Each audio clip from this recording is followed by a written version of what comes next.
So why does this matter so immediately to you, the listener? We're not just here to talk about political strategy, even though we have to understand it. Right. We're here because this is a potential $2,000 financial boost. And if it lands, and if you are one of the millions struggling with economic pressure right now, that money could provide some critical breathing room. It really could. A chance to pay down some high-interest debt or cover an urgent medical bill. Or just provide some dignity against, this backdrop of persistent inflation. So we're going to guide you through the raw evidence, the political pressures that make delivery almost mandatory at this point. And crucially, the detailed mechanics of how this money is supposed to be generated and then sent out. It's just so important to treat this promise with the utmost gravity. I mean, for many low-income households, an unexpected, maybe tax-free $2,000 could be genuinely transformational. Absolutely. So the analysis we're going to do today will help you prepare and just understand the specific hurdles this proposal still has to get over. Okay, let's unpack this. This political phenomenon, I guess we'd call it, starting with the concept of this commitment and the intense political pressure cooker the administration has actively built around itself. The speed and the intensity of this whole thing are really remarkable. I mean, think about the hierarchy. Okay. You've got the chief economic advisor. He's the one who validates the numbers. Right. Then you have the Treasury Secretary, who handles the logistics, the actual payout. Makes sense. And then the president, who is championing the political promise. And all three are speaking on this, stating the exact same dollar amount and the same target group within a 48-hour window. That is not an accident. No. Yeah. That signifies serious strategic intent. It almost feels like they skipped the whole internal debate phase and just went straight to the public declaration. Like they're trying to create a done deal before Congress even gets a chance to push back. That is the political strategy, exactly. And this brings us right into what we are calling the tight corner analysis. Okay. When an administration, especially one that's facing some economic headwinds, makes such a high-stakes, unified, public pledge about a direct financial benefit to people, well, they are painting themselves into an extremely tight corner. So let's elaborate on that. What's the consequence of being in that corner? I mean, what's the implied penalty if they go this public and then they fail to deliver? The political implication is it's catastrophic failure. They almost must follow through now. Yeah. Failure to deliver on a promise that's been championed by the highest economic and executive offices would lead to this monumental, very focused backlash, and it would come from the exact group of people they're trying to help. The low and middle income families who are battling inflation. Exactly. And the source material really highlights this risk. It notes that if they fail, and I'm quoting here, there's going to be a lot of really upset people out there who've had their hopes up and who are basically banking on this to happen. And that's a group that feels the pinch of economic uncertainty most acutely. Disappointing them after such a visible promise would just be immensely damaging. It would. So the political capital they spend on making the promise is now actually greater than the capital it would take to execute it. That inversion of risk suggests either tremendous confidence or, I don't know, tremendous desperation on their part. It suggests the former. I think it suggests confidence. The level of public digging in, the coordination and the sheer volume of these high-profile endorsements, it suggests that the administration has already done the math. Political math. The political math. And they've calculated that the cost of not delivering now is far greater than the cost of finding the funding and pushing whatever legislation they need. So, because of all that, because of the coordinated statements and the pressure they've put on themselves, there's what did the source say? A pretty high likelihood of this happening. Yes. They would not risk this level of backlash without a concrete plan for how to get it done. And let's just reiterate the key terminology they're using, because we have to analyze this. We're talking about a payment of at least $2,000 in the form of a dividend. Right. We promise to unpack that word, dividend. Why that specific term? Why is that so important here? This is a crucial distinction. Yeah. When we hear stimulus check or, relief payment, we often think of funds that are appropriated from the general treasury. Which usually means adding to the national deficit. Usually, yes. But a dividend carries a very different implication. It suggests a distribution of specific accrued revenue or a surplus from a dedicated source. And in this case, that dedicated source is the tariff revenue, which we heard Kevin Hassett mention. Exactly. So using the term dividend strategically reinforces the political claim that this isn't spending general tax dollars or, further increasing the deficit.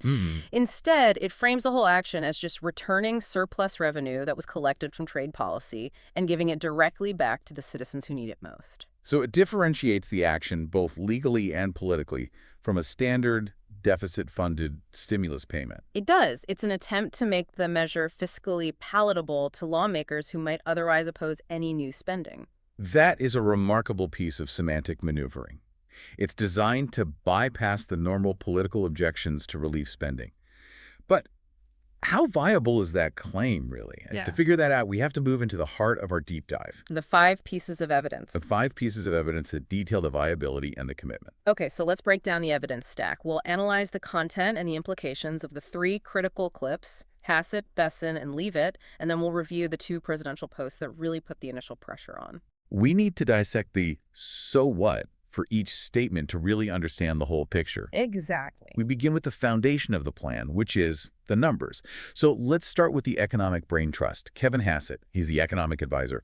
His comments, which we have from a 30-second clip, are so crucial because they address the financial viability of this whole proposal. Right. Hassett confirmed 2 major points that really underpin the entire operation. The first is the funding mechanism, which is probably the most controversial and innovative part of this whole plan. Yeah, that is. He directly confirmed that the funding for these checks would be drawn from tariff revenue. Okay, so that is an entirely separate pool of money from the general income tax revenue that funds things like Social Security or defense. Precisely. And Hassett went into specific detail on the financial feasibility. He said, and this is key, that there is enough room to cover those checks and not go into the rest of the budget. And that statement is the administration's core justification. It's an attempt to legitimize the plan by guaranteeing it won't inflate the deficit or force cuts to other essential programs. It's presented as a budget-neutral, self-funding relief mechanism. Okay, now this is where we have to introduce that critical skepticism that was mentioned in our source material. Hassett is the economic advisor. His word carries a lot of institutional weight. It does. But the sources also noted that external analysts ran their own calculations, and they suggested that the year-over-year tariff figures, well, they don't really add up to fully cover a multi-billion-dollar payout of this size. So how do we reconcile the administration's public certainty with this reported financial skepticism? That is the central tension we have to explore. On the surface, the math of funding a universal $2,000 dividend for, potentially 100 million people, Right. purely from annual tariff revenue alone. It can look challenging. Tariffs do generate a significant amount of revenue, often tens of billions a year, but that money is typically earmarked or it's subject to fluctuations. So if external calculations are suggesting a shortfall, why is Hassett so confidently out there claiming it works? Well, we have to remember Hassett is privy to proprietary data. He sees internal revenue flows, accumulated reserves that are specifically tied to trade agreements or tariffs from past years, and very sophisticated projections. So he might be counting on money that's already sitting there. He might be. He could be counting on existing unallocated tariff reserve funds, not just the net revenue from this current fiscal year. If he stands up publicly and asserts that his internal data shows there would be enough money to pay for the $2,000 checks without touching the general budget, then... Well, for the purpose of the public narrative, the administration has internally justified the financial mechanism. But for you, the listener, that justification, it's still just an internal administration claim. So what would happen if those external calculations turn out to be right and this dividend actually requires funds beyond the tariff revenue? Does that jeopardize the entire proposal? It would create a tremendous political dilemma, but maybe not a fatal one for the payment itself. How so? If they've already built up this level of public commitment, they would likely be forced to bridge any gap using general funds, which would effectively make their no budget impact claim inaccurate. But they'd still have to pay it. But the sheer political weight of the promise means they're highly incentivized to either ensure the initial tariff projections hold true, or find a way to reclassify existing reserve funds under this tariff revenue umbrella just to maintain the narrative. So the political survival of the administration is tied to the success of this funding model. In many ways, yes. And that makes Hassett's second key insight extremely important: the status of the work. Right. He confirmed he is actively studying the matter and getting the numbers straight for the president to make a final decision. This tells us 2 things. One, the plan is highly active and it's progressing very rapidly. And two, the final sign-off is imminent, pending the completion of his internal analysis, which suggests they're trying to move from economic modeling to a legislative proposal very, very quickly. And finally, Hassett gave us the first official hint about who exactly is targeted for this financial help. He did. He specified this would be for families making less than, say, $100,000, and he noted that the exact threshold is still in discussion. Which is a crucial piece of information. It immediately clarifies this is a targeted relief effort. It's aimed at providing financial breathing room to those most likely struggling with high inflation, not just a universal payment that would dilute the impact. Exactly. So Hassett gave us the financial rationale and the initial target group.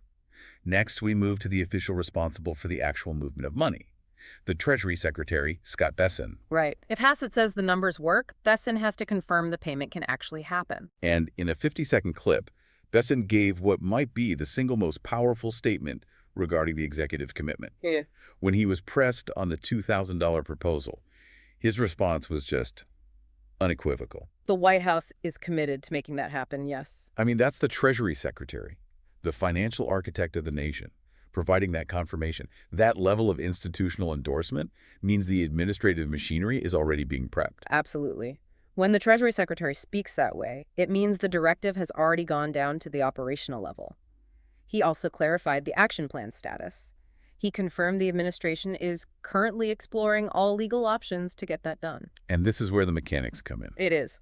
So let's explore what exploring all legal options really means in the context of a rapid cash payment like this. What paths would the Treasury typically be evaluating?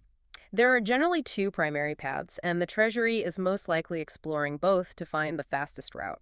The first, and most likely, is just leveraging the existing infrastructure, specifically the IRS and the Social Security Administration payment rails. Because they already have everyone's bank info. They already have accurate direct deposit information for almost every American who files taxes or receives federal benefits.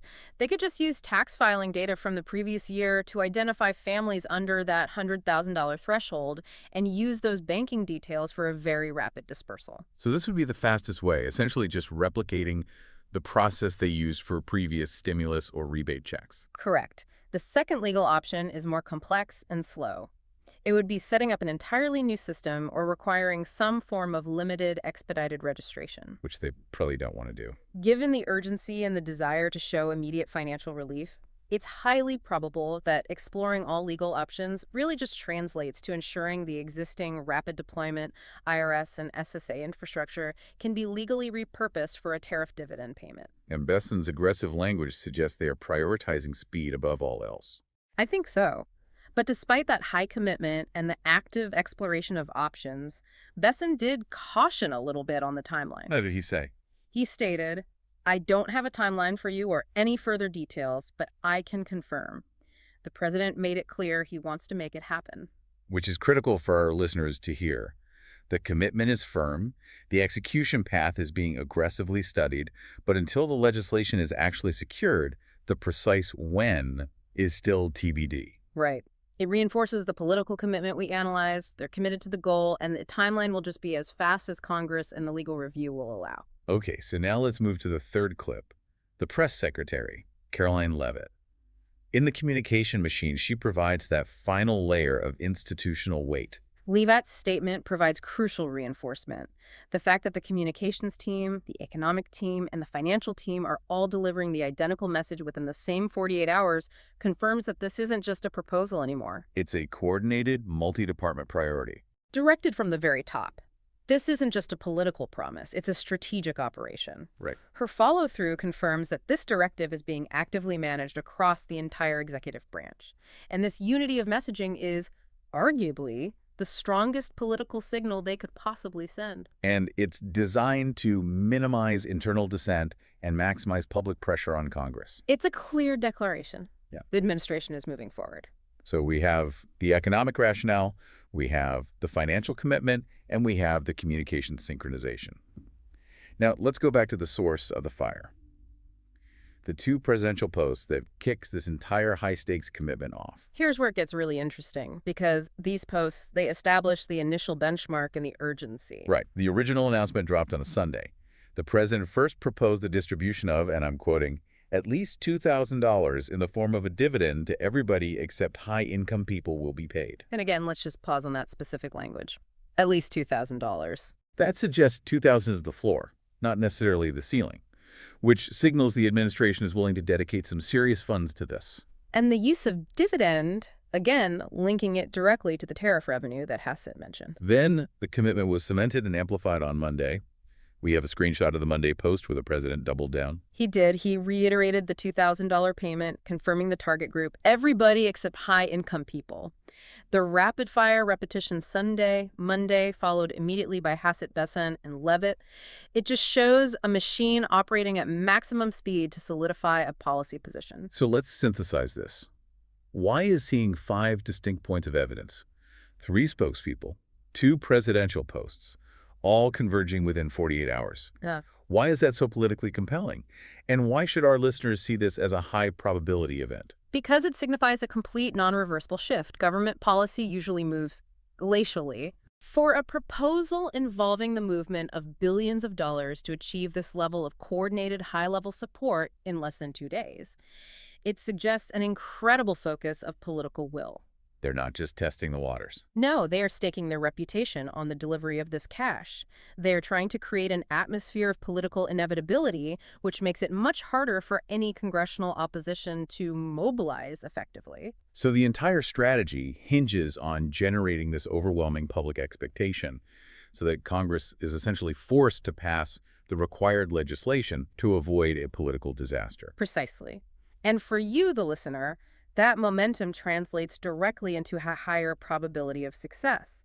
It means you should be paying very close attention to legislative developments because the White House has positioned this as a must-pass priority. Okay, now that we've established the commitment and the political stakes, let's drill down into the mechanics of this proposed payment. If this legislation passes, who exactly qualifies and how is the money actually intended to move? The eligibility parameters are very focused and their income targeted, which is critical for understanding the intent of this relief. Right. The overall goal is broadly defined as targeting everybody except high-income people. This ensures the benefit is primarily felt by those who are dealing with immediate economic hardship. And Hassett gave us the most concrete financial benchmark the administration is looking at. Yes, the economic advisor suggested a potential threshold of families making less than, say, $100,000. Now, he did note this number is still in discussion. Which means it could change. It means the final legislative proposal might adjust this slightly, maybe to $90,000 or $110,000, depending on the final tariff revenue calculations and, political negotiation. But $100,000 is the strong indicator for the intended beneficiary group. And this targeted approach is very strategic, isn't it? It means the benefit is concentrated where inflation is felt most severely. Exactly. Among those on fixed incomes, low-wage earners, and retirees. It's a deliberate strategy to ensure the money provides maximum financial impact and immediate breathing room. So for individuals receiving Social Security, SSI or SSDI, who typically fall well below this threshold, this proposed payment is extremely relevant. Extremely. It is direct financial relief intended to provide dignity and support against today's rising costs without having to wait for the next CTOLA adjustment. Okay, let's just take a moment to reinforce the unique funding mechanism, because this really is the linchpin of the administration's whole political argument for the plan. We have to keep circling back to the tariff revenue funding. As we heard from Hassett, the central claim is that this money is derived from taxes collected on imported goods, which are being treated as a dedicated surplus revenue stream. Right. The political magic here is the claim that this massive relief package won't impact the general budget or increase the national debt because it's essentially just returning money collected through trade policy. Which adds this layer of supposed financial legitimacy that allows some lawmakers who typically hate spending to potentially support it. Exactly. But the hard truth, as Hassett also laid out, is that the administration can't just mandate this payment unilaterally. This is not an executive order item. So what's the path forward? This is the essential bottleneck. Hassett confirmed explicitly that the $2,000 dividend will require legislation. Congress must act. Period.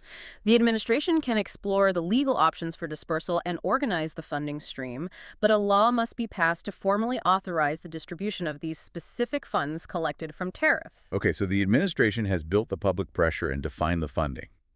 Now, They need Congress to respond positively to that momentum. Yeah. So what's the legislative status? Is this just doomed to stall out in the typical partisan gridlock we see? This is where we encounter another unexpected development in the source material. There are initial reports that lawmakers are warming up to the idea of these $2,000 payments. Yes, and that is highly significant. It suggests that the political pressure, combined with the perception that the payment is fiscally neutral because it's using tariff revenue, is creating an environment that's actually conducive to bipartisan support, or at least very rapid action. Why would lawmakers be warming up to a specific one-time payment like this, especially if they're usually so hesitant about large spending bills? Well, I think several factors are likely converging. First, that tariff funding source makes it politically defensible. Right. They can say they're not raising taxes or cutting programs. Exactly. They're just voting to redistribute existing specific revenue. Second, the public demand, which has been fueled by the administration's high-profile coordinated commitment, is probably growing rapidly. And that makes it politically very difficult to oppose. And the targeting is smart. The targeting mechanism is very smart. By explicitly targeting lower and middle income families, it addresses genuine economic hardship in their constituencies without looking like it's catering to high earners. And it's a one-time thing. And finally, yes, the nature of a one-time dividend is just less financially binding than, say, a permanent recurring benefit increase. Okay, let's talk about the timeline again in the context of Congress. If the legislation does pass, how quickly could the money realistically be distributed? Besson said they're exploring all legal options. Does that imply they have a plan for a rapid deployment? We talking weeks or months? Given the urgency expressed by the president and the Treasury Secretary, they are certainly planning for a very rapid turnaround. Right. As we discussed, the Treasury, leveraging the IRS and SSA infrastructure, already has the established mechanism to quickly disperse funds to people who file taxes or receive federal benefits. And that covers the vast majority of the target population under $100,000. So if Congress clears a legislative hurdle, and if they do it quickly, maybe through some expedited process, Then the mechanism for physical delivery via direct deposit could be remarkably swift. We could realistically be talking about payment windows measured in weeks, maybe 30 to 60 days, depending on how quickly the bill itself moves. and that rapid deployment capability is what makes this announcement feel so immediate and so different from the typical legislative debates we're used to. It is. The financial architecture is already in place. They're just waiting for the legal authorization to inject a new source of funds, the tariff revenue, into that system. Okay, let's zoom out now and connect this proposal to the broader economic reality that so many of our listeners are facing, particularly those on fixed incomes. Why this $2,000 number and why right now? Well, this proposal connects directly to the broader economic environment where, sustained high inflation has just disproportionately eroded the purchasing power of fixed incomes. Of course. And while the source material treats this as a financial dividend and it doesn't explicitly tie it to, say, COA increases or existing benefit adjustments, its function is undeniably to provide an immediate shock of financial relief. So for seniors, SSDI recipients, and low-income individuals, inflation means essentials, food, utilities, medicine cost significantly more than they did just a couple of years ago. Exactly. And so this is designed to be a sudden corrective measure to provide that essential breathing room. $2,000 is a significant amount of money. It really is. It's enough to clear some high-interest credit card debt or catch up on utility payments or replenish savings that were drained during months and months of high inflation. So the proposed payment isn't just economic policy. It's an attempt to provide tangible financial security and dignity to the vulnerable populations who have been fighting inflation daily. The high anticipation around this announcement really underscores the depth of the need in these communities. Let's focus on the mechanics of financial protection. The sources didn't give us specific tax law details, but generally, how are these types of federal relief payments handled in terms of taxes and eligibility for other programs?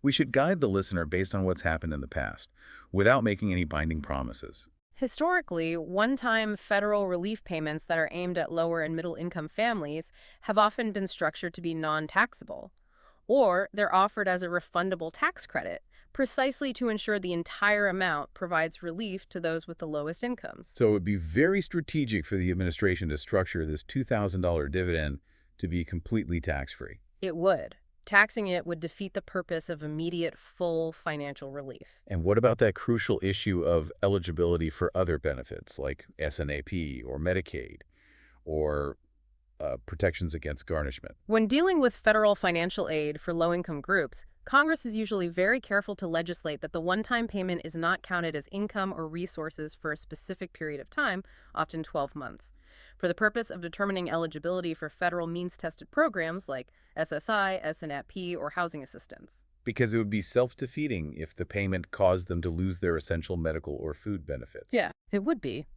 And similarly, these relief payments are often protected from garnishment by private debt collectors, ensuring the money actually goes to the families it's intended for, not to old debts.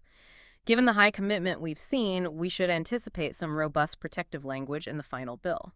And that reassurance is vital for our listeners. Yeah. And I guess we should also mention, to be wary of scams. Oh, absolutely. The government, the IRS, the SSA, they are never going to call you or text you or email you asking for money or personal information to get this payment. Never. If anyone does, it's a scam. You should only trust official letters or verified government websites. Okay, so let's do a quick current status check to just anchor the facts. What is the absolute concrete status as of today?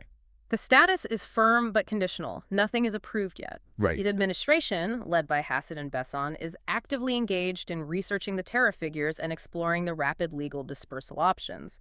However, the requirement for congressional legislation is immovable. But the good news is the administration is operating with full commitment, and the political momentum appears to be building rapidly on the congressional side. It does. So what does this all mean for you right now? What's the practical advice for someone who hears this and is, maybe counting on this potential $2,000 payment? First, you have to recognize the high momentum behind this proposal. This is not some distant, abstract possibility. This is an active, aggressive policy push. So you should monitor official updates. Monitor official updates from the Treasury and economic advisors, and watch very closely for legislative progress in Congress.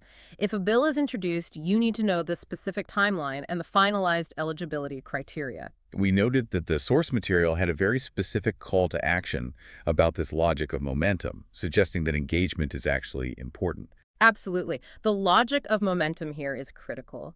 The administration is using public commitment to force legislative action. The source material notes that, and I'm paraphrasing, the more people that support this, the more momentum that this gets, the higher the likelihood of it actually happening.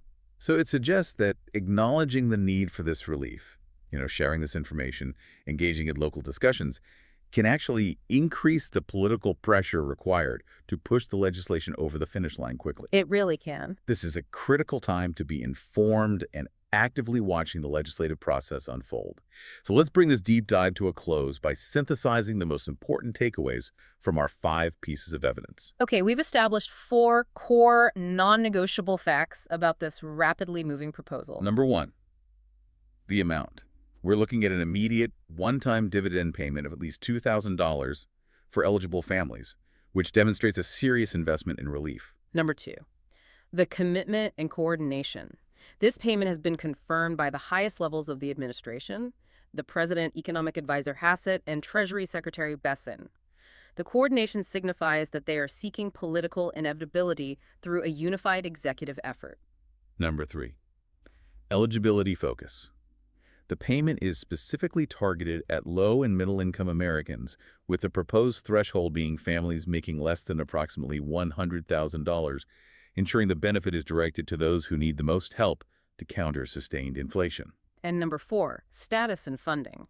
It requires congressional legislation to pass, but the momentum is high, and the proposal is structured to use tariff revenue as a unique, non-budgetary funding source, which adds this unusual layer of urgency and political viability. This proposal represents a significant, immediate opportunity for financial relief. But let's return to that critical financial innovation and leave our listener with one final provocative thought about this funding model. What does the specific, successful use of tariff revenue as an immediate funding source truly signal for future economic policy? Well, this specific use of tariff revenue, it raises a profound question for long-term governmental tools. If the administration succeeds in establishing this model, using a dedicated existing non-budgetary revenue stream to immediately fund a nationwide dividend targeted at the vulnerable, it essentially creates a template. A new template. A new template. Could this specific mechanism be utilized for other urgent relief efforts, like disaster recovery or future targeted inflation responses? It offers a novel way to potentially bypass the standard, slow budgetary hurdles and the high deficit concerns that often plague urgent financial aid proposals. It could fundamentally alter the landscape of how relief might be delivered in times of economic distress. That is a fascinating implication. A potentially powerful new tool in the National Economic Toolkit that could be deployed whenever quick, targeted relief is deemed necessary. You need to keep up with every twist and turn of this proposal. Don't miss the next critical update as Congress begins its work on this proposed $2,000 payment. If you found this information helpful, please subscribe to The Deep Dive and share this episode. Make sure everyone who needs this potential relief understands the status and the urgency of this commitment. Until next time. Okay, let's dive right in. Picture this. It's a Tuesday morning. You're sitting there with your coffee. Maybe you're looking at your banking app and wincing a little bit. We've all been there. Exactly.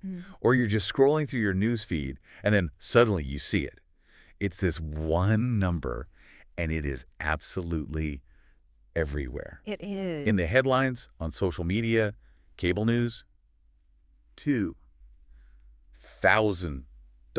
It is absolutely the number of the week. And frankly, you could make the argument it's the most important number of the year so far, just given the context of everything. It really is. And I think for a lot of people, I mean, especially if you remember 2020, 2021, that number, it just triggers a very specific memory. Oh, You yeah. think stimulus, you think emergency check, you think, okay, here we go again, the government is printing money. Right. And this is the thing that makes this moment so different and honestly a little confusing. The branding is completely different this time. Totally. It's a fascinating shift in language. We're not seeing the word stimulus nearly as much in any of the official statements. We're hearing a new word, dividend. Which sounds like a small tweak, just semantics, But it actually changes the entire psychological framework of what this money is supposed to be. Exactly. And that is why we are doing this deep dive today. We have a huge stack of source material in front of us. We've got transcripts from the White House press secretary. We have interviews with the Treasury Secretary, data from economic advisors, and of course, the president's own social media posts. A lot to get through. A lot. And our mission today is really simple. We need to separate the noise from the signal. Because I know you, the listener, are sitting there thinking the same thing I am. Is this real? Is this money actually coming? Or is this just politics? Is this just political vaporware designed to get us all excited for nothing? And that is the multi-billion-dollar question, isn't it? Because usually in Washington, you get a lot of smoke without any fire. You hear about exploratory committees, or we're discussing the concept of a plan. All that vague language. Yeah. Right. But what we have in front of us today, I mean, this source material we're looking at, it suggests something very different is happening. We are not looking at anonymous sources or leaks. We are analyzing a detailed, coordinated update based entirely on the-record statements. This is where it gets really interesting for me. The sheer intensity of this push is, well, it's surprising. It feels like they are sprinting toward this, not just floating a trial balloon to see what happens. They are absolutely doubling down. There's no other way to put it. Right. I mean, every time a reporter asks about it, the answer isn't maybe or we'll see. It's yes, we are committed. And that leads us to this theory that just kept popping up in our research, and they're calling it the tight corner theory. A tight corner theory. And this is really the lens, I think, that we have to view this entire situation through. I agree. The idea is that the administration has promised so much, so publicly, and in such a short window of time, that they have effectively painted themselves into a corner where they almost have no choice but to deliver. Or face the wrath of a very, very disappointed public. Exactly. I mean, think about it. If you promise a dividend and then you don't pay it out, that's like a political default. It's so much worse than never promising it in the first place. Okay, so let's start there. Let's dive into the core announcement itself. Let's strip away the hype for just a second. What exactly is on the table? Well, let's start with the headline number because that's the hook. The proposal is for a $2,000 payment. And, as you just pointed out, the president is explicitly, very deliberately, calling this a dividend payment. Dividend. I want to stick on that word for a second because words matter so much here. Stimulus just sounds like emergency aid. It sounds like the economy is sick, and this is the medicine. That's precisely the distinction they're trying to make. A dividend is what you pay out to a shareholder when the company has a good quarter, a good year. It's a share of the profits. It's your cut. By using that word, The administration is completely reframing the relationship between you, the citizen, and the government's revenue. They're basically saying, hey, the country made some money on trade, and this is your piece of it. It transforms you from a beneficiary of aid into a stakeholder in the country's success. It's a really powerful branding shift. And it didn't just come out of a dry press release. Yeah. This started with the president himself on Truth Social. Right. And importantly, it wasn't just a one-off post. Our sources really highlight that he announced it and then followed up pretty quickly with what they're calling a double-down post. So he's not backing away from it. He's leaning into it. He is putting his name, his brand, directly next to that $2,000 figure. He owns this number now. So the big question then, who gets it? Because there's always a catch, right? There's always fine print. And I'm thinking about, retirees, people on fixed incomes, families working 2 jobs just to get by. They hear $2,000, they need to know, am I included in this? Well, the fine print is definitely still being written as we speak, but we do have some pretty strong clues. In the president's own posts, the phrasing he used was that the money is intended for, and this is a quote, everybody except high-income people. High income. That phrase is doing a lot of heavy lifting there. A lot. Because that could mean almost anything. I mean, if you live in San Francisco, $100,000 a year, you're barely getting by. Yeah. In other parts of the country, that's a fortune. It is very subjective. But we also have some more concrete statements from Kevin Hassett. Now, he's a key economic advisor here. He's the numbers guy. Okay. He clarified that the discussion, at least internally right now, revolves around families making less than, say, $100,000 a year. Okay, $100,000. Now, that's a concrete number we can work with. It's a concrete suggestion. We have to be clear on that. Hassett was very careful to say this isn't finalized, this isn't set in stone, but it gives us the ballpark. We aren't talking about a universal basic income for billionaires, but we're also not talking about something that's restricted only to those in extreme poverty. It's aiming right for that broad middle class and working class target. And that's exciting to see a number like $100,000 thrown out there because that covers a massive chunk of the population. But it does raise more questions, doesn't it? Is that $100K per individual? Is it per household? Is it adjusted gross income? And those are exactly the details that they're trying to lock in right now. But the intent, the broad distribution, that part is clear. I mean, if you are a senior on Social Security, you are very likely well under that cap. Oh, for sure. If you're a veteran on disability, you are almost certainly under that cap. The goal here seems to be to flood the zone with this liquidity for the vast majority of Americans. Now, you mentioned earlier that this isn't just the president tweeting into the void. It feels like there's a full court press happening here. That is the best way to describe it. It's a blitz. In the span of just a few days, we saw this incredibly coordinated push. It wasn't just the president. You had the whole machinery of government start to echo him. So let's talk about the roster here. Who are the key players that we're seeing in these source clips and interviews? Because knowing who is talking tells you a lot about how serious this actually is. Well, you've essentially got the triumvirate of policy execution here. First, there's Kevin Hassett, who we just mentioned. He's the numbers guy, the economic advisor. His job is to make the math work. Right. Now how? Then you have Scott Bessent. He's the Treasury Secretary. Now, that is a crucial voice because he's the person who would actually have to oversee the implementation. He controls the financial plumbing of sending out tens of millions of checks. When the Treasury Secretary speaks, Wall Street listens. They do. And finally, you have Caroline Leavitt, who is the White House press secretary. She's the official voice. When she speaks from that podium or in an official interview, that sets the administration's on-the-record position. So what are they all saying? Are they hedging your bets or are they giving themselves wiggle room? Not really, and that's what's so fascinating about this. Leavitt, for example, she explicitly stated that the White House is, and I'm quoting here, committed to making that happen. Committed to making that happen.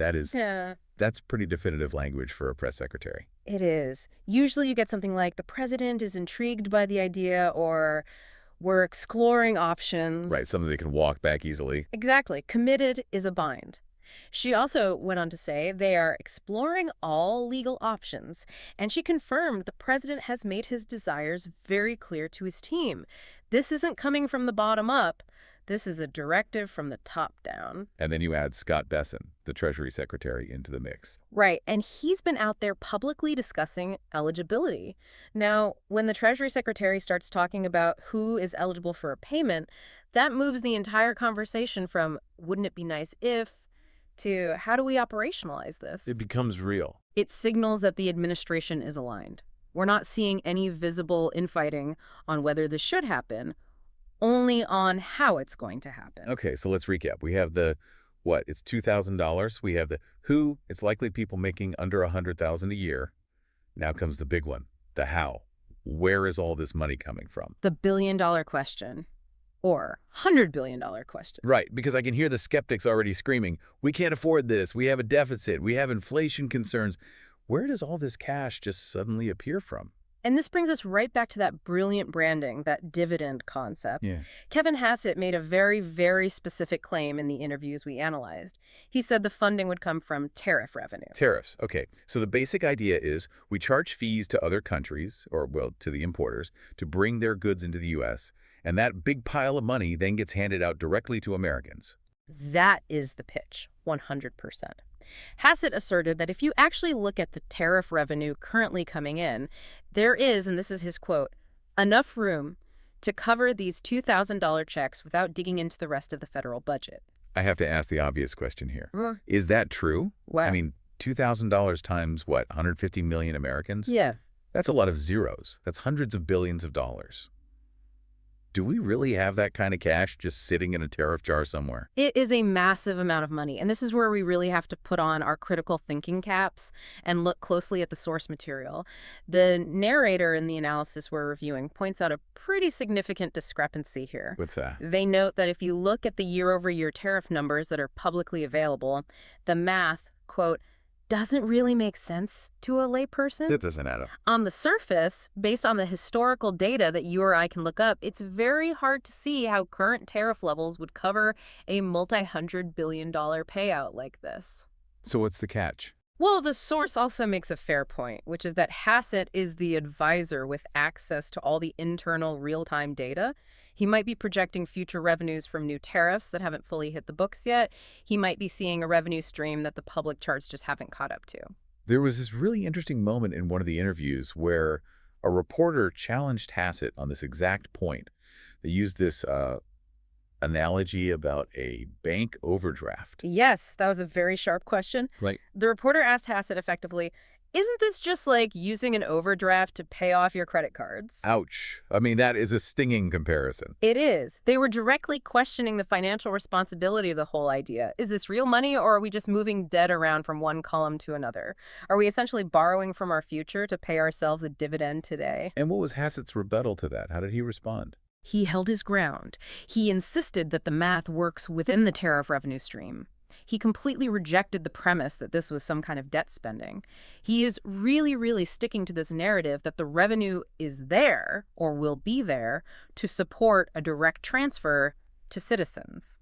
So to put it simply, the administration is framing this not as government spending, which scares fiscal conservatives, but as a redistribution of trade income. Precisely. And politically, it's a very clever maneuver. If you call it stimulus, it sounds like you're just printing money and causing inflation. Right. But if you call it a tariff dividend, it sounds like profit sharing. It neatly bypasses the whole argument about the national debt, at least in their messaging. It makes it sound like found money. But messaging is one thing, and reality is another. And this brings us right back to that tight corner theory we teased at the start. Yeah. I want to really drill down on this because I think it explains so much of the behavior we're seeing right now. This is the strategic analysis part of our deep dive, for sure. The source narrator makes this observation repeatedly. The administration is panting themselves into an extremely tight corner. Because they've just gone so hard, so fast on this. Yes. Just think about the sheer volume of their communication. In just a few days, we identified 5 distinct, high-profile data points, 2 direct posts from the president, and 3 on-camera interviews from his top brass. That's not a trial balloon. That's a full-scale launch. And what it does is it raises public expectations to a fever pitch. It does. I mean, once you tell people checks are coming, they start mentally spending that money, don't they?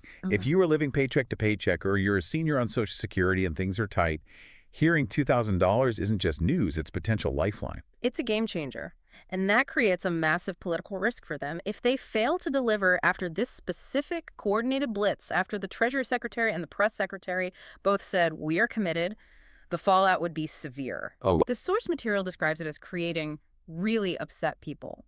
Upset is putting it mildly. It would be seen as a huge betrayal. Which then makes you wonder, Is this pressure intentional? Is this part of the strategy? What do you mean by that? The source suggests it might be. By raising the stakes so high, so publicly, the administration might be trying to force their own hand, or, more likely, they're trying to force Congress's hand. So they're burning the boats. There's no retreat. That's the theory. The more they talk about it, the more the public expects it, and the harder it is for them to walk it back. If the public starts demanding this because they've been promised it, it becomes very, very difficult for any politician in any party to be the one to stand in the way. It's a bold strategy. Essentially, let's make a promise so big that we have to keep it. But there is a huge hurdle here that we've kind of danced around, and it starts with the letter L. Legislation. Yeah. Despite all the dividend branding, the talk of tariffs, Kevin Hassett admitted something pretty crucial in his interview, didn't he? He did. Right in the middle of all the optimism and commitment, he said. It's something that will require legislation. That feels like the record scratch moment in this whole story. The president can't just sign an executive order and have the checks go out tomorrow. Generally speaking, no. The power of the purse, the power to spend money, belongs to Congress. The president can direct his agencies, he can adjust certain tariffs, but appropriating hundreds of billions of dollars to be sent out as direct checks to the population, that almost always requires a bill to pass through the House and the Senate and land on his desk. And we all know how fast Congress moves on things like this. Glacially is the word that comes to mind. However, the source material does mention something interesting about the political winds on Capitol Hill. It says lawmakers are reportedly warming up to the idea of these payments. That's right. Which is a shift. So why the change of heart? Usually, Congress fights tooth and nail over every single penny. Why would they suddenly be okay with sending out billions of dollars? Well, just connect it right back to that tight corner theory we were just talking about. The public pressure. Exactly. If the president has successfully whipped the public into a frenzy where they are expecting a $2,000 check, do you want to be the congressman or the senator who holds a press conference to explain why you're voting no? That's a very good point. It's populist pressure at its most direct. It is. There is a populist appeal here that, frankly, crosses party lines. Who wants to be seen as opposing giving money to working families and seniors? It's a hard vote to vote against, especially when the administration is giving them cover by claiming it's all paid for by tariffs and not by tax hikes. It puts any opponents in a very difficult political position. So what is the actual practical status right now? If I'm listening to this and, checking my bank account for a pending deposit, should I be holding my breath? I would not recommend holding your breath. The official status, based on the phrases used by the administration, are things like actively studying the matter. We're getting the numbers straight, and it's in discussion. So a lot of action words, but not a lot of action. It's process. Hassett himself admitted, quote, "We haven't decided on the exact income cap yet." And Caroline Leavitt, the press secretary, when asked for a timeline, said, quote, "I don't have a timeline for you." So despite all the talk of commitment, the actual plan is still in the research and development phase. It's a stated policy goal, not a signed law. Correct. You could say it's a destination they're driving towards at 100 miles per hour, but they haven't actually built the bridge to get there yet. Now, I want to bring up something that gives a little context to why some people might be a bit skeptical of all this. The DOGE connection. Ah, yes. The ghost of promises past. The source material mentions a reporter asking Kevin Hassett specifically about the DOGE dividend. Now, for those who don't remember, this is a previous idea that was kind of floated about, efficiencies and crypto-adjacent dividends that never really materialized. Yeah. And people remember that stuff. It's a very valid concern for a reporter to raise. We have heard flashy, exciting promises before that just sort of fizzled out. The reporter asked specifically, should U.S. citizens expect this proposal to be any different from that previous talk? And the response from the administration was pretty emphatic, wasn't it? It was. The yes was firm and immediate. They're explicitly trying to differentiate this current push from those vague, kind of internet meme-y ideas of the past. They're treating this as a formal economic policy, funded by real-world trade revenue, not as some theoretical benefit from government efficiency or crypto markets. They're trying to signal this is serious. They want people to know this is the real deal compared to the rumors and chatter of the past. When Scott Bessent from the Treasury talks about it, that gives it a gravity that a DOGE dividend simply never had. That's a great point. They're trying to separate this from internet culture and ground it in actual Treasury policy. Before we wrap this all up, let's talk for a second about the role of the public in all this. The source material we reviewed had a pretty strong implicit call to action, didn't it? It really did. It emphasized over and over again the need for momentum. The strategy being discussed here isn't just about backroom deals in Washington, it's about generating public pressure. So things like sharing the news, getting it attention on social media, showing support for it to increase the likelihood of it actually happening. It all goes back to that idea of creating political capital. If the public demands this, if it becomes a top issue, Congress is far more likely to fold and just pass the legislation. The proposal seems to rely, at least partially, on a wave of public enthusiasm to push these lawmakers over the edge. So the message seems to be, if you want the check, you can't just sit back and wait quietly. You have to be part of the noise. In a democracy, the squeaky wheel often gets the grease. Or in this particular case, maybe it gets the dividend. So when we boil it all down, what does this all mean? Let's just recap the facts. We have a proposal for a $2,000 dividend / stimulus / whatever you want to call it. It's likely targeting those who make under $100,000 a year, but that specific number is still to be determined. The administration claims it will be funded entirely by tariffs, according to Kevin Hassett. But, and this is the big but, it requires legislation that does not exist yet, with a timeline that is, for now, completely unknown. It really is a high-stakes game of political poker. The administration has gone all in. They've pushed all their chips and a lot of their political reputation into the middle of the table. And now we all just wait to see if Congress is going to deal them the winning card. So here's a final thought for you to chew on as we close out. And this is where it gets really provocative for me. The administration says the math works. The critics say it's like paying off your credit card with a bank overdraft. But let's just imagine for a second that this dividend model actually passes. Okay. If we as Americans actually start receiving checks in the mail or direct deposits labeled tariff dividend, does that fundamentally change how we view the global economy? That is the big long-term question, isn't it?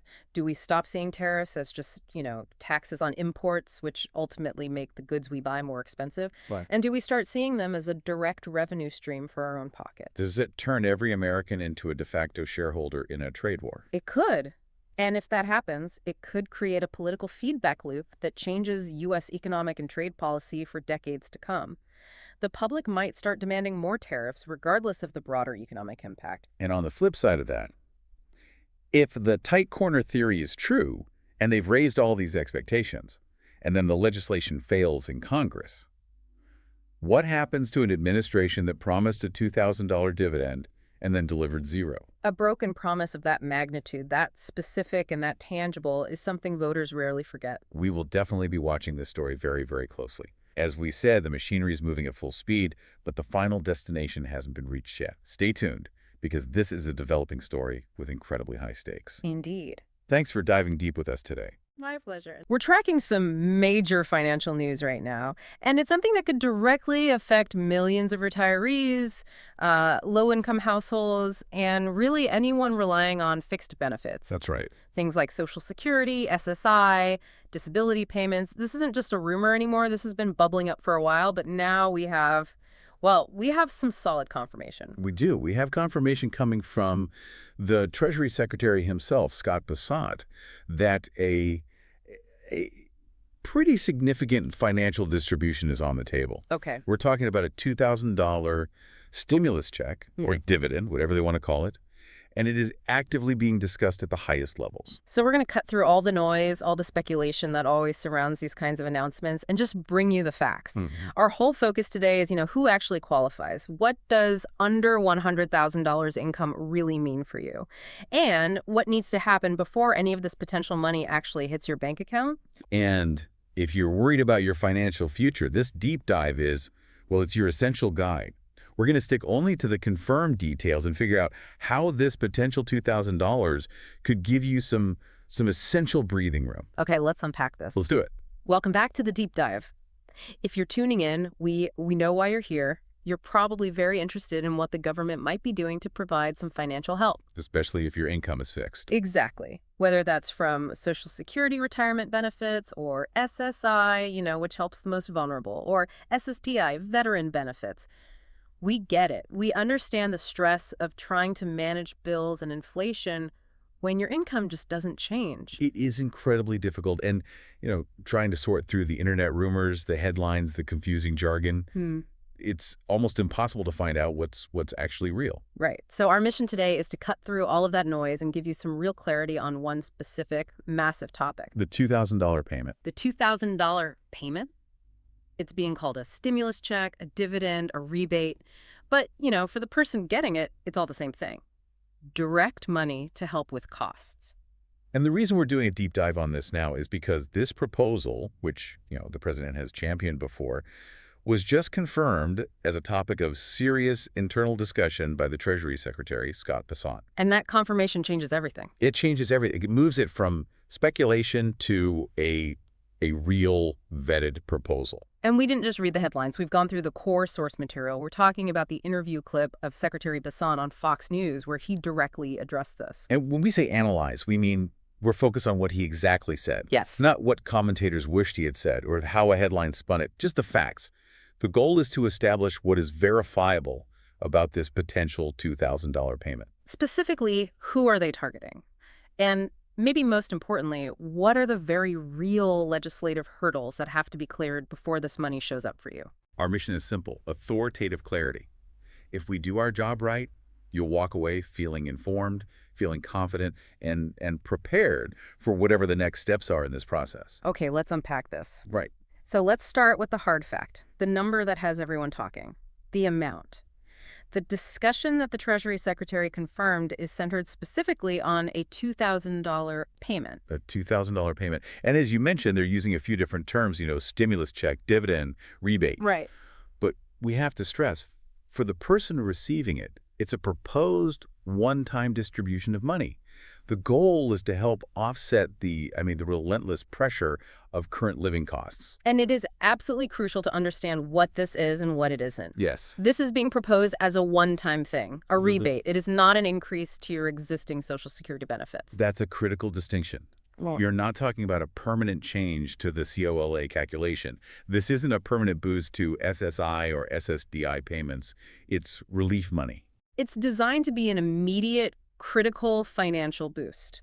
It's what the administration keeps calling essential breathing room for people who are struggling with the cost of, everything. Food, gas, housing. And this idea of direct financial relief isn't new for this administration. It's a recurring theme. Yeah. The sources we're looking at indicate this is actually, I think they called it the fourth iteration. The fourth endorsement, yeah. The fourth endorsement the president has made about distributing money back to the people. And that's significant. It suggests a consistent philosophy here. Which is? Prioritizing direct cash to individuals over, say, complex corporate tax breaks or other interventions that might take a long time to, trickle down. And the framing around it is very deliberate, very empathetic. They talk about it in terms of, addressing financial pressures, providing dignity, offering practical help with bills. The $2,000 isn't supposed to solve everything, but it's designed to be big enough to make a real material difference. Maybe it covers a month of rent or offsets several months of inflated grocery bills. Okay, so that's the what. A $2,000 one-time payment. Now let's get to the how. How would it be funded? This brings us to probably the most complex and politically tricky part of this whole thing. It is. Secretary Bessent confirmed the funding mechanism they're discussing is tariff revenues. Tariff revenues, or profit sharing from tariffs. Right. And what's fascinating here is that mechanism fundamentally changes the politics and the economics of this compared to the stimulus payments we saw before. How so? Well, the stimulus checks during the pandemic were mostly funded through massive deficit spending. The government basically borrowed trillions of dollars and added it to the national debt. Okay. Using tariff revenue, on the other hand, implies they're using money the government has already collected on goods imported into the country. It's existing revenue, not new debt. And this is exactly where the interviewer on Fox News zeroed in. They immediately challenged him on it. They did. The analogy they used was something like, isn't this like using your overdraft to pay off your credit cards or taking money from one credit card to pay another? And that analogy perfectly captures the debate. There are really two competing ways to look at using tariff money like this. And you need to understand both of them as this moves forward. Okay, so what's the first interpretation, the skeptical one? The skeptical view, which aligns with that interviewer's question, is this. Tariffs are taxes on imported goods. And most economists agree that those costs, well, they get passed on to the American consumer. In the form of higher prices. In the form of higher prices on everything from your phone to your clothes. So the skeptics argue that funding a stimulus check with that money is just rebating money that you already paid in inflated prices. So you're not really getting ahead. You're not. It's seen as an offset for the government's own trade policies that might have contributed to inflation in the first place. It's just shuffling money around. So in that view, the $2,000 is just softening the blow from the tariffs, not actually creating new wealth. Precisely. Now, the second interpretation is the one the administration is pushing. The more favorable one. The more favorable one. They argue that these tariffs have generated billions in revenue that would otherwise just sit in a general government account, or maybe go to paying down debt, which doesn't help struggling families right now. Okay. So by calling it a profit share or a dividend, they're framing it as returning existing government revenue directly to the working class, who will then immediately spend it, put it back into local economies, and create demand. And in their view, it's a responsible, non-debt way to provide relief. Exactly. And this sets up a huge political choice. The debate that Secretary Bessent confirmed is happening is whether to fund relief from a revenue stream that might be, self-defeating in the long run, or to use this model to avoid the massive deficit spending we saw a few years ago. And that debate over the funding source is absolutely critical. It is, because a controversial funding source slows everything down in Congress. Which brings us to the current status. And we need to be crystal clear on this for every single person listening. Yes, please listen carefully here. The $2,000 payment has not been agreed upon yet. It is officially in discussion. This is not an approved policy. It's a serious proposal, but it is far from a done deal. It is so far from being a done deal. To get from in discussion to $2,000 in your bank account, this thing has to go through a complex and usually very slow legislative process. Meaning it has to be written up as formal legislation. Formal legislation that has to make its way through the House, the Senate, and then obviously get signed by the president. That's the path. And that means it needs a majority vote in both chambers. Right. It needs to get through committees. It needs to survive floor debates. And it almost certainly means there will be negotiation over that funding source we just talked about and the exact income thresholds for who gets it. It is not an executive order. It has to survive Congress. Here's where it gets really interesting. Let's dig into that critical hurdle that affects you directly. Eligibility, and specifically the income limits they're talking about. When Secretary Bessent was asked specifically about who would get this potential $2,000 payment, he confirmed the ceiling they're discussing right now. And that number is? The target is families making less than, say, $100,000. $100,000. So that's the first major piece of verifiable information we have on eligibility. It clearly defines the administration's goal. They're focused on low-income and middle-income people. And just as important, it excludes high-income individuals. In this context, if your household is over $100,000, the secretary basically said you're likely not going to qualify for this specific relief. And for most of our listeners, people on fixed benefits like Social Security, SSI, SSDI, low-income veterans, that $100,000 ceiling is actually pretty reassuring. Right. Because most people relying on those incomes are well below that threshold. It puts them firmly in the primary target demographic for this money. The intent is clearly to help those who feel the economic pinch the most. However, we have to introduce some nuance here. Because in Washington, the number they float at the beginning is almost never the number that ends up in the final law. That's the reality. While the secretary confirmed $100,000 is what they're discussing, that is not a line in the sand. That's simply the maximum eligibility marker, the upper limit they will not go past. So we need to prepare people for the real possibility of that number coming down during negotiations. What does that usually look like? Well, if we connect this to the bigger picture, history shows us that Congress almost always goes for much lower income thresholds, especially when the funding is controversial, like with these tariffs. Why is that? When they start writing the actual legislation and calculating the total cost, they almost always bring that number down substantially. It's a way to reduce the overall price tag and target the impact even more narrowly. So what are some of the numbers being floated as a more likely compromise? The source material details some speculative but, educated guesses based on past stimulus bills. We could definitely see that final ceiling drop to $80,000, maybe $75,000, $70,000, even $60,000. So it's critical for our audience to be aware of that potential drop. Absolutely. The $100,000 figure is let's call it a political marker, an enthusiastic starting point. But the final bill could be much tighter. What's the most realistic scenario then? The most likely scenario, based on historical patterns, is that the real number might hover around, say, $75,000 for a single person, a household of one. Okay, 75,000. And then for a married couple filing their taxes jointly, that number is usually doubled in the legislation. So you'd be looking at around 150,000. It's a sliding scale.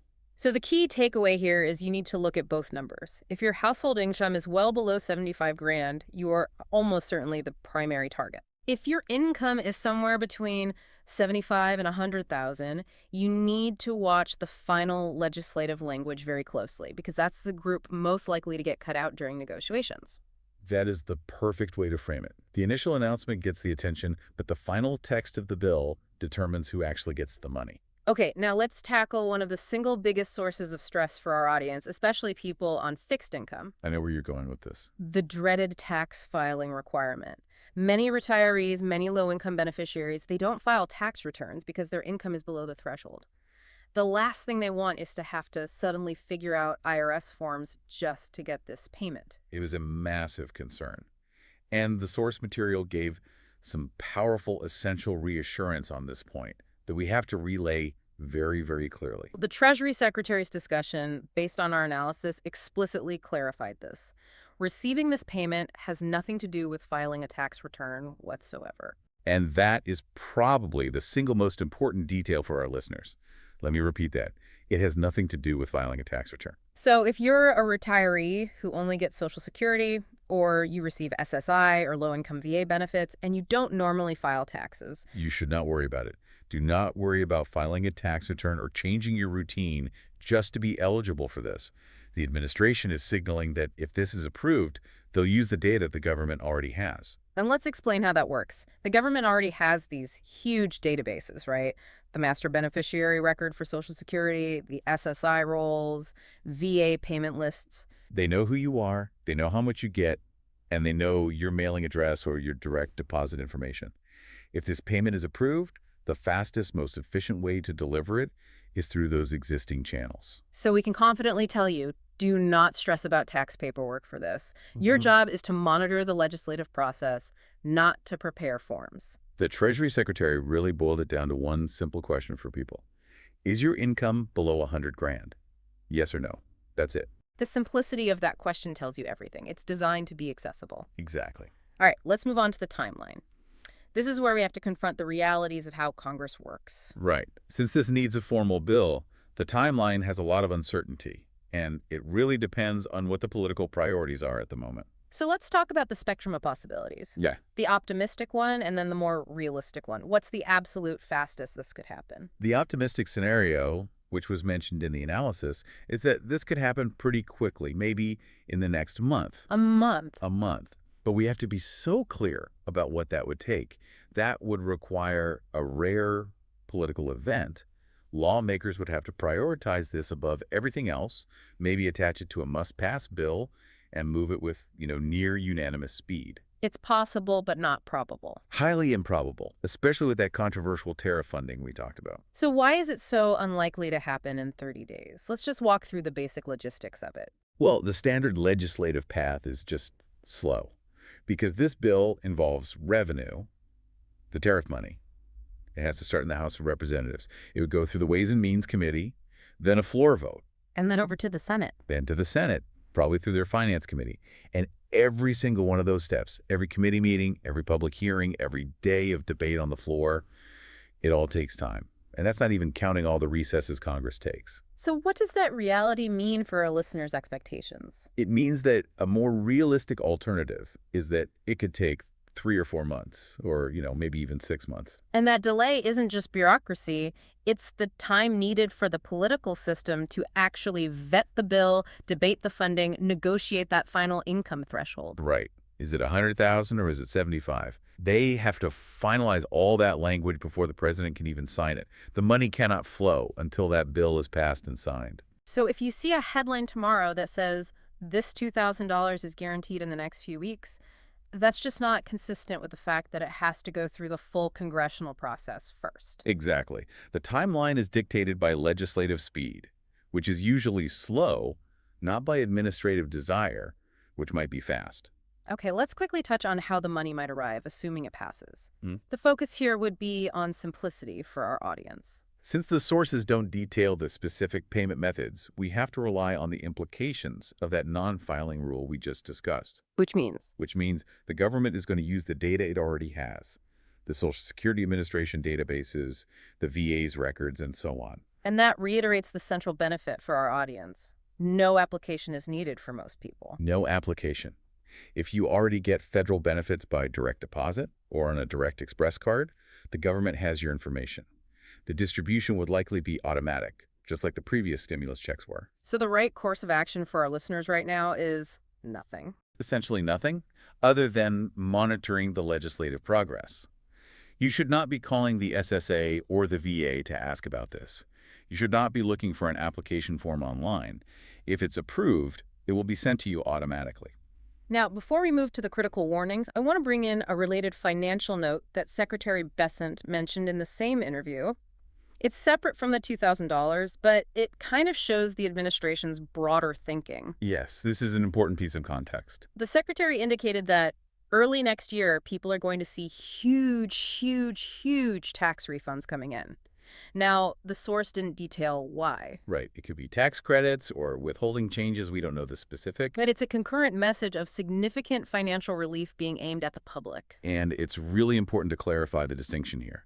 The huge tax refund talk is separate from the $2,000 dividend proposal. The refund is part of the existing tax system. The dividend is a proposed new distribution. But taken together, they show a two-pronged strategy focused on getting direct financial relief to people, whether through the traditional tax system or through this new proposed rebate model. Okay, let's move into Section 4. Critical warnings and the idea of encouraging momentum.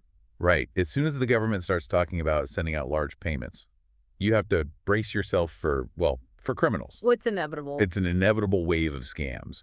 And we have to anticipate the vulnerability of our audience, especially seniors and low-income folks, to this kind of fraud. This is probably the most important part of our whole deep dive. This is about protecting your money. This raises an important question.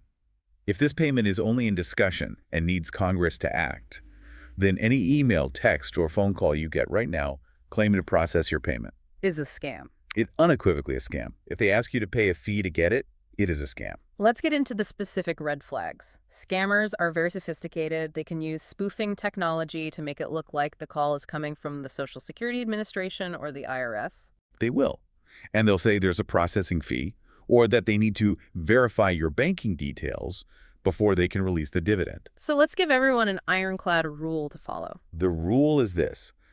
No legitimate government agency, not the SSA, not the IRS, not the VA, will call you, text you, or email you out of the blue asking for money for your bank details or for your Social Security number related to this proposed check. They already have your information if you're a beneficiary. They already have it. Your safety net is simple. Do nothing. Wait for an official letter in the physical mail from a government agency you trust.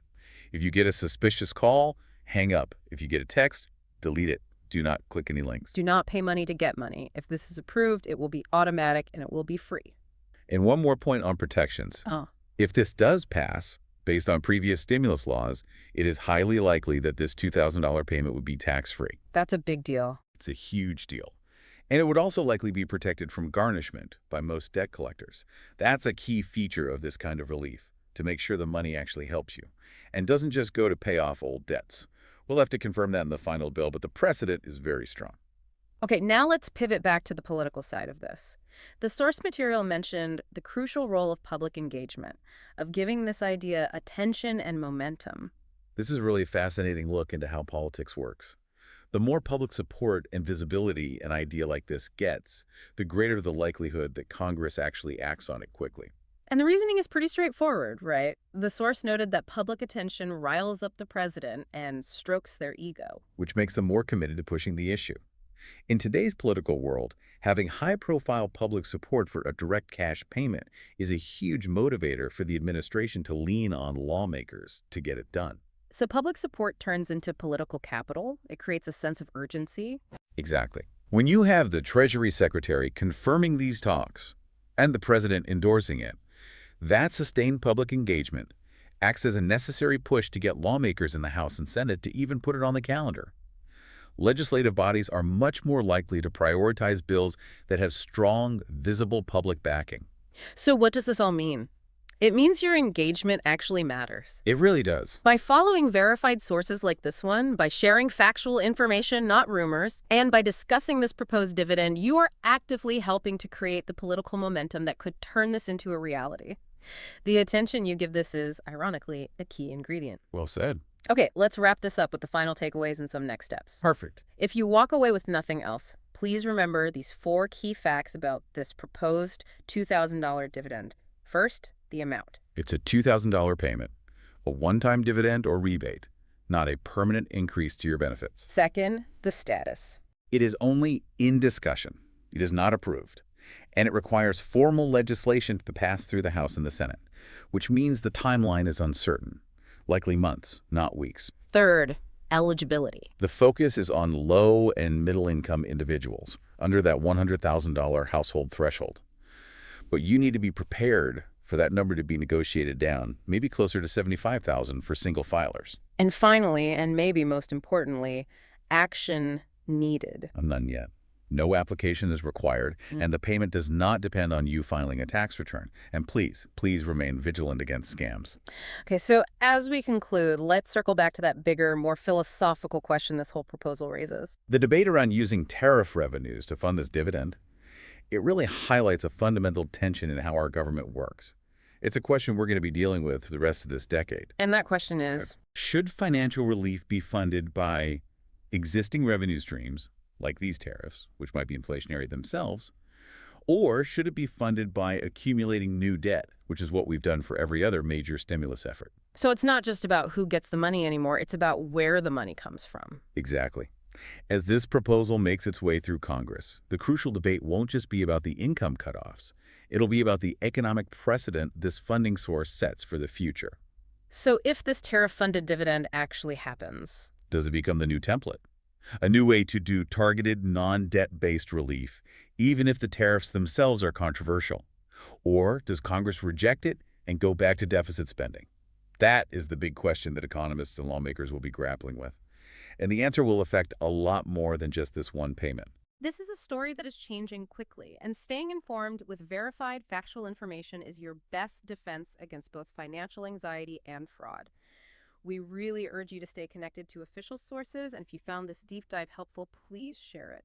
By getting this accurate, detailed information out there, you are directly contributing to the political momentum that the administration itself suggested is necessary to push this from a promising discussion into actual dollars. We have a major financial update that could affect, well, potentially hundreds of millions of low and fixed income Americans. It's a number that gives, immediate clarity and a sense of hope for a lot of people. A proposed direct cash payment, Right. a $2,000 dividend distribution per person. And this isn't just, some kind of political talk aimed at the wealthiest people. The proposal is specifically, explicitly, targeting low and middle income USA citizens. Exactly. We are talking about retirees, people relying on Social Security, the disability community on SSDI and SSI. These are the exact individuals who have been just battling the corrosive effects of inflation. Every single day. Every single day. That's right. So this money is being framed as essential, immediate financial relief. It could provide that breathing room that so many people have desperately needed just to pay bills and, maintain some dignity. But here's the puzzle we really have to solve. The big one. How do you fund a cash outlay of this magnitude? The proposed funding mechanism is, well, they're calling it massive tariff income. But when we actually look at the numbers, the math required to fund this payment is just staggering. We're talking over $500 billion needed immediately. Wow. So our deep dive mission today is to unpack where this proposal came from, really examine that controversial funding mechanism, and clarify who might actually qualify from the fixed income community. And maybe most importantly, what the realistic timeline looks like for you. We're going to cut straight through all the political noise to deliver the facts you need. Welcome to the deep dive. You sent us a stack of sources detailing these recent, very high-profile statements about what's being called a new $2,000 stimulus or a dividend or a rebate. The terminology keeps shifting. It does. But whatever you call it, the potential impact on your daily life is huge. So our mission is to give you clarity and fast on what could be a life-changing financial benefit. We're going to dissect this proposed $2,000 payment. Where did the idea come from? How is it mathematically supposed to be funded? And what does it really mean for those of you relying on fixed or low incomes? And, the initial hook from the source material is absolutely critical for our audience. It provides a level of specific clarity that, frankly, a lot of past relief discussions just didn't have. What do you mean? The sources explicitly state that the payment is not for high-income people. It is explicitly for low- and middle-income USA citizens. That distinction, the explicit exclusion of high earners, that's a direct answer to a constant concern we hear. Right. From people on Social Security, SSI, SSDI, who always worry they're going to be left behind or, deemed ineligible because their income comes from a government benefit. Precisely. It really sets the stage for a targeted relief effort. And that's why we have to start by dedicating some real time to decoding this $2,000 dividend proposal and figuring out who exactly stands to benefit. Okay, let's unpack the language then. The sources consistently describe this as a dividend distribution rebate, or, more simply, a dividend of at least $2,000 a person. Why that specific word dividend instead of stimulus or, welfare? The word dividend is very strategic. It frames the payment not as a handout and not as new debt, but as a return of revenue. A return. Exactly. In this case, tariff revenue, return to the citizens who, ultimately fund the government. And the inclusion is just as important as the exclusion you mentioned. The payment is explicitly not including high-income people, but, and this is the key phrase, will be paid to everyone otherwise. And the source material noted a recent, very critical confirmation that the proponent of this idea doubled down on it just a few days ago, specifically reiterating that language about it being aimed at the low and middle income community. Right. So this is not some idea that's been retracted or pushed to the side. It actually appears to be gaining momentum. That sustained momentum is key. And that brings us directly to the fixed income community. We know that the largest segment of our audience is made up of individuals receiving Social Security retirement, SSDI, that's Social Security Disability Insurance, and SSI, which is Supplemental Security Income. Right, for low-income seniors and the disabled. Exactly. These are the people with the deepest, most urgent questions about whether they'll actually qualify. Of course.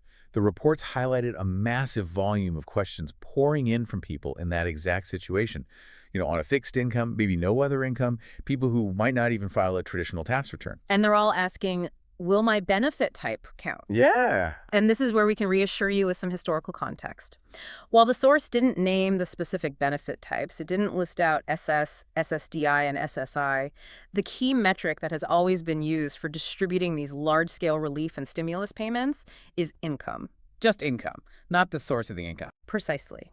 If you fall into the low or middle income category, where that income comes from, whether it's a government pension, a VA benefit, or a disability check, it becomes secondary to the final dollar amount of your income. So the focus on low and middle income strongly suggests that the vast majority of fixed income recipients, who typically fall well below any established high-income thresholds, would be the primary recipients. Oh, absolutely. We're talking about ensuring eligibility for millions of seniors and disabled individuals whose annual income is often, $30,000 or less? That is the logical conclusion.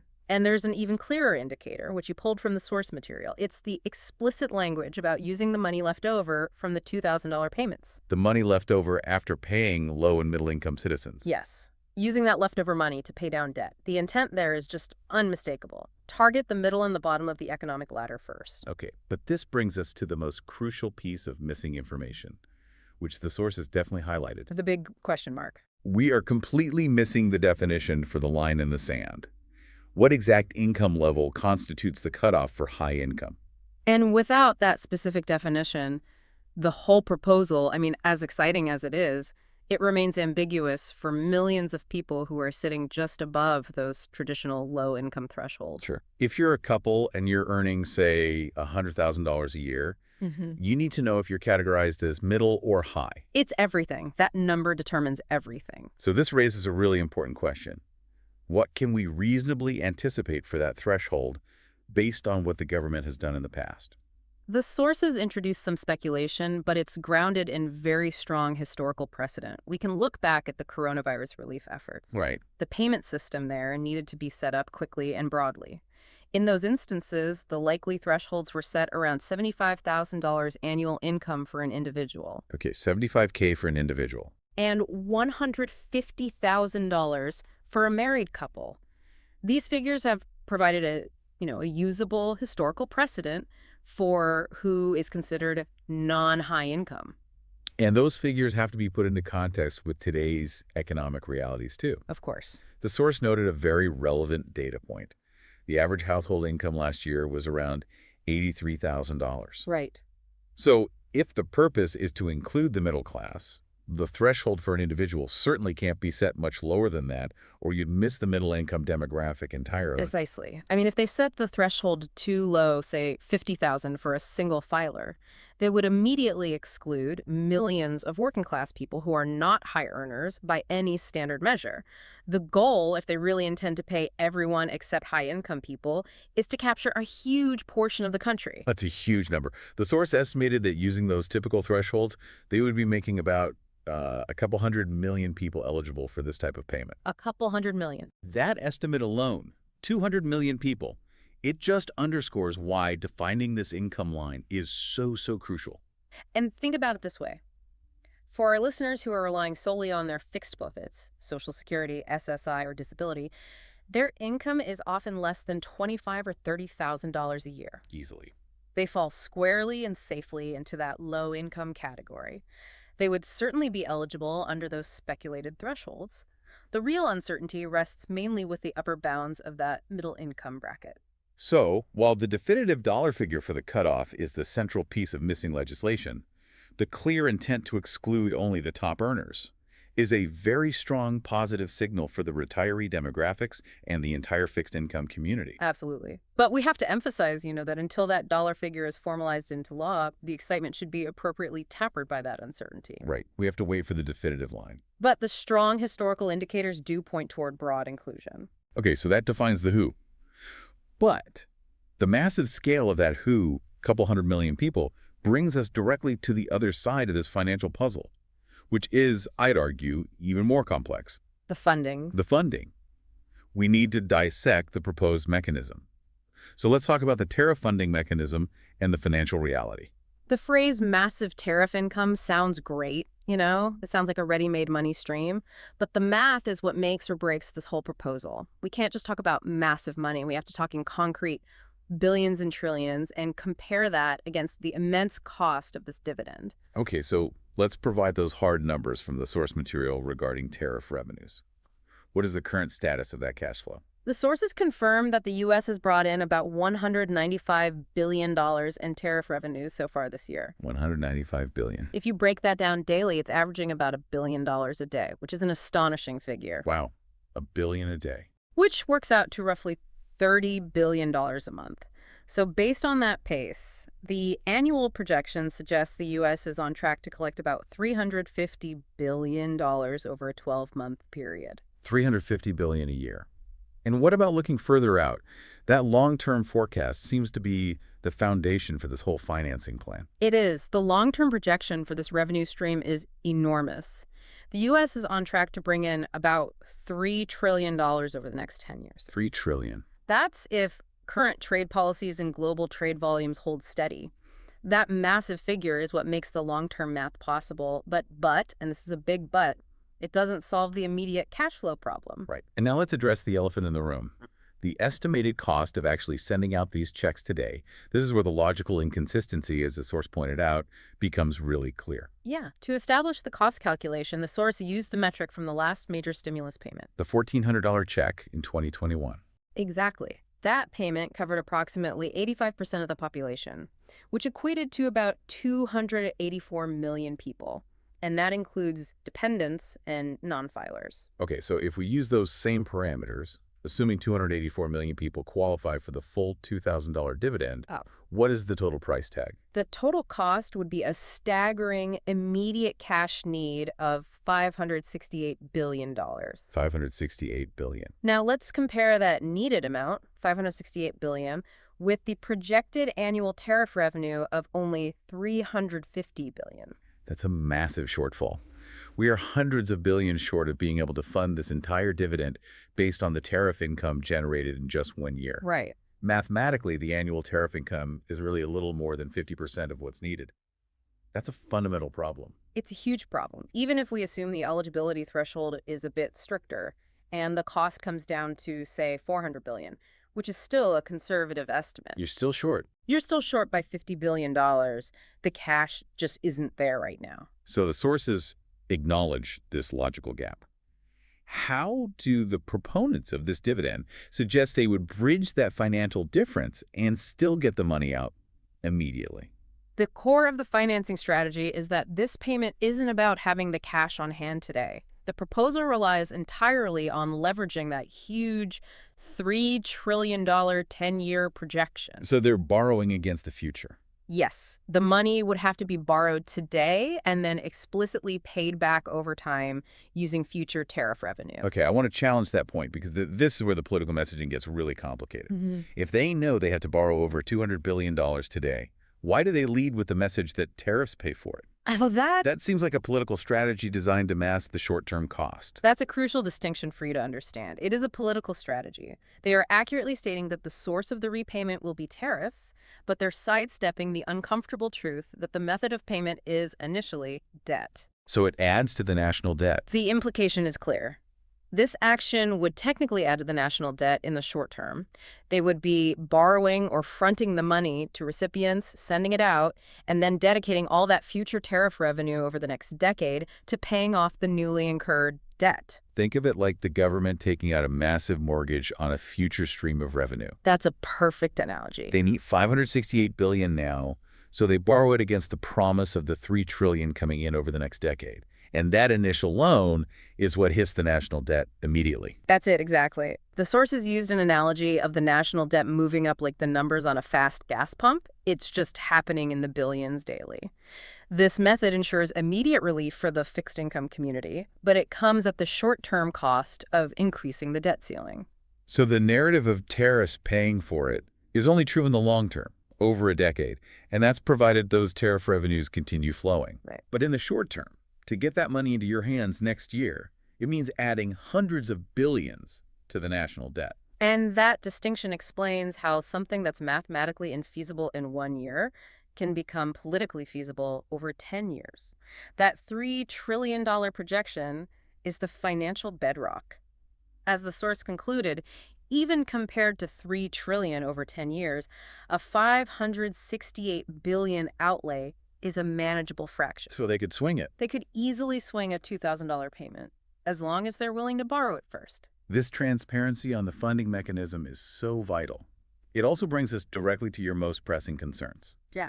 Once you figured out if you qualify, you need to know when and how this payment would actually arrive. Right. We need to transition now to addressing listener logistics. This is the practical side of the deep dive. The questions just flood in every time. When will I get this $2,000 payment? And the unspoken reality we have to state clearly is that because this is still a proposal that requires the full legislative process, debate, passage, signature, there are no specific dates, no schedules, no payment methods, no details on direct deposit, paper checks, or the all-important direct express cards for so many fixed income recipients. None of that is announced yet. That lack of detail is just inherent to a proposal. The when is entirely dependent on Congress acting. However, we can use past context and processes to give you a rough idea of what the administration of this payment would look like if it were to become law. Okay, so assuming this moves forward quickly, how would the payment mechanism typically work, especially for people receiving Social Security or SSI who may not file traditional tax returns or who rely on a direct express card? We can assume the process would closely mimic the past major stimulus payments.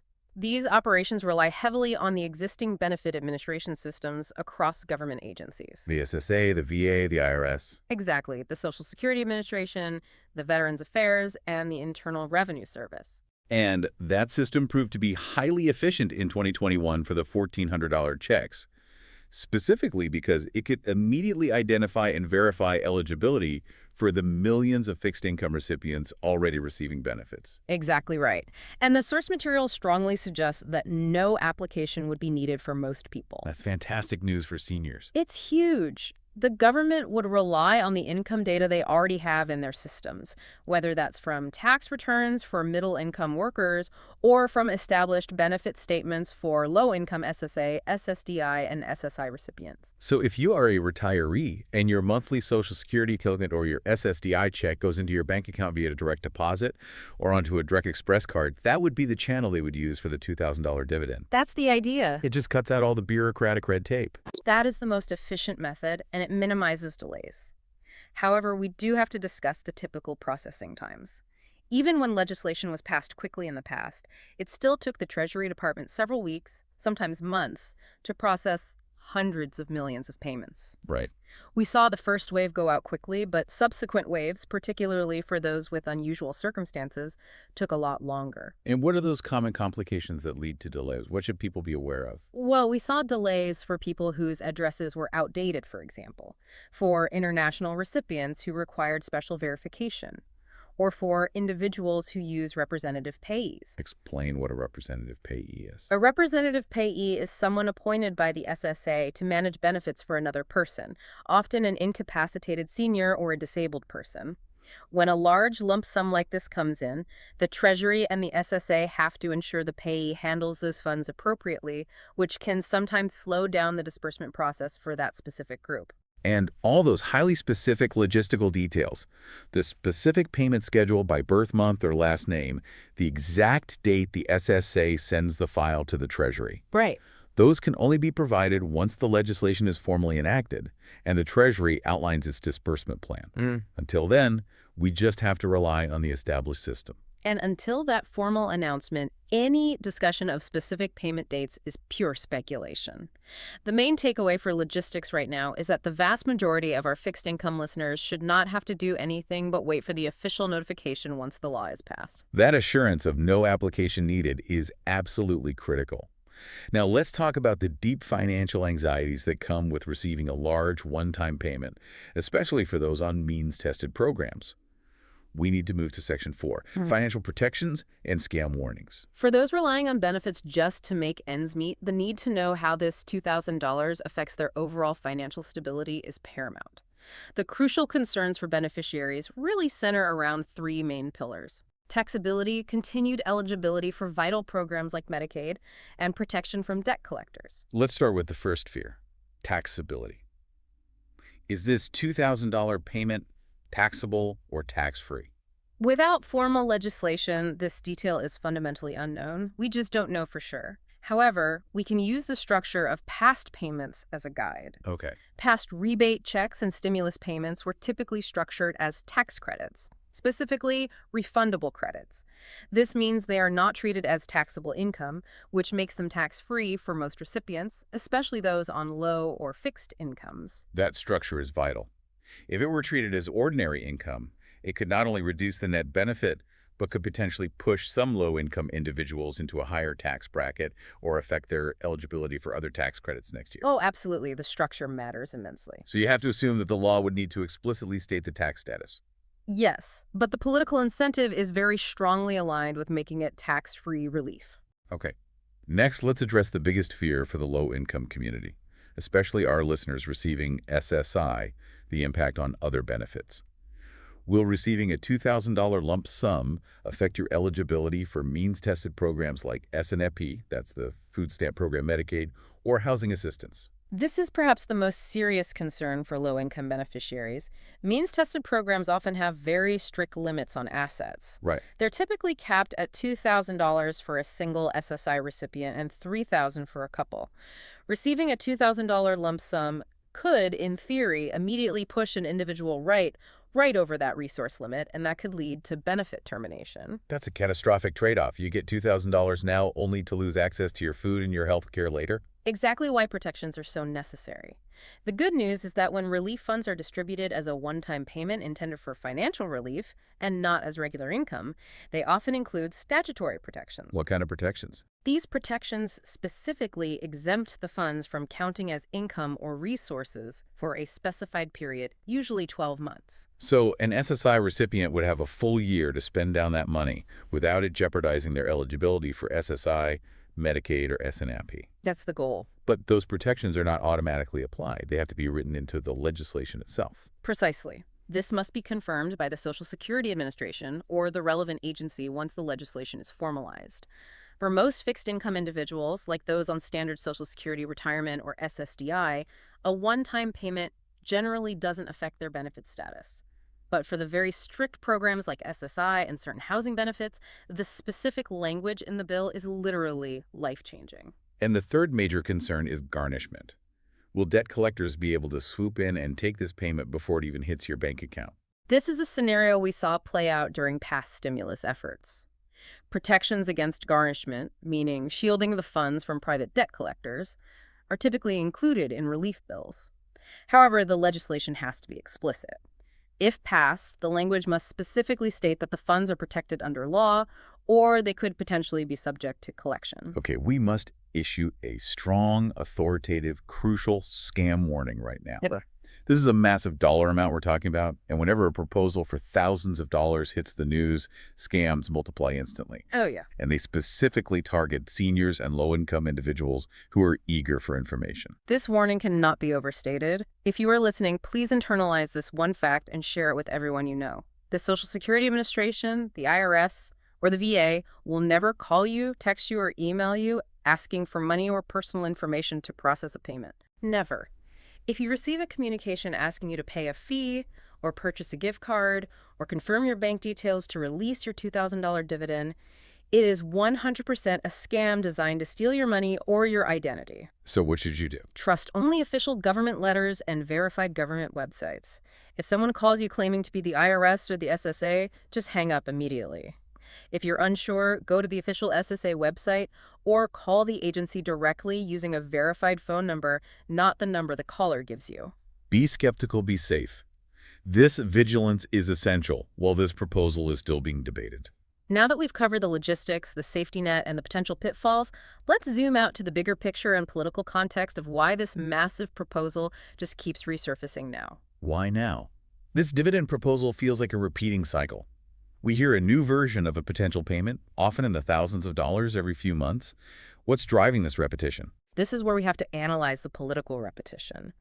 The history provided in the sources is striking because it shows a really clear pattern of commitment. This is now the fourth time that the idea of distributing money in the thousands of dollars has been endorsed or seriously proposed since January of this year. The fourth time. In less than 10 months. Walk us through those previous iterations. It helps to contextualize this latest $2,000 push. Certainly. Back in February, there was the mention of a $5,000 Doge dividend, which was, more symbolic, but it set a very high dollar expectation. Right. Then in August, we saw a formal proposal for a $600 rebate check introduced in Congress. It failed to gain traction, but it demonstrated legislative intent. Yeah. And prior to this most recent $2,000 dividend announcement, there was a separate interview in early October where a distribution somewhere between $1,000 and $2,000 was mentioned. So that's 4 major public endorsements of large-scale payments in less than a year. What does that repetition tell us about the credibility of the latest proposal, and maybe more importantly, the political pressure behind it? The sources analyze the political implication of this repeated high-profile endorsement as, quote, painting themselves into a corner. Painting themselves into a corner. The messaging is, without a doubt, awesome and exciting. It promises real, tangible financial help to a critical voting demographic, the low and fixed-income Americans who desperately need relief from inflation. But the political danger lies entirely in the follow-through, or the lack of it. Exactly. The source suggests that if the proposal does not follow through this time, after 4 separate high-profile endorsements, it would result in a really, really bad messaging campaign. And a loss of credibility. A loss of a ton of credibility. The analogy used in the source is powerful. This is becoming analogous to the kid who cried wolf. If they promise this life-changing relief 4 times and fail to deliver, the audience will stop believing them. and that political capital is just lost. So the political pressure to deliver is immense, precisely because the idea has been floated so often, and the financial needs of the target audience are so acute. Right. That pressure has to be what's driving the insistence on the tariff funding plan, even with the short-term debt implication we just discussed. And this leads us to the heart of the confusion, and I think the most fascinating financial contradiction within the proposal itself. We're talking about the debt paydown paradox. Okay, this is where the political messaging and the raw math seem to diverge dramatically. They do. The proposal includes a supplementary claim that any money left over from the massive tariff income after the $2,000 payments are sent out would be used to pay down the national debt. Now, hold on. Let's just revisit the mathematical reality we established in Section 2. We concluded that the government would have to borrow over $200 billion to finance the $568 billion payment in the short term. Right. The annual tariff revenue is only $350 billion. That is the paradox. How can proponents claim there will be leftover money to pay down the national debt when the annual math shows they need to borrow hundreds of billions just to make the payments in the first place? It feels like they are making two competing promises at the same time. They are performing a very complex political calculation. They're essentially proposing to do three things. One, create new debt in the short term to deliver immediate relief. Okay. 2, pay down that new debt over 10 years using future tariffs. And 3, claim there will be surplus tariff money left over to pay down the existing national debt. It sounds like a strategy designed to appeal to both sides of the aisle, those who need immediate financial assistance and those who are concerned about fiscal responsibility and the national debt. It's a political masterstroke if it works. But a financial tightrope walk in reality. Yeah, it absolutely is. The key tension is that the $3 trillion 10-year projection has to cover both the roughly $568 billion used for the dividends and any subsequent debt reduction. If that trade revenue falls short, the entire financial strategy collapses, and the short-term debt just remains or grows. And the sources highlighted this deep tension. They did, noting that the proposal simultaneously promises a $500 billion payment and a plan to reduce the national debt when the funding mechanism inherently requires short-term borrowing that adds to that debt. So the bottom line for you, the listener, is that this financial structure requires a huge leap of faith in the long-term consistency of tariff revenues. It's a crucial aspect to recognize when you're evaluating the real feasibility of this plan. Indeed. The willingness to borrow so aggressively suggests that the political pressure to deliver on this promise after repeating it 4 times may just outweigh the immediate fiscal concerns of adding to the national debt. This has been a crucial deep dive into a major financial proposal that affects millions of people who need this financial clarity. Let's synthesize the critical key takeaways you need to know right now. First, the amount. This is a significant proposed dividend of at least $2,000 per person, intended to provide genuine, immediate financial relief. Second, who qualifies? The focus is explicitly on low and middle-income USA citizens. This effectively covers the entire fixed-income community retirees, those on Social Security, SSI, and SSDI, who fall well below the speculated high-income thresholds of $75,000 or $150,000. And no application is expected to be needed for most beneficiaries already in the system. Third, the funding source. It is to be paid by massive tariff income, but because the immediate cost is over $500 billion, it requires borrowing against future revenue. Which means it will technically add hundreds of billions to the national debt in the short term, even if that debt is paid down over the next 10 years using the projected $3 trillion in tariff revenue. And finally, the status. This remains a major, repeated proposal.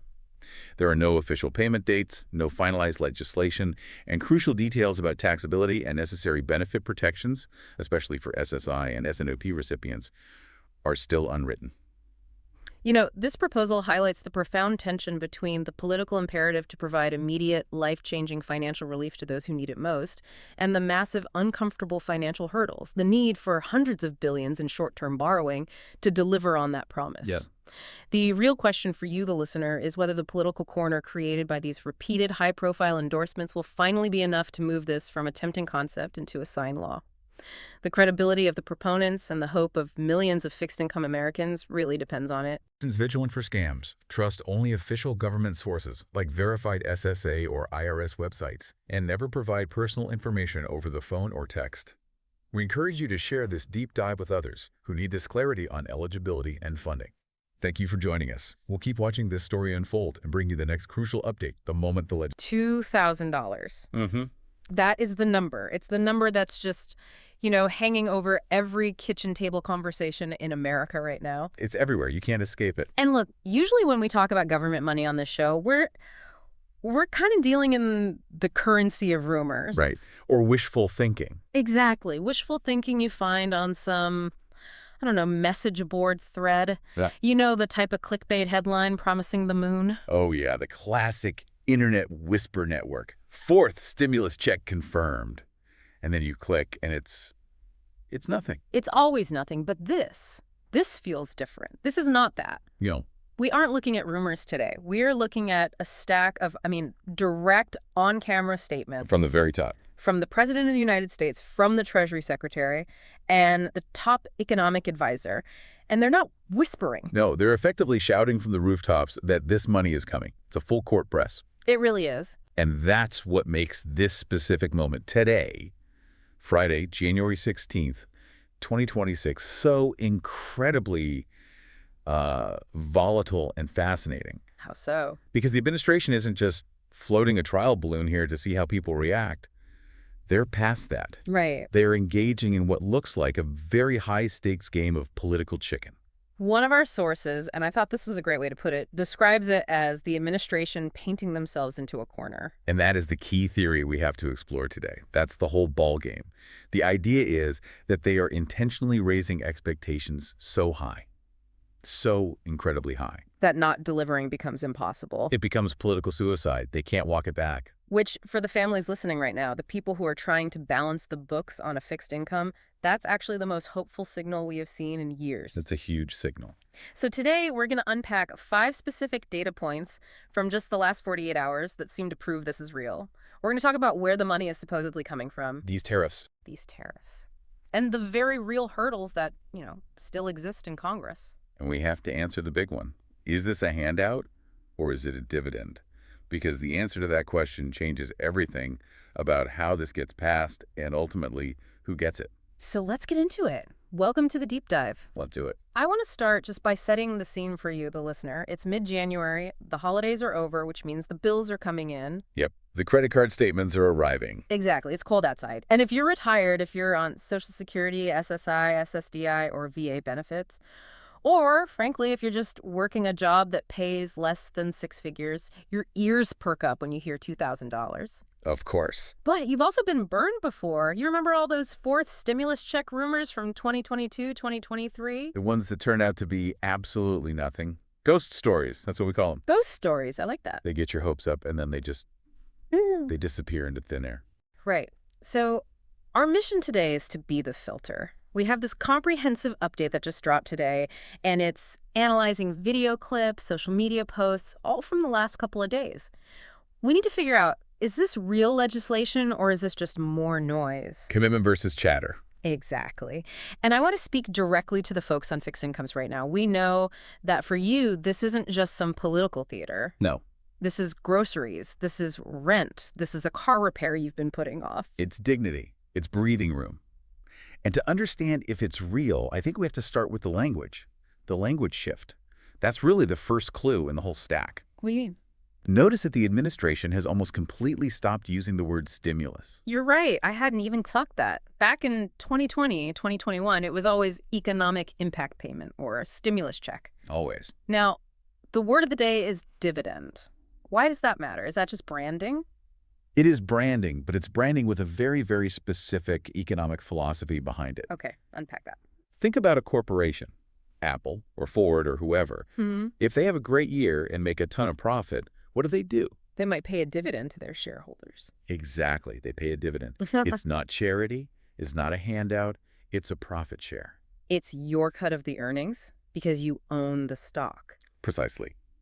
The president and his team are trying to reframe the American citizen as a shareholder in USA Incorporated. Mm-hmm. The argument is, we are bringing in billions and billions of dollars in new revenue through these tariffs on foreign goods. That's profit. And you, the citizen, you deserve your cut. Which is a brilliant psychological pivot, isn't it? It's genius. Stimulus sounds like the government is saving you because you're struggling. It's remedial. Right. It implies weakness on your part. But dividends sounds like the government is paying you because you're an owner. It sounds like you've earned it. It changes the power dynamic completely. It's empowering, not paternalistic. Right. And critically, it appeals to fiscal conservatives who usually hate handouts. Yes. Because if you frame it as a return on investment for the American taxpayer, suddenly it becomes much harder for a Republican in Congress to stand up and vote no. Because they'd be voting against their constituents getting their share of the profit? Exactly. It frames the payment as something earned, not something given. It's not welfare. It's a disbursement of national profit. Okay, so the framing is the America dividend. I get that. Now let's talk numbers, because the number 2,000 is flying around, but I want to be really precise here. Good idea. The source material we're looking at highlights a post from the president where he didn't just say $2,000. No, he was careful with his words. He said at least $2,000. That floor is interesting, isn't it? It suggests that, depending on how the tariff revenue projections look over the next few months, they might try to go even higher. So 2,000 is the starting point, not the ceiling. 2,000 is the anchor. It's the promise. But they've given themselves wiggle room to be even more generous if the numbers work out.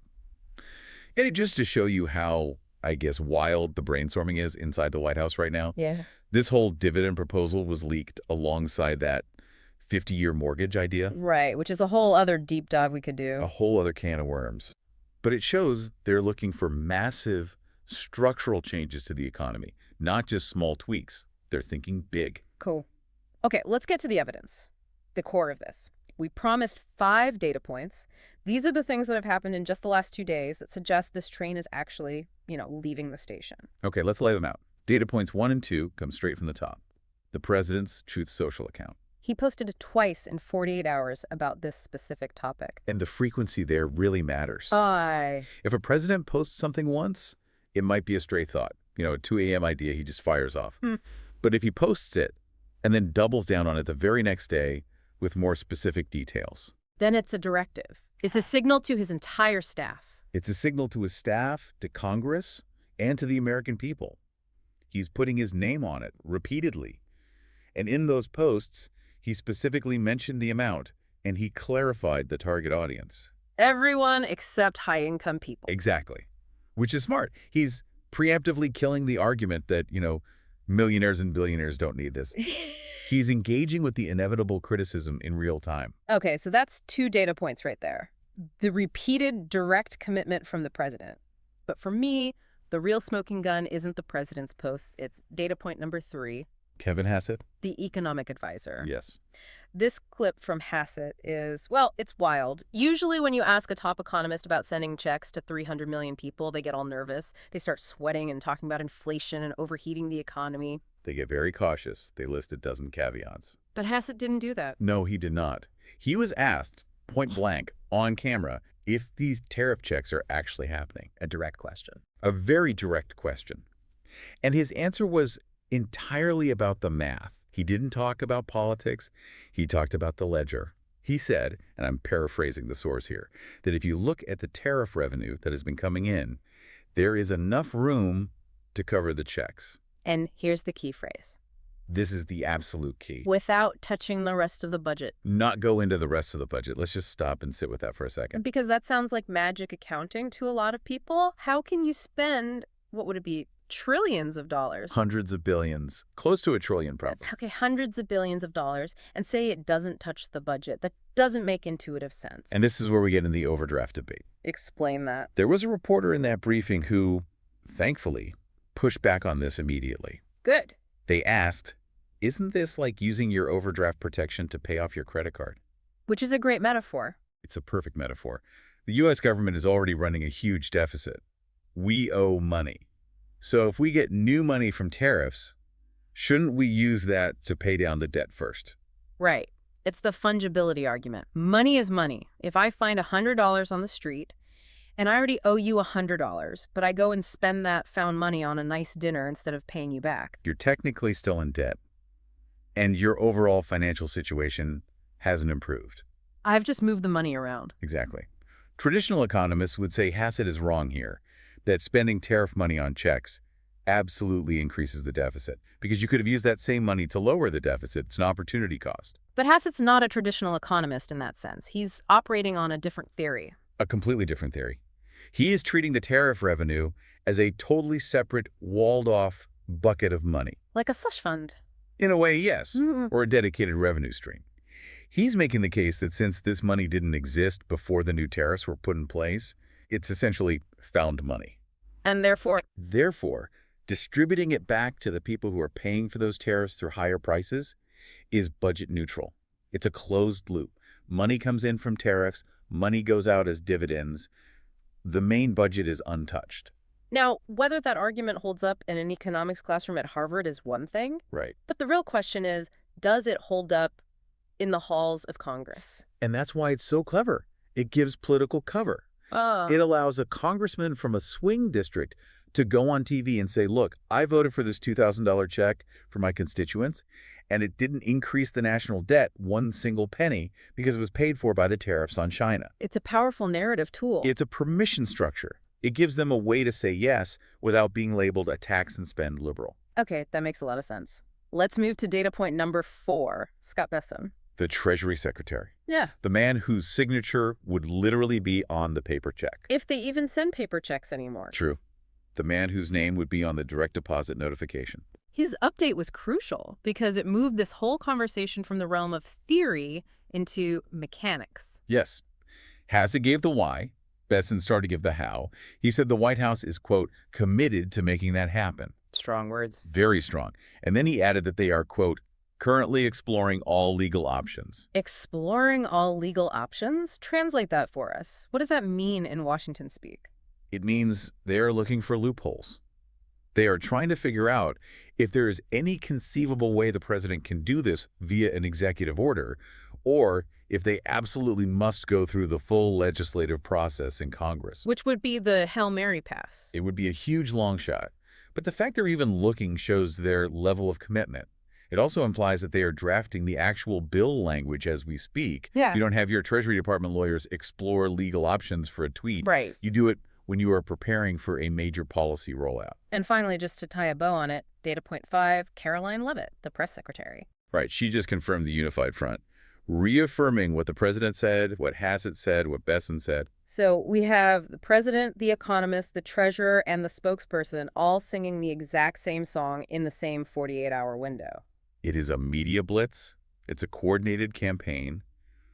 And it leads us directly to the question that everyone listening right now wants answered. Okay.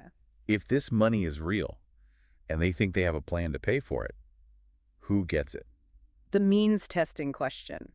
This is where we need to be very, very specific for our listeners, especially for those on fixed incomes who are always worried that they'll fall through the cracks. Right. Based on the source material we have, we can triangulate the answer pretty clearly. Okay. Hassett, the economist, he threw out a number. He said families making less than, quote, say $100,000. The say is important. It means the number isn't set in stone, but that's the ballpark they're in. And the president's wording was a little different. A little broader. He said, everyone except high-income people. So let's break that down with some real-world examples. If I am a retiree, my only income is my Social Security check. Let's say it's $25,000 a year. Am I in? You are the bullseye. You're exactly 100% who this is designed for. Okay. What if I'm on SSDI because of a disability and I make $30,000 a year? Or I'm a veteran with a disability rating that gives me a similar income. You are the target demographic. The administration knows that these are the groups getting hit the absolute hardest by inflation. Their costs for food, for medicine, for utilities have gone up, but their income is fixed. So that $100,000 cap is actually pretty generous. It's very generous. It covers the vast majority of American households.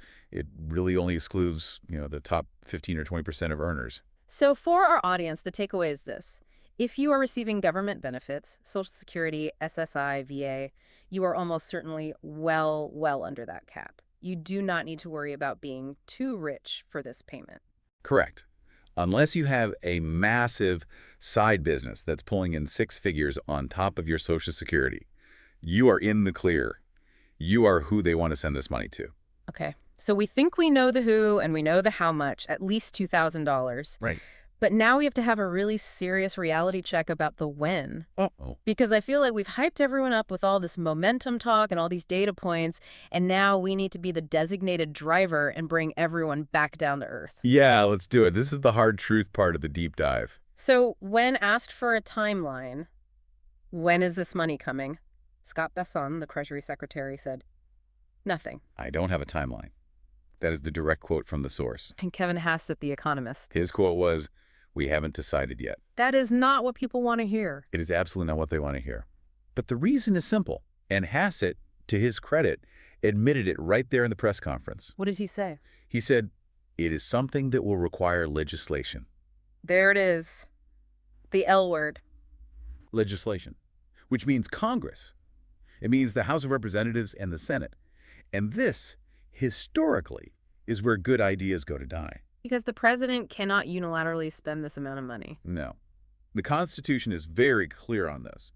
The power of the purse belongs to Congress. The president can't just wake up and decide to mail checks to everyone. It has to be approved. But the source material, it did offer a little glimmer of hope regarding Congress, didn't it? It wasn't all doom and gloom. No, it wasn't. This was an interesting little nugget. The source noted that their information suggests lawmakers are, quote, warming up to the idea. Warming up. Why? Why would they warm up to spending hundreds of billions of dollars? Usually they fight tooth and nail over pennies. Two big reasons, I think. Okay. One is the dividend framing we already discussed. He gives them that political cover. But two, look at the calendar. We're in 2026. It's an election year. It's a midterm election year. Yeah. Every single member of the House and a third of the Senate is up for re-election in November. And a $2,000 check landing in voters' bank accounts in, say, September or October. It's a pretty powerful motivator to get out and vote for the incumbent. No politician wants to be the one who voted against giving their constituents a $2,000 check, especially not when the president is on TV every day saying the money is sitting right there in the tariff account, ready to go. It puts immense pressure on the opponents. Huge pressure. If they vote no, they are effectively telling their voters, I don't think you deserve a share of America's profits. And that is a really tough attack ad to run against in the fall. This leads perfectly into that tight corner theory that the source material discussed. The idea that the administration isn't just hoping this passes, they're engineering a situation where it has to pass. Exactly. Think about the game theory here for a second. If the administration was unsure about this, if they thought it only had a 50-50 shot, they'd be quiet. Right, they'd work behind the scenes. They would leak a rumor anonymously to a friendly reporter to see how people reacted. They wouldn't send the Treasury Secretary out on national television to promise it's going to happen. By going public with this level of coordination, they are burning their boats. There's no retreat. They are making it so that failure becomes an embarrassing public disaster. They look weak. They look weak, and they look like liars to the millions of people they promised this money to. They have incentivized themselves to fight to the absolute death for this bill. And for you, the listener, that is actually a really good thing. Because it means this isn't just a casual suggestion. It's a must-win priority for the White House. They've put their credibility on the line. The momentum is building. It feels real. But let's talk about the danger zone for a minute. Because whenever there is this much talk about free money in the water, the sharks start circling. And frankly, this terrifies me for our older listeners who might be more trusting. This is, without a doubt, the most actionable and important advice we can give today, so I hope everyone is listening closely to this part. Okay. There is no application. Say that again for the people in the back. There is no form to fill out. There is no website to register on. The Treasury Secretary himself just said he doesn't even have a date yet. So if you get a text message that says, click here to claim your $2,000 tariff dividend, Delete it. It's a scam. it is 100% a scam. If a nice-sounding lady calls you and says she's from the Social Security Administration and she just needs your bank information to pre-authorize your $2,000 deposit, Paint the phone. hang up immediately. The government already has your information if you receive benefits. That's the key point. They know where you live. They know your bank account number because they send you your check or your deposit every single month. They will never, ever, ever call you, text you, or email you to ask for it. So if anyone asks for your info... They are trying to steal your money and your identity. Full stop. Okay, that's the scam warning. What about on the financial planning side of things? You know, I can just imagine someone listening, and that $2,000 would pay off that nagging credit card balance, or finally get the car's transmission fixed. It's so tempting to spend that money mentally before it ever arrives. It is tempting, but you can't do it. Please don't do it. We are in the warming up phase, not the deposit phase. Do not go out and take a payday loan expecting this check to cover it next week. It's not coming next week. It is not coming next week. Legislation takes time. Even if Congress moves at lightning speed, and they rarely do, we are looking at weeks, probably months, of debate, committee hearings, voting, reconciliation between the House and Senate versions. It's a process. It's a long process. The green light is not a press conference. The green light is the president's signature on a bill that has passed both houses of Congress. Until then, it is a strong maybe. A very loud, very committed maybe, but still a maybe. Let's talk about the broader impact for a moment. In the outline, we touched on the phrase Doge dividend, which was a reference in the source material. This feels very different from some of those other more theoretical ideas, doesn't it? Oh, world's different. The Doge stuff, which is shorthand for ideas coming from the Department of Government Efficiency, often feels a bit more, academic, a bit more internet culture meets policy wonk. Right, interesting ideas, but not necessarily ready for prime time. Exactly. This proposal, specifically the tariff dividend, feels institutional. It's being routed through the Treasury. It's being mathematically justified by the Council of Economic Advisors. It feels like the administration is trying to build a permanent mechanism. A permanent mechanism? What do you mean? A system where, going forward, American citizens get paid a dividend whenever the country's trade policy generates a significant surplus. It's not a one-time emergency payment. It's potentially a new feature of the American economy. And for our listeners, that kind of shift would be profound. If you're on a fixed income, inflation has been just eating your lunch for the last 5 years. Absolutely brutal. Your purchasing power is down 20, maybe 30% from where it was. A $2,000 check isn't just stimulus to buy a new iPad. Yeah. It's dignity. Yeah. It's a full pantry for a few months. It's not having to choose between medication and keeping the lights on. It is breathing room. It's the ability to pay a high heating bill in the winter without panicking.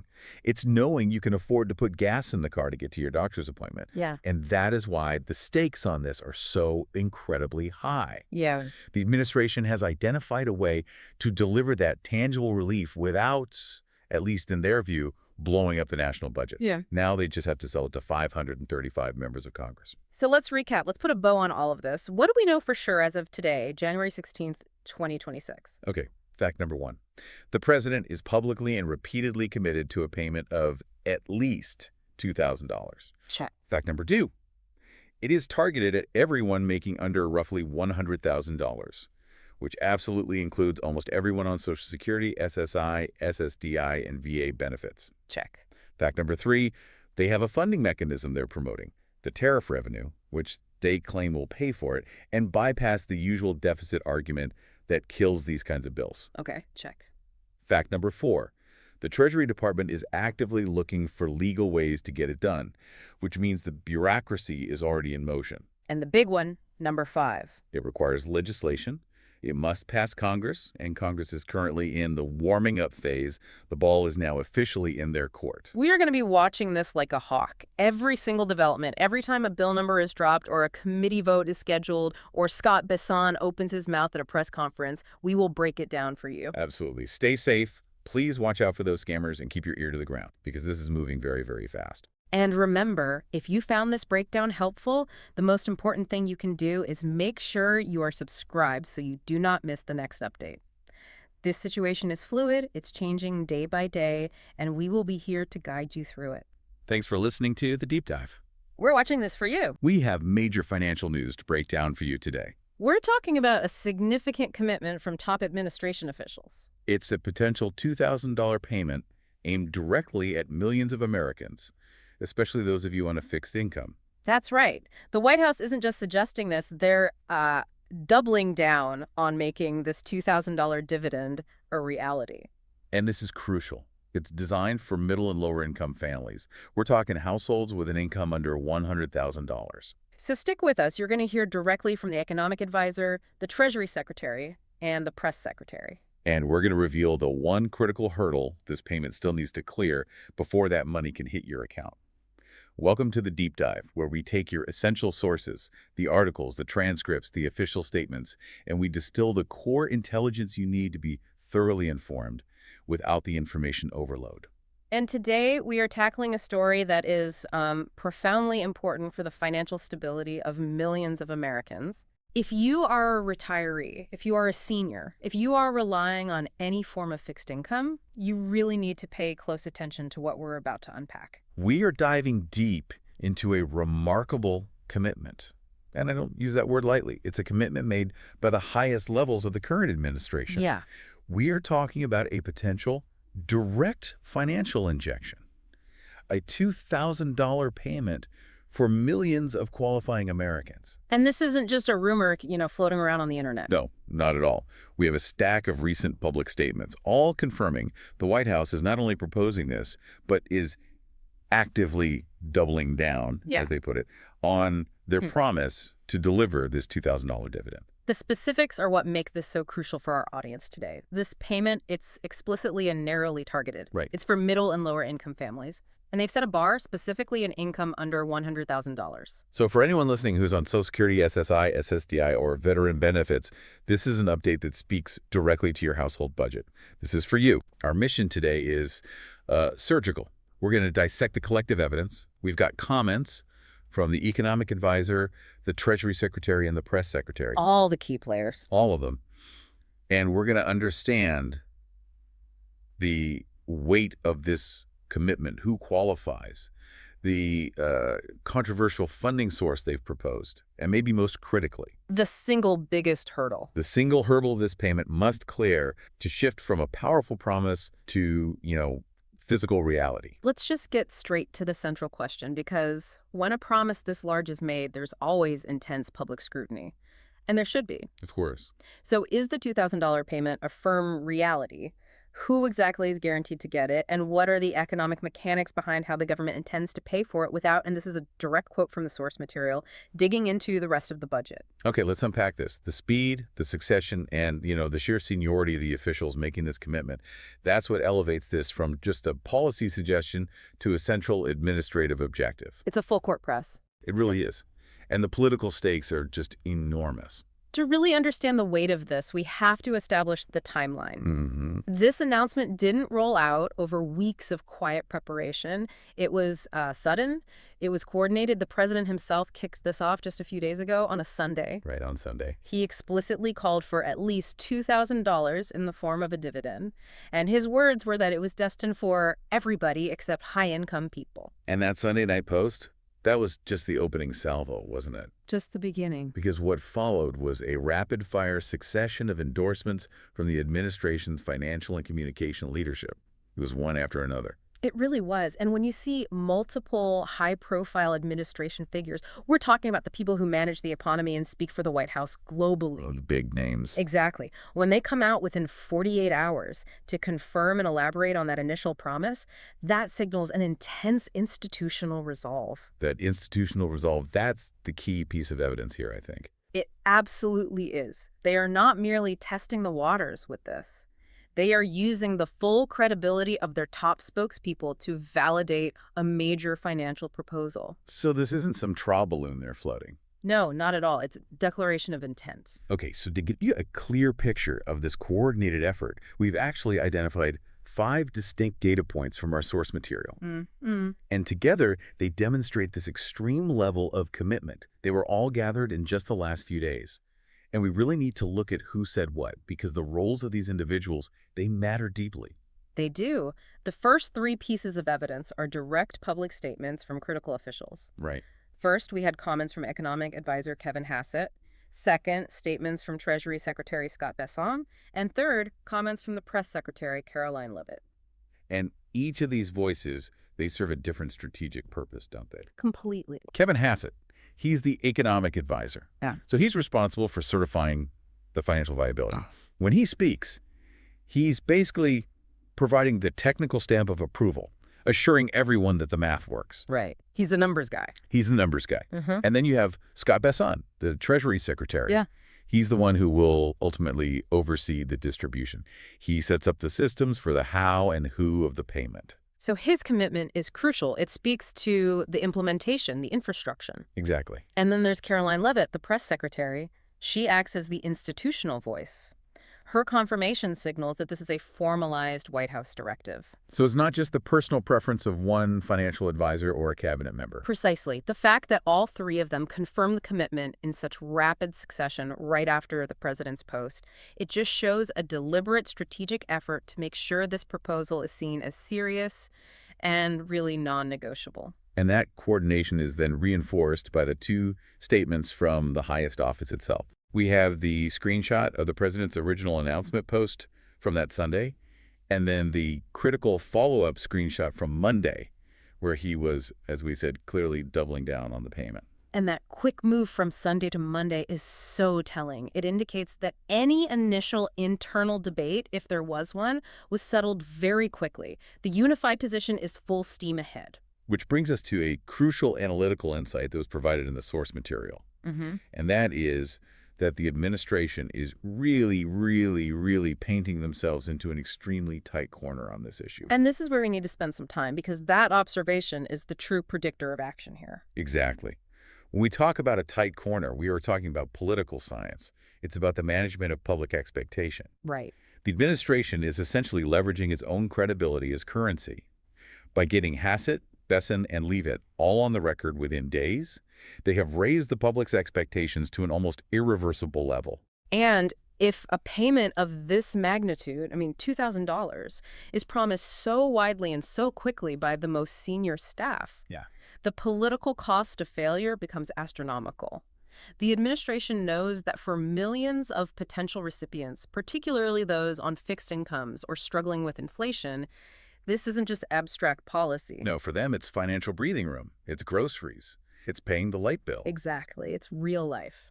The sources we looked at specifically note that this payment is something people are now basically banking on. That's a powerful phrase, banking on it. It is.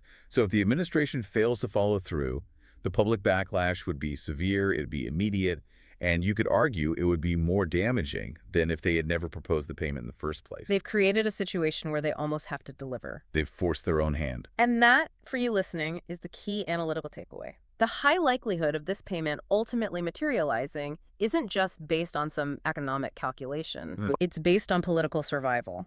They have invested so much political capital so early that the commitment itself becomes a powerful predictor of future legislative priority. It's the highest form of public commitment you can get, short of the legislation actually passing. That's a great way to put it. They've gone on record, repeatedly, with the most senior staff, and the pressure is now squarely on Congress.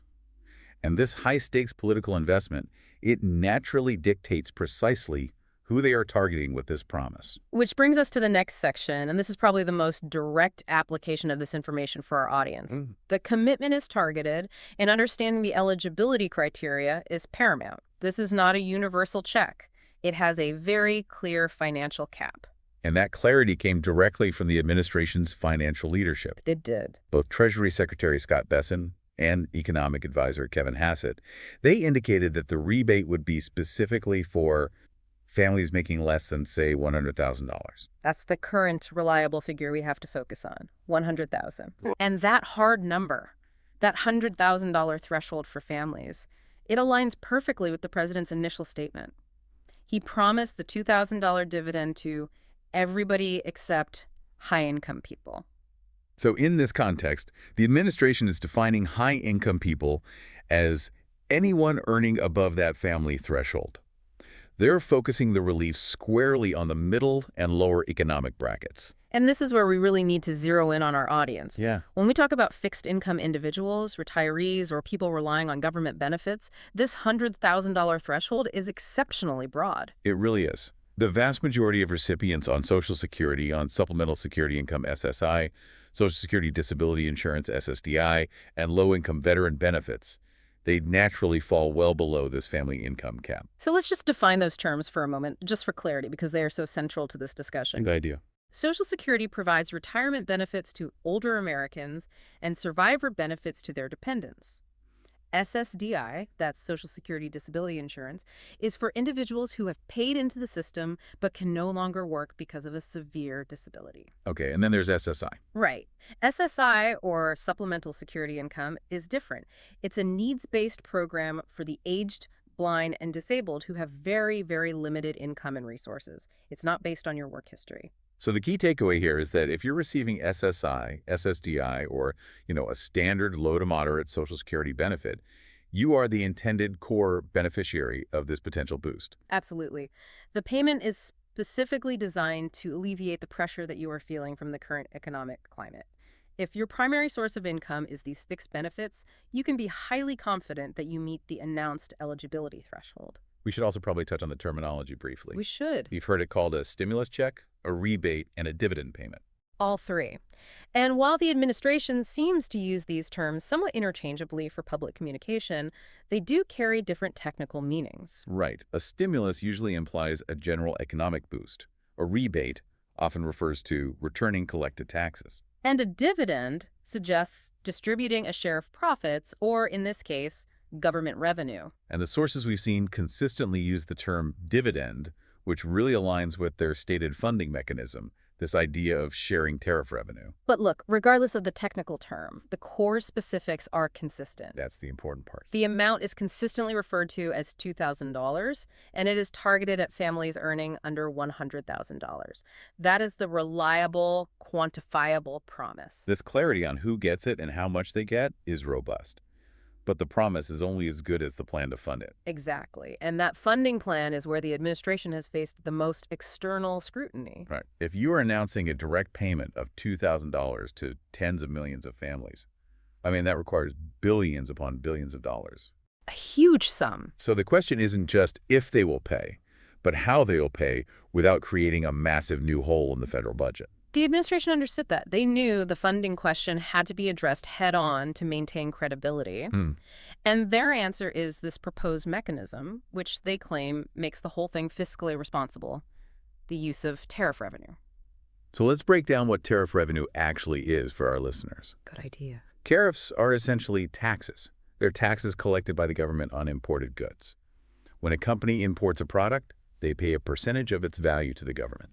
And this revenue has spiked recently because of, international trade dynamics and some policy changes. So the administration's proposal hinges on using this specific dedicated pot of money. And this is where the economic advisor, Kevin Hassett, really takes center stage. His job was to provide that technical assurance that this revenue stream is adequate. His statements were clearly designed to preempt any concerns about budget impacts or increasing the national debt. And we need to detail his specific findings precisely. When he was directly questioned on the viability of using this tariff revenue, he confirmed he has personally looked through all the tariff revenues. All of them. All of them. And he stated unequivocally that his calculations showed there would be enough revenue to cover the $2,000 checks and not dig into the rest of the budget. That is a powerful official claim. It is. The argument is that these tariffs are generating enough surplus revenue right now to cover this specific one-time expenditure. So in the administration's view, this is not money taken from existing defense spending or from Social Security trust funds or from infrastructure projects. No, it's presented as a separate self-sustaining funding source derived from international trade taxation. Okay, now here is where we have to introduce the nuanced skepticism, which is essential for a balanced deep dive like this. It is. While Hassett is the official voice, the source material does note that outside observers and analysts, independent economists and think tanks, they've looked at the numbers, and they've suggested that when you calculate tariff revenues on a year-over-year basis, the numbers don't really add up to fully cover a nationwide payment of this projected size. And this is the internal conflict that you, the listener, must understand. Why the discrepancy? Right. Well, external analysts often look at net revenue, what's left after all the administration costs, collection expenses, and accounting adjustments. Okay. The administration, on the other hand, might be focused on gross receipts, or perhaps they're making projections based on peak collection periods. And on top of that, tariff revenues are notoriously volatile. They fluctuate wildly. Based on global trade volume exchange rates. So relying on a historically unpredictable source for a massive fixed cost expenditure is where that professional skepticism originates. So on one side, you have the administration's top economic expert staking his professional reputation on the claim that the money is there, it's sufficient, and it's separate. And on the other side, you have independent calculations suggesting a potential shortfall, or at least a need to tap into revenue streams that are already allocated elsewhere. The takeaway for you listening is critical, though. Despite the conflicting math that external analysts are pointing to, the official line is paramount. It is. Because it is the position the government will use to argue for the bill's passage. The source material captures this dynamic perfectly by stating, if he says it works, then I guess it works, right? And that's the official narrative. The strength of their political commitment suggests they are willing to defend this narrative vigorously against any critique, internal or external. In fact, the intensity of their commitment, that tight corner we discussed earlier, is directly linked to this funding mechanism. It has to be. They wouldn't put their most senior economic advisor out there to stake his reputation on this tariff claim if they weren't absolutely prepared to push this through. It's an economic shield built to protect a major political promise. But this economic defense only gets them so far. The money might be theoretically available, but the system isn't automatic. Right. Now that we've confirmed the commitment and the proposed funding, we must discuss the most critical step, the one standing between this powerful commitment and the money actually arriving in your bank account. And this is the absolute crux of the entire update. All the assurance, all the political pressure, all the certified math, it all means nothing if this one single crucial hurdle isn't cleared. The officials were crystal clear about this. This proposal will need to be out of Congress. That is a foundational constraint. It is. The administration cannot simply issue an executive order to distribute collected tariff funds. A direct payment of this nature, tied to a specific funding source and eligibility criteria, it requires legislation. Legislation to authorize both the expenditure and the mandate for the Treasury to distribute it. Exactly. This instantly clarifies the state of the payment. It is a powerful, undeniable proposal backed by the administration's highest offices, but it is not an approved payment yet. Not yet. It is entirely dependent on the legislative branch, the House and the Senate, to draft, debate, and pass a specific bill. Economic advisor Kevin Hassett confirmed this reality directly, didn't he? He said, well, it's something that will require legislation. He did, and that's the reality check. The administration can promise, but Congress must ultimately approve and fund the distribution. So this raises a crucial question for you listening at home. What are the legislative steps required? And why does requiring Congress instantly mean a slower, less certain timeline? Well, the legislative process is famously slow. To put it mildly. To put it mildly, yes. First, the administration's economic team, as Hassett mentioned, is actively studying the matter and getting the numbers straight to finalize the bill text. They want a bulletproof proposal. Okay, so once that's finalized, the bill has to be introduced in either the House or the Senate. Correct. Then it goes to committee, probably the Ways and Means Committee in the House and the Finance Committee in the Senate, for what they call markup, debate, and potentially amendments. And that process alone can take weeks or even months, depending on the urgency and, the partisan consensus. And if it passes the committee, it then moves to the floor for a full vote. It must pass both chambers in identical form before it can be sent to the president for his signature. That whole legislative journey is the source of all the timeline uncertainty. It is. And Press Secretary Caroline Leavitt confirmed that the White House team is currently exploring all legal options to get that done. That phrase is telling. Very telling. Yeah. It suggests they're looking for the fastest legislative vehicle.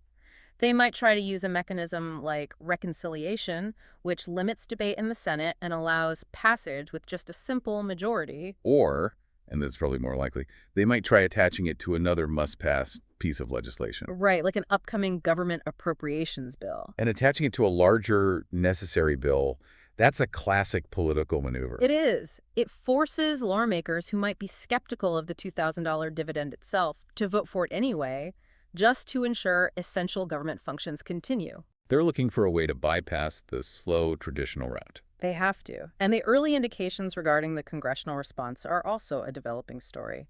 The sources we've reviewed suggest that there is already information indicating that lawmakers are warming up to the idea of these $2,000 payments, which would indicate some potential political expediency.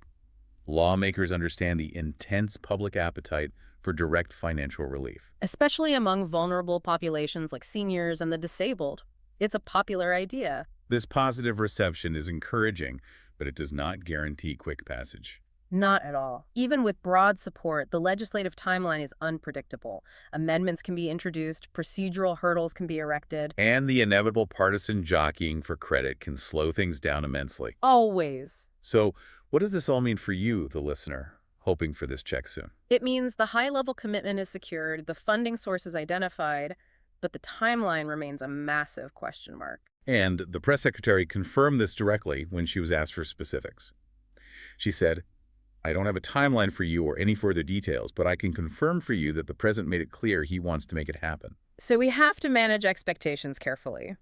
While the political momentum is immense, we cannot provide specific dates or confirmed timeline until Congress formally introduces, debates, and passes that necessary legislation. Because this payment is contingent upon Congress, we really need to focus heavily on how you can protect yourself from misinformation and ensure you're ready for action once a bill is signed. Exactly.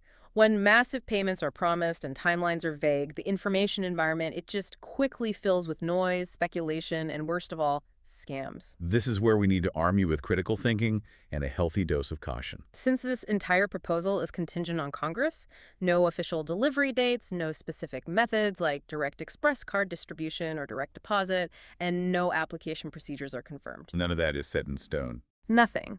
Therefore, you must only trust the official word coming directly from the administration, confirmed through official congressional channels, and ultimately the Treasury Department. The moment this becomes law, you will see immediate coordinated announcements from the Treasury or the Social Security Administration about the delivery mechanism. Absolutely. Until then, any specificity you see online about the exact day the money will arrive or which bank account it will hit is just unsubstantiated rumor. Please do not fall for it. And let's address the practicalities for a moment, just anticipating the logistics for fixed income recipients. Historically, payments like this have often been distributed via the same method people receive their monthly benefits. So if you receive Social Security or SSI SSDI via direct deposit, the $2,000 would likely go into that same account. And if you use a direct express card, which is common for SSI and Social Security recipients, the money would likely be loaded right onto that card. That's the most probable scenario. But we also need to issue an extremely strong warning against scams. Yes. They will inevitably follow an announcement this prominent. They always do.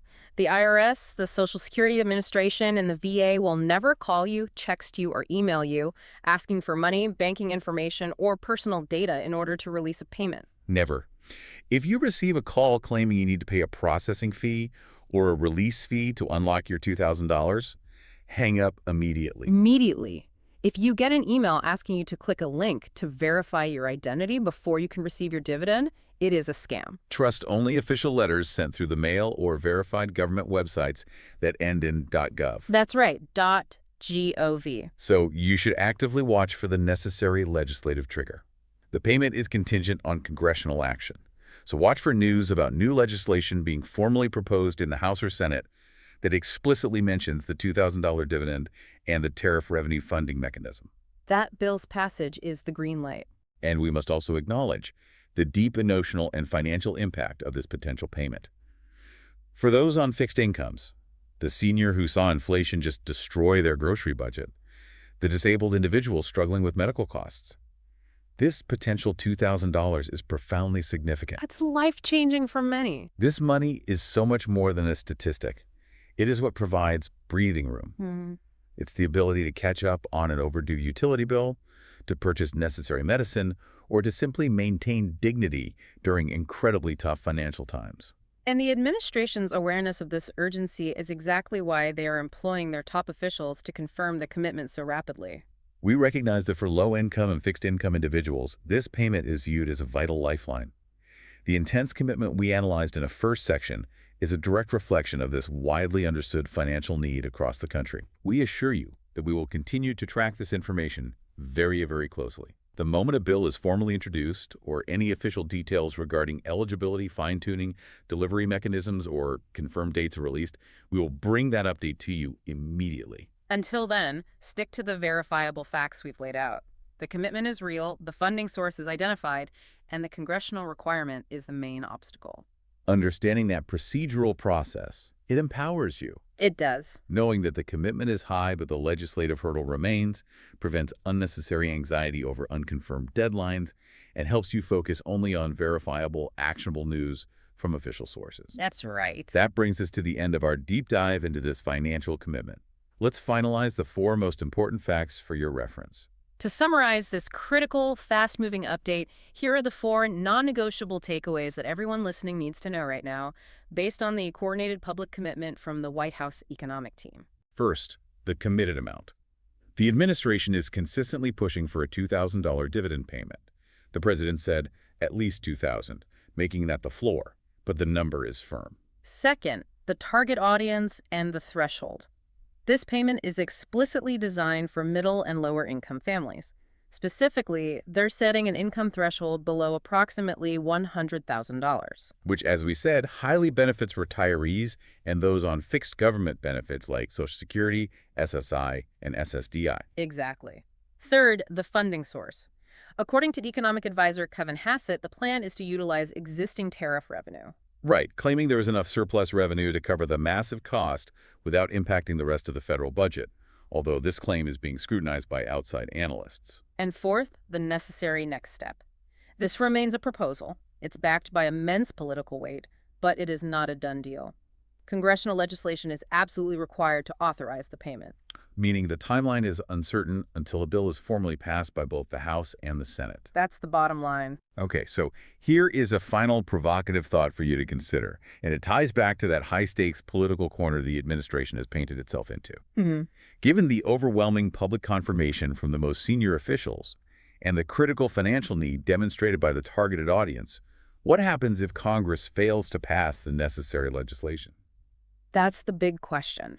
The commitment is absolute, and the potential for public disappointment among a huge swath of the electorate, especially seniors and disabled individuals, is equally immense. So will this intense political momentum, driven by the administration's public promise and the sheer need from voters, will that be powerful enough to force Congress's hand and ensure this legislation moves quickly? That is the real dynamic to watch as the political timetable unfolds. Thank you for joining us for this crucial deep dive into your financial future. And a quick reminder, if you find these updates helpful, please take a moment to subscribe to the channel and turn on notifications so you never miss an important update.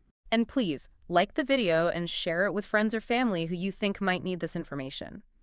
We encourage you to continue your critical thinking regarding these sources.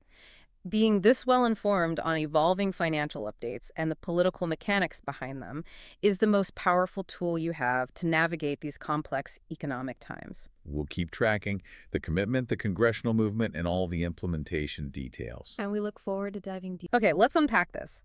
Because there is a phrase floating around right now that has completely hijacked the internet, the news cycle, and I'm willing to bet your family group chat. Oh, yeah. It is the topic that dominates the kitchen table conversation whenever the economy gets tight.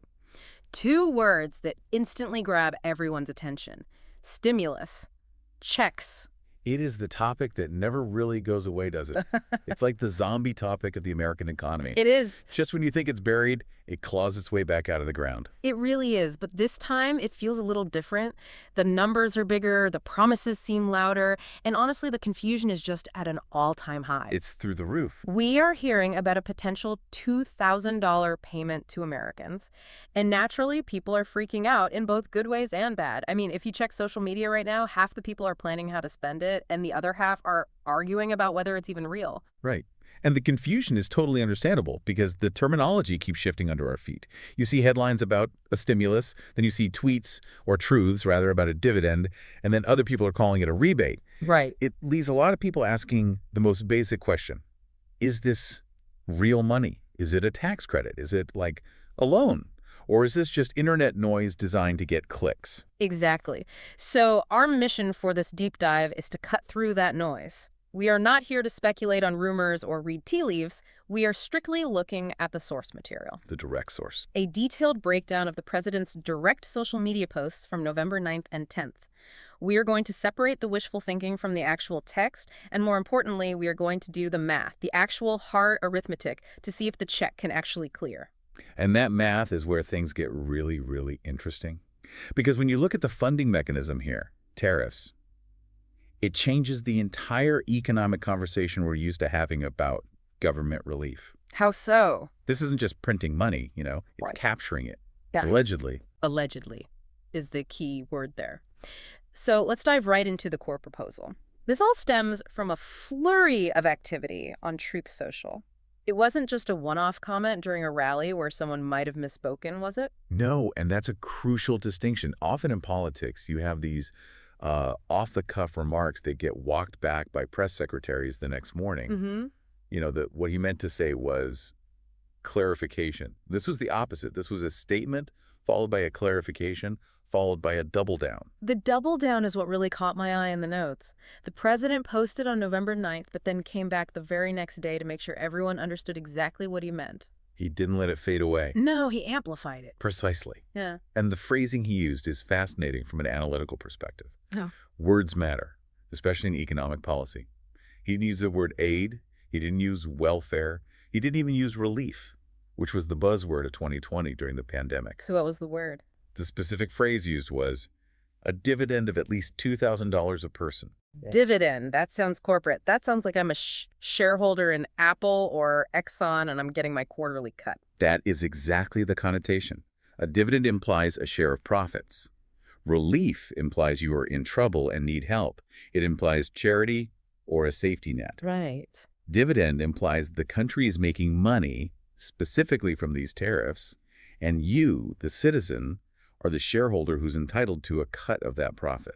So it's a huge psychological shift. It is. It's a significant psychological shift in how the government positions its relationship with the taxpayer. It's almost like rebranding citizenship as an investment. You hold a share in USA Inc., and now USA Inc. had a good quarter, so here's your check. That's a great way to put it. It reframes the payment not as a handout, but as a payout, a return on your investment. So let's look at how this message evolved, because the definition of who gets that dividend changed pretty quickly, over just 24 hours. It did. And this is where I want our listeners to really lean in, especially if you are on a fixed income, because the details here are absolutely vital. They are. Let's look at the timeline. Day 1, November 9th. The message was very broad. The Post essentially said this money would be paid to everyone, with the only exclusion being high-income people. Which sounds great on paper. Everyone is a big tent. It implies universality. But then day 2 rolls around, November 10th. Right. The language tightened up significantly. In that follow-up post, the president specified that the payments would go to low and middle-income USA citizens. Okay, so we went from everyone except the rich to specifically low and middle income. Why does that specific distinction matter so much? Is it just semantics? It's definitely not just semantics. It's all about signaling.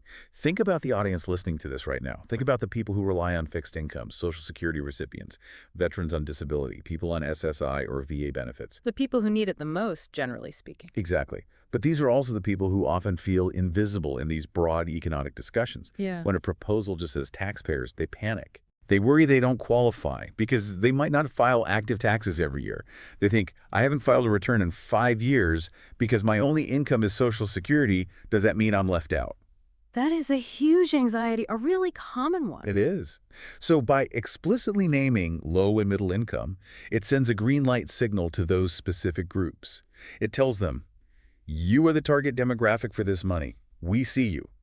It's reassurance. It shifts the focus from taxpayer rebate to income support. That's a huge relief for a lot of listeners, I'm sure, but it immediately brings up the next big question, the one I know everyone is shouting at their device right now. Go on. Am I low income? Am I middle income? Where is the line?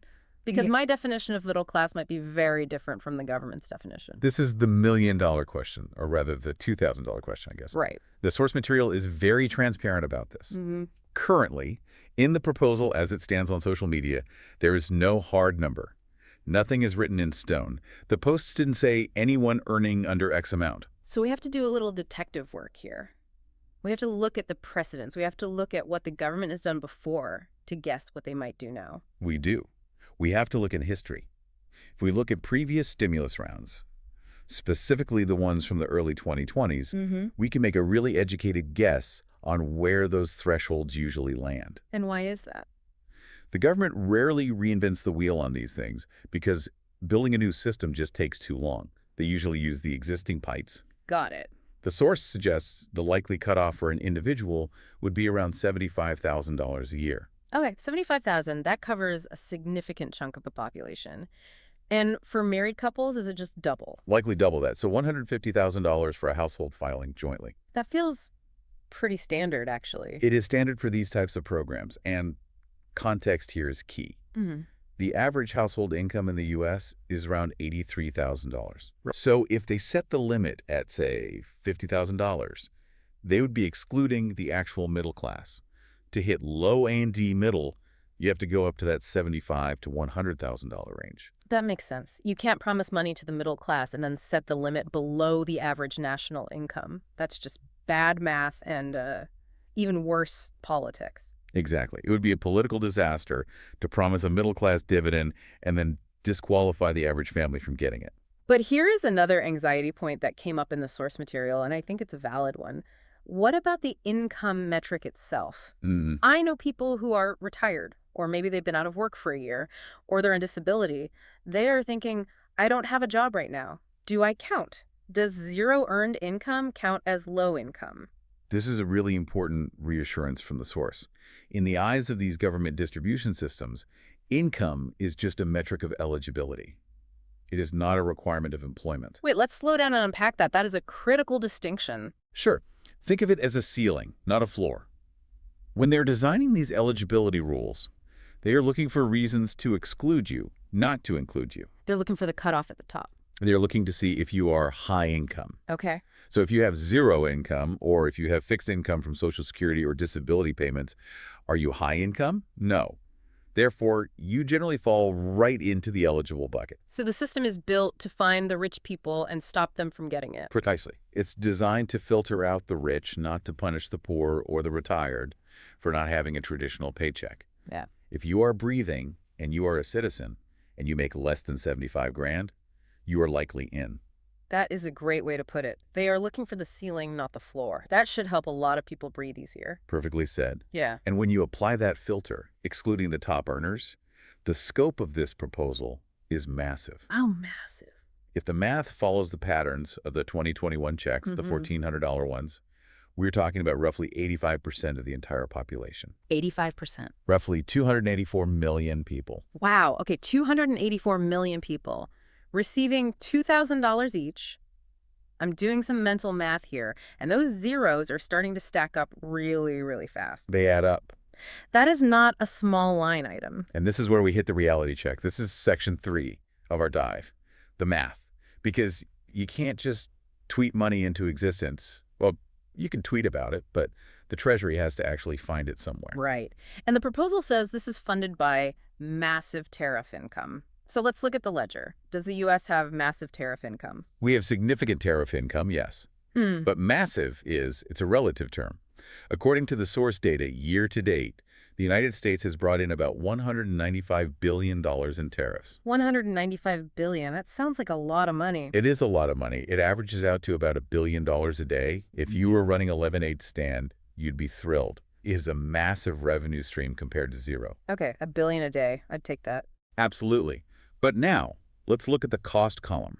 If you want to send $2,000 to 284 million people. Let me guess. It's more than $195 billion. It is significantly more.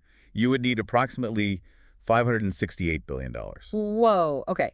Let's just pause there for a second. We have $195 billion in the bank, essentially. Cash on hand, yes.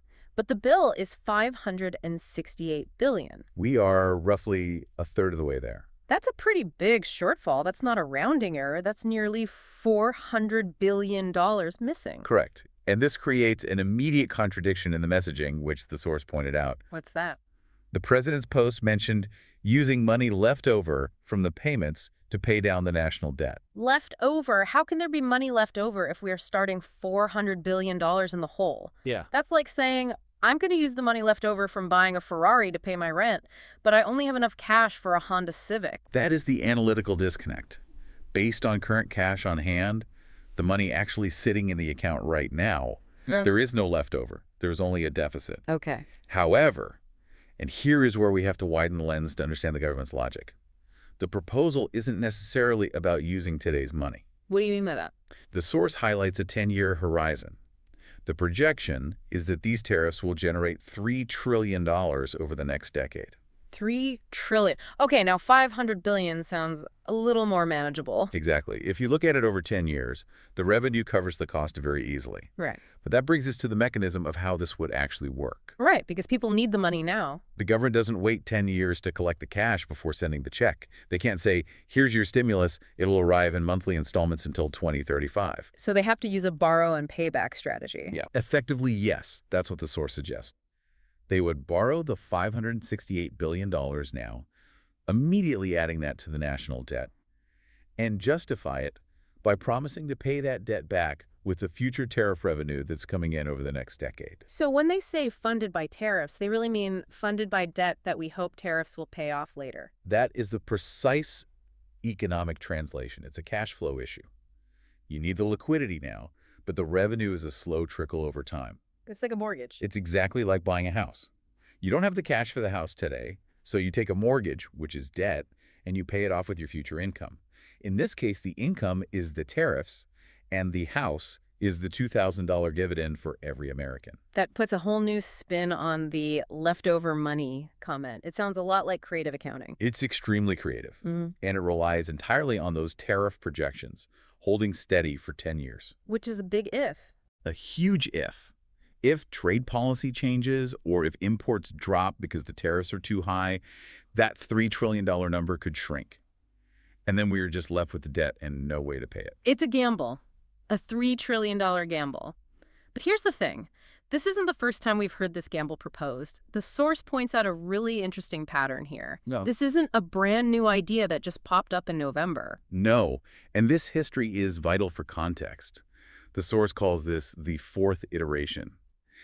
If you have been paying close attention to the news cycle over the last 10 months or so, this promise has been evolving, shifting, and reappearing like a ghost. Walk us through the timeline, because I think a lot of people might have missed the earlier versions amidst all the other news. Sure. It started way back in February with what was called the Doge dividend idea, a proposal for $5,000. $5,000. We started high. We did, a very high starting bid. Then, in August, we saw a more formal attempt with the American Worker Rebate Act of 2025, introduced by Senator Josh Hawley. And what was that one for? That was for a $600 rebate. Okay, so we went from $5,000 to $600. That's a massive drop. That's a huge deflation of expectations. It was. But then in October, specifically October 2nd, there was an interview where the figure bounced back up. The range mentioned was between $1,000 and $2,000. And then came November. And finally, we arrive at November 9th and 10th, posts on Truth Social, explicitly stating $2,000. So we've seen 4 distinct versions of this promise in just 10 months, February, August, October, November. Why does the frequency of this matter? Is it just them, testing the waters? It matters because of expectation management. The source brings up a very valid concern here, the risk of becoming the boy who cried wolf. Ah, the credibility crisis. Exactly. When an administration floats a specific financial promise 4 separate times and puts specific dollar amounts on it, they're painting themselves into a corner. They are raising the expectations of the public so high that not doing it becomes politically dangerous. It's like promising your kid a trip to Disney World 4 times in a year. Eventually, if you don't get in the car and go, you're in big trouble. You can't just keep saying, maybe next month. That is a perfect analogy. And the source argues that this creates a bad messaging campaign if it fails. It implies that the only escape route for the administration now, the only way to save face, is to actually send the money. They've built the hype train. Now they have to drive it into the station. That political pressure might actually be the best news for the listener hoping for this check. They kind of have to do it now, right? It certainly increases the probability. Political will is often just as important as economic math. If the political cost of not sending the check is higher in terms of votes or approval ratings than the financial cost of borrowing the money, they will likely borrow the money. Now, I want to pivot a bit to the tone of the source material itself, because while we are analyzing numbers and tweets, there is a very human element to this commentary. The person breaking this down acknowledged the emotional side of it all. Yes, explicitly asking the listeners, how would you feel? Happy? Excited? It grounds this abstract policy in real emotion. It does. For a lot of people, $2,000 isn't just a dividend. It's rent, it's car repairs, it's breathing room. It's the difference between sinking and swimming for a month or two. And for our listeners on fixed income, Social Security, SSI, VA, that amount is huge. A $2,000 lump sum could be a life-changing buffer against inflation. Absolutely. And that's why the clarity on who qualifies is so vital. It provides a sense of hope, but also a sense of, okay, I can plan for this if it happens. But there was also a moment in the source that, well, it was just bizarre, and I have to mention it because it made me laugh out loud. In the middle of all this serious debt talk, the skeleton. And the skeleton in the pocket. Yes. Yeah. The commentator is in the middle of this serious financial analysis, and suddenly he realizes he has a small plastic Halloween skeleton in his shirt pocket. It was a fantastic moment of unscripted reality. He literally paused the analysis to say, I felt something in my pocket. It's a skeleton. It was just so random. And honestly, it feels like a metaphor for this whole situation. We're digging through these social media posts, trying to find the money, and we keep finding these little skeletons, like the deficit or the debt, or the fact that the math doesn't quite add up yet. It really is fitting. Skeletons in the closet regarding the national debt, perhaps. Yeah. Or just a reminder that following financial news can be unpredictable and sometimes a little strange. It kept it real. It kept the tone grounded. This isn't a lecture from a textbook. It's a person trying to make sense of a chaotic news cycle, just like the rest of us. Absolutely. But with the excitement and the skeletons comes a very serious warning. And this is the part of the show where I need everyone to turn up the volume and really listen. The source was very clear about the risks involved here. Very clear. Whenever you have this much excitement and large sums of money being promised, the sharks start circling. The source explicitly warned about scams. This is so important. If you are listening to this, please hear this part. There is no bill passed yet. There is no website to sign up. There is nothing to apply for. Correct. The source emphasized keeping a close watch on the official feed, specifically Truth Social in this case, as the primary news source for this. Nothing else. Let's be specific about what a scam looks like here, because they get more and more sophisticated. If you get a text message saying, click here to claim your tariff dividend, it is a scam. If you get an email asking for your bank details to pre-register for the payment, it is a scam. 100%. If someone calls you claiming to be from the IRS or the Social Security Administration and says you need to pay a fee to unlock your $2,000, hang up immediately. Yeah. It is a scam. The government does not call you to ask for money to give you money. It just doesn't work that way. Never. If this program goes live, it will likely work exactly like the previous stimulus checks. If the IRS or Social Security has your direct deposit info, the money will just appear in your account. Right. If you have a Direct Express card, it will just be loaded onto the card. You won't have to apply or give your password or your Social Security number to anyone over the phone or email. The excitement makes us vulnerable, doesn't it? Yeah. We want it to be true so badly that we might click the link without thinking. Exactly. Skepticism is your best defense right now. Until you see an act of Congress signed or an executive order signed and sealed, protect your personal information like it's gold. So let's try to land this plane. Let's wrap this up. What does this all mean for the listener right now? Okay, so if we summarize the core facts, we have a very clear, very loud proposal for a $2,000 payment. It is targeted at low and middle income earners, and that specifically includes those on fixed incomes. It is technically funded by future tariff revenues, but realistically, it requires a massive upfront borrowing maneuver to bridge a nearly $400 billion cash gap. 4 separate promises indicate a strong desire to make this happen. But as the source noted, we are essentially in a waiting game to see if the math can catch up to the messaging. The tension is between the idea of the dividend and the execution of the debt financing. It's a fascinating moment in economic history. We are watching a whole new philosophy being tested in real time. That is what strikes me the most. And if I can leave you with one, think about that shift in language we discussed right at the start. Yeah. Dividend. Yeah. We are moving from a model where our taxes fund the government to a proposed model where tariffs are supposed to fund the people.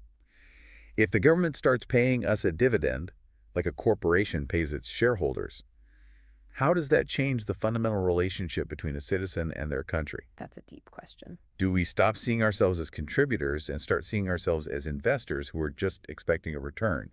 And if the company, the U.S. government, runs at a loss to pay that dividend, how long can that shareholder model actually last? That is a lot to think about. It changes the whole social contract. It turns we the people into we the shareholders. It really does. Well, on that heavy note, and keeping an eye out for skeletons in our own pockets, we are going to wrap it up there. Thanks for diving in with us. Always a pleasure.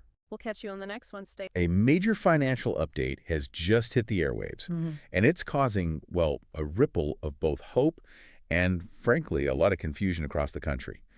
We are talking about a proposed $2,000 dividend payment. A huge amount. And it's aimed squarely at those on fixed and lower incomes. And that amount, $2,000, it really is transformative for households living, paycheck to paycheck or relying solely on their fixed benefit. Oh, absolutely. If it materializes, it provides some critical breathing room.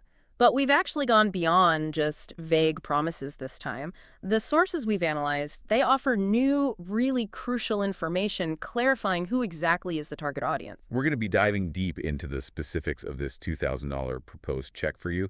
But, and here's the immediate financial twist that complicates everything. Right.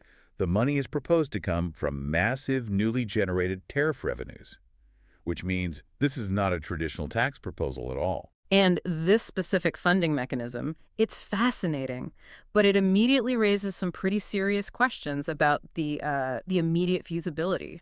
We're going to break down the cold, hard numbers for you. Great. We're talking hundreds of billions in revenues collected so far, the projected $568 billion cost, and this massive long-term financing plan that links this immediate relief to a staggering 10-year trade projection. So if you are a listener who relies on Social Security, SSI, disability, or maybe VA benefits, or if you're just struggling with the relentless pressure of inflation, you need to stick with us. We are going to unpack the critical details about who qualifies, how this money is supposed to move from, tariff collection into your bank account, and the very serious political risks involved when a promise of this size is made over and over again. Welcome to the deep dive. Our mission today is, let's say, laser-focused. We are performing a serious analytical review of these recent statements about a proposed $2,000 financial distribution. A deep dive. And this is specifically for low and middle income Americans. We're drawing solely from the source materials we've been provided, just to cut through all the speculation and give you the facts, the figures, and most importantly, the financial implications for your household. And the urgency of this discussion, it really can't be overstated. For the millions of you who rely on a fixed income, whether that's Social Security retirement, SSI, disability benefits, or low-income veterans benefits, the central pressing question is just, will I get this $2,000 payment? That's the question everyone's asking. Exactly. Previous statements were, they were pretty vague. They painted the picture a little too broadly. But this new information we have, it clarifies the critical recipient base. And that clarification is honestly the biggest piece of news to come out of this proposal yet. But before we get deeper into eligibility, we have to confront the funding reality. We have to. We need to move past the sort of immediate hope that the headlines generate and look at the financial mechanics. Before we even talked about income thresholds, we have to ask, is the current plan mathematically feasible for an immediate rollout?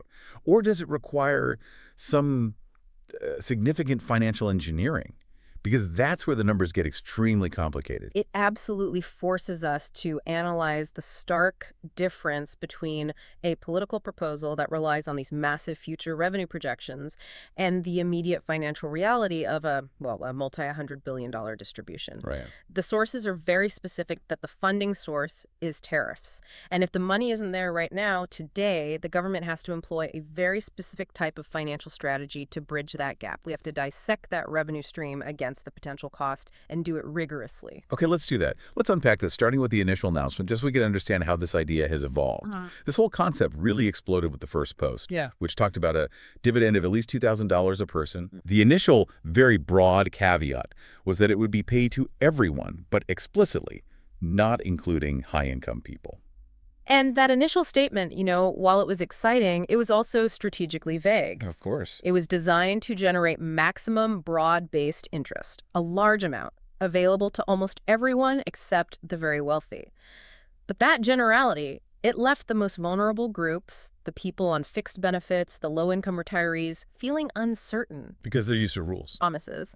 They needed to know, Does my fixed income count as not high income? Okay, so here's where it gets really interesting for our listeners. Almost immediately after that first post, the proponent essentially doubled down on the promise, but, and this is key, significantly tightened the language in a follow-up post. Yes. This is the key clarification that is driving our deep dive today. The language shifted to state clearly that the money would go to low and middle income USA citizens. And that language shift is absolutely critical. We have to emphasize this for our listener base. When the proponent moves from this general idea of everyone but the high income to explicitly naming low and middle income people, It's a signal. it's a huge signal. They're signaling their intent directly toward the very audience segment that includes the vast majority of Social Security recipients, fixed income retirees, beneficiaries, and others who are really struggling with rising costs. This moves the proposal from just a general populist idea to a targeted relief measure focused on economic distress. We should also take a quick moment just to clarify the name game being played here in the source materials. Good point. The documents use several different terms for this proposed money: stimulus check, dividend distribution, a rebate, or just a payment. Functionally, based on the description, it's intended to be a one-time lump sum direct financial transfer. Right. It's a distribution of collected tariff revenue. But the terminology itself, especially the use of dividend, I think that reflects the political framing of the whole proposal. Precisely. The goal is the function, putting money into the hands of citizens, and quickly. However, the intentional use of dividend is vital because it attempts to link the payment directly to that specific tariff revenue stream. Right. It frames the payment as citizens receiving a share of government-collected income, rather than just deficit spending or a traditional stimulus, which is the mechanism we're going to scrutinize later when we get into the borrowing part of this. Okay, so now we transition directly to the most personal question for everyone listening. Who qualifies? Section 2 is all about defining low and middle income, especially for those of you receiving fixed government benefits. The source confirms that the primary factor used to distribute previous large federal payments, and the anticipated factor here is simply income. That's the most straightforward and, frankly, the fastest metric for the government to use. Income is the central metric because it's the simplest and most verifiable for a rapid federal distribution. The IRS already has those records. The Social Security Administration has income data on file. What's truly crucial here is how that in-kind definition intersects with fixed benefits like Social Security and SSI. Okay. The proponent's specific mention of low and middle income strongly suggests that groups receiving these benefits would almost certainly be included. And why can we say that so confidently? Because the entire premise of the Social Security and SSI systems is built around supporting individuals who have either retired or who can't earn substantial income because of a disability. By definition, if you're a sole Social Security recipient with no other significant income, you fall squarely into that low or fixed income bracket. Right. SSI, in particular, is a means-tested program designed specifically for the lowest income individuals. The source materials themselves acknowledge the huge volume of questions from these exact communities, people collecting Social Security or living on a low income asking, will we get it? Yeah. The inclusion of low income is their strongest signal yet that they are the intended recipients of this targeted relief. So, with that being established, we move to the crucial unanswered question.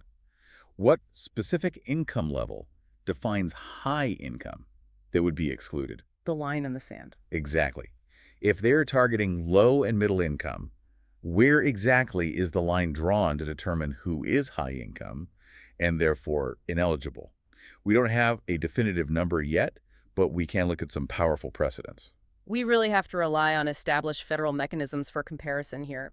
The source suggests a high-income cutoff might land somewhere around $75,000 for an individual. $75,000. Or $150,000 for a married couple.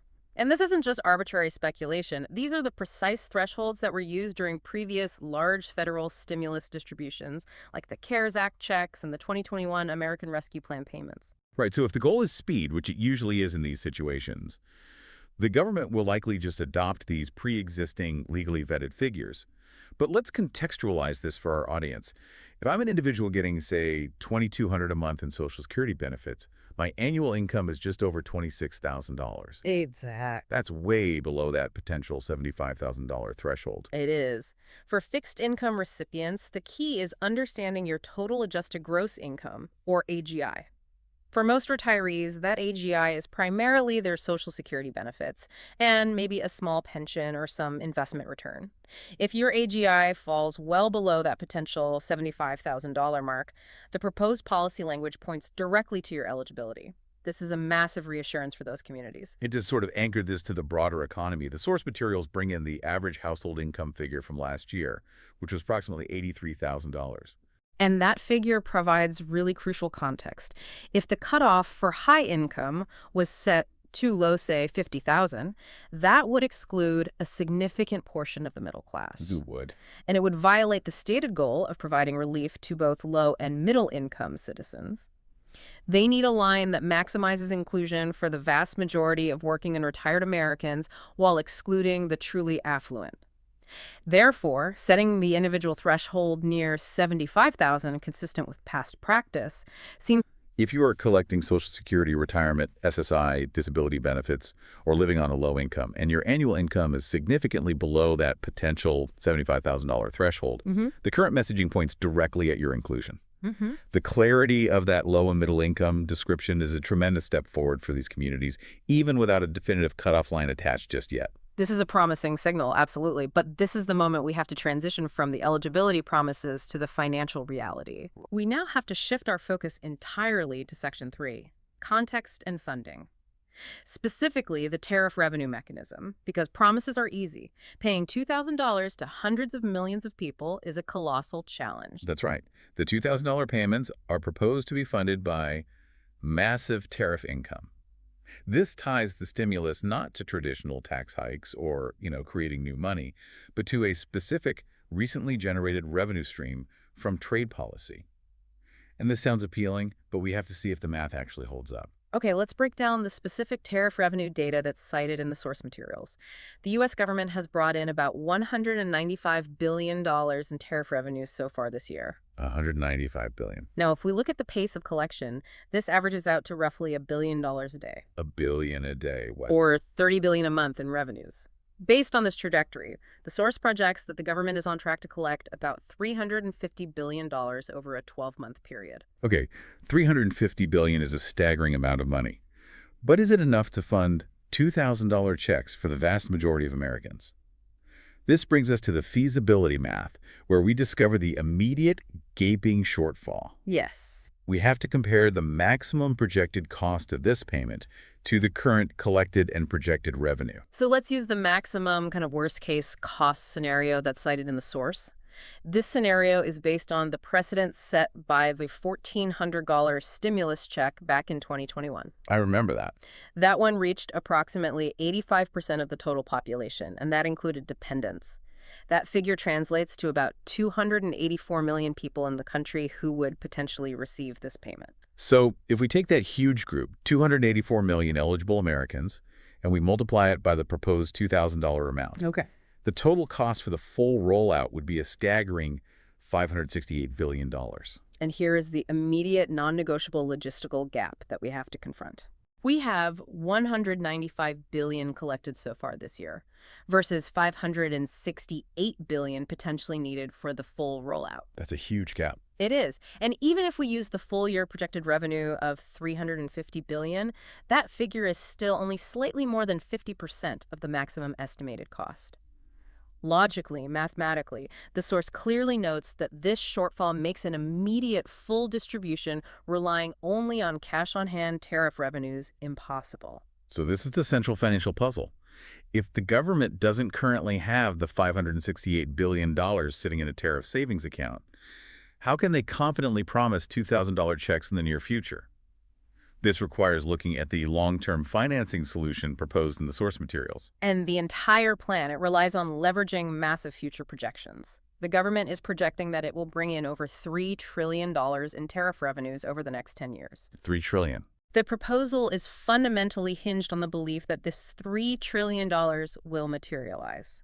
So, to send the money out today, say in the next 6 to 12 months, they would essentially have to borrow or front the money against this expected revenue stream.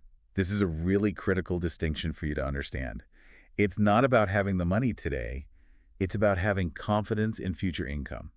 It's sort of like taking out a mortgage on a new house. Analogy. You don't have the $400,000 today, but the bank lends it to you because they are confident you'll earn enough salary over the next 30 years to pay it back. Exactly. The source clarifies that this borrowing mechanism means the cost of the payment, even if it came down to a more conservative $400 billion, which is still a massive amount, is a small fraction of that projected $3 trillion in 10-year tariff income. They're essentially saying, we have a secure, multi-trillion-dollar revenue stream projected over the next decade that can cover this short-term debt. And the implication here is vital for understanding fiscal responsibility and political messaging. This proposal, if it were enacted today, would technically add to the national debt in the short term, just like a massive loan. It would. The government would incur debt today to finance the $2,000 payments, with the promise that the future stream of $3 trillion in tariff revenue, their future salary, to use the analogy, would then pay that short-term debt back over time. This is, standard governmental financing, borrowing against predictable revenue, but it's crucial for listeners to understand that the payment isn't necessarily debt-free at the moment of issue. It requires a high level of confidence in sustained economic conditions and, frankly, political stability over the next decade to guarantee that that $3 trillion flows in as expected. Right. If that $3 trillion forecast is flawed, the entire financial proposition begins to wobble. So we've established the money isn't immediately available, and that the payment relies entirely on a massive 10-year revenue commitment. This brings us to Section 4, the historical context and credibility concerns.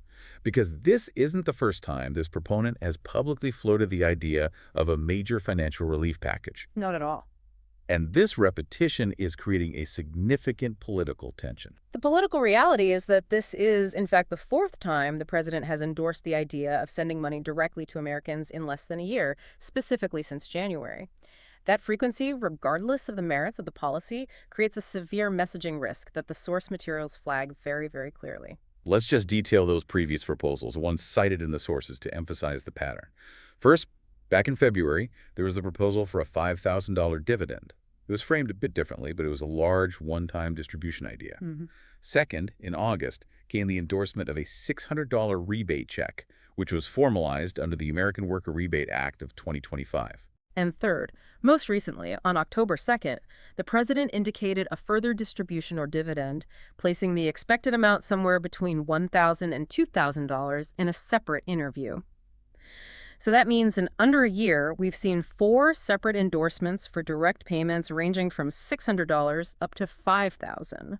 With the newest and most specific language now landing on $2,000 for low and middle income citizens? Correct. And that frequency brings us directly to the credibility risk, which the source materials strongly warn about.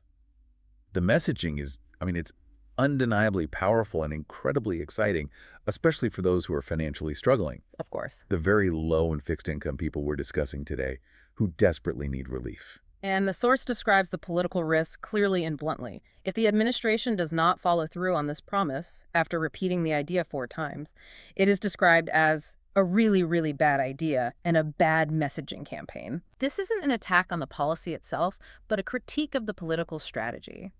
When you raise the hopes of the economically vulnerable this high, the disappointment and resentment are equally intense if you fail to deliver the money. They use a strong analogy here, saying the proponents are effectively painting themselves into a corner. They risk turning into the kid who cried wolf regarding financial aid. And the risk is real. For you, the listener, failure to deliver on such a frequently repeated promise could lead to a significant, possibly irreversible, loss of trust and credibility.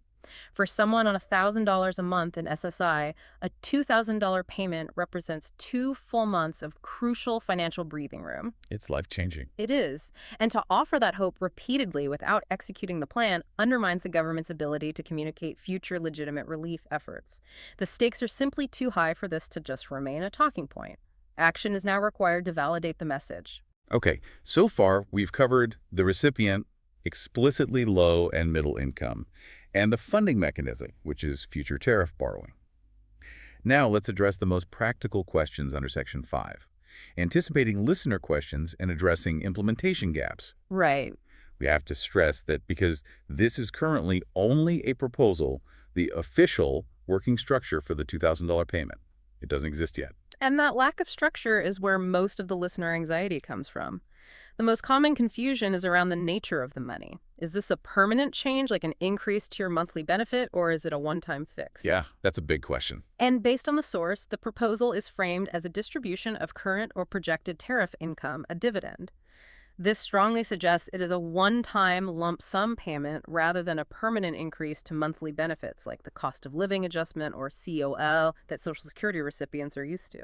And because this is currently just a proposal, everyone listening should understand there are no official dates, no payment schedules, and crucially, no application requirements. That's a vital point. It is. Historically, for major federal stimulus payments based on income, no application was needed. The payment was distributed automatically using tax filing or benefit information that's already on file with the IRS and the SSA. We also have to anticipate and address the critical financial protections, even without specific details for this proposed bill. For our low-income audience, the major worry is how this money might affect their other benefits. Like SNAP or Medicaid. Exactly. While the source lacks current legislative details on taxability or how this payment might affect eligibility for means-tested benefits, we can look to past stimulus efforts for some very strong guidance. And what do those do? Previous large relief payments were structured specifically to be non-taxable income for recipients. And critically, they were generally excluded from counting against asset or income tests for benefits like SNAP and Medicaid, at least for a certain period of time. The intent behind this proposed $2,000 payment is emergency relief for low income, so it is highly probable that the final legislation would include these same protections. If it didn't, the payment would kind of defeat its own purpose by potentially disqualifying vulnerable citizens from essential health care or food aid. That makes sense. What about debt collectors? Garnishment. Another huge concern. For fixed income recipients, particularly those on Social Security or veterans benefits, there are federal protections against private garnishment. A true relief package would need to clearly designate this $2,000 payment as a protected federal benefit to shield it from creditors. I see. While we wait for official bill language, this is an area where advocates will demand strict protection to make sure the money provides genuine relief, not just a temporary stopgap before it gets seized. And this lack of official structure leads directly to our most urgent warning. Scams. Oh, absolutely. Since there are no official dates or applications, listeners are targets. We have to be emphatic about this. The SSA, the VA, the IRS, any official government agency will never call, text, or email you asking for money, personal information, or bank details related to this potential payment. Any communication claiming you need to pay a processing fee or verify your account number to receive the $2,000 is a scam 100% of the time. The only trustworthy sources for information will be official letters sent to your address or verified, secure government websites like the My Social Security portal. So be vigilant. Use those portals for official updates when they arrive and just hang up on suspicious calls. And report them. And report anything that feels like a scam immediately. If and when a structure is established, details on payment dates, methods like direct deposit, paper checks, direct express cards, and those protections against garnishment will all be released. But for now, we're in a holding pattern. We are. So we've established that the funding mechanism relies on borrowing against future tariff revenue. Now let's tackle a fascinating secondary claim under Section 6. Broader insight. The politically powerful promise of paying down the national debt. Right. The secondary claim made in the proponent's post was that any money left over after sending out the $2,000 payments would be spent to pay down the national debt. And this is a bold and, I would argue, an optimistic claim, especially when we go back to that massive gap in the numbers we established earlier. It's a $568 billion cost. Exactly. We estimated a potential maximum cost of $568 billion for the full rollout. Given that the current yearly projection for tariff collection is only $350 billion, and the government has to borrow to fund the difference, the suggestion that there will be money left over seems mathematically difficult, bordering on impossible based on current collections. So how does the claim even exist? How can they say that? Well, this claim only works if the cost is significantly less than that $568 billion maximum estimate. This would happen if the high-income cutoff is set extremely low, which would reduce the number of eligible recipients far below that 85% participation we saw in prior stimulus programs. So, for example, if the government were to limit the payments strictly to those on Social Security, SSI, and the truly low income bracket, a far smaller, though still large, group, the total cost might drop to, say, $300 billion. In that hypothetical case, the $350 billion in yearly tariff revenue would cover the payment, leaving $50 billion potentially for debt reduction. But remember that $50 billion has to first be applied to paying off the initial short-term debt the government took on to send the checks out immediately. Ah, I see. However, politically speaking, it ties the immediate relief, the $2,000 for low and middle-income citizens, to a larger, more fiscally conservative narrative of reducing the national debt. It's an incredibly clever political strategy then. It is. It allows the proponents to argue that the tariff policy isn't just generating revenue to benefit the average American, but that it's simultaneously addressing the massive national debt. It creates a complete, self-contained financial narrative around the tariff policy that appeals to multiple political demographics. It connects immediate, tangible relief, a $2,000 check that could pay for groceries or rent, with the abstract, long-term goal of fiscal health. It makes the tariff policy sound like a universal win. But As we established, the success of the entire mechanism hinges on that $3 trillion 10-year projection. this deep dive has covered some significant ground. From clarifying the specific target audience, low and middle-income fixed-income recipients, to breaking down this complex, multi-trillion-dollar funding mechanism that relies on borrowing against future projections. Let's summarize the core facts we established today for everyone listening. First, the proposal is for a substantial $2,000 dividend payment. Second, the target is now explicitly low and middle income USA citizens, which strongly signals inclusion for Social Security, SSI, and disability recipients who are urgently seeking relief.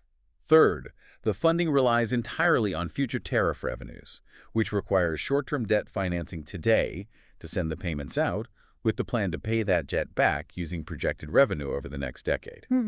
And fourth, this is the fourth time this idea of direct payment has been endorsed since January, creating exceptionally high public expectations that must now be met with action. And a $2,000 payment could provide essential breathing room for basic necessities, bills, housing, or just living with dignity for those struggling with the current economic climate. That is precisely why the need for clarity, financial protection, and swift follow-through is so critically important to millions of households. We are committed to tracking this proposal every step of the way. But let's leave you with one final provocative thought. It's based on the financial analysis we performed today, and it ties directly into the complexity of this whole proposal. Okay.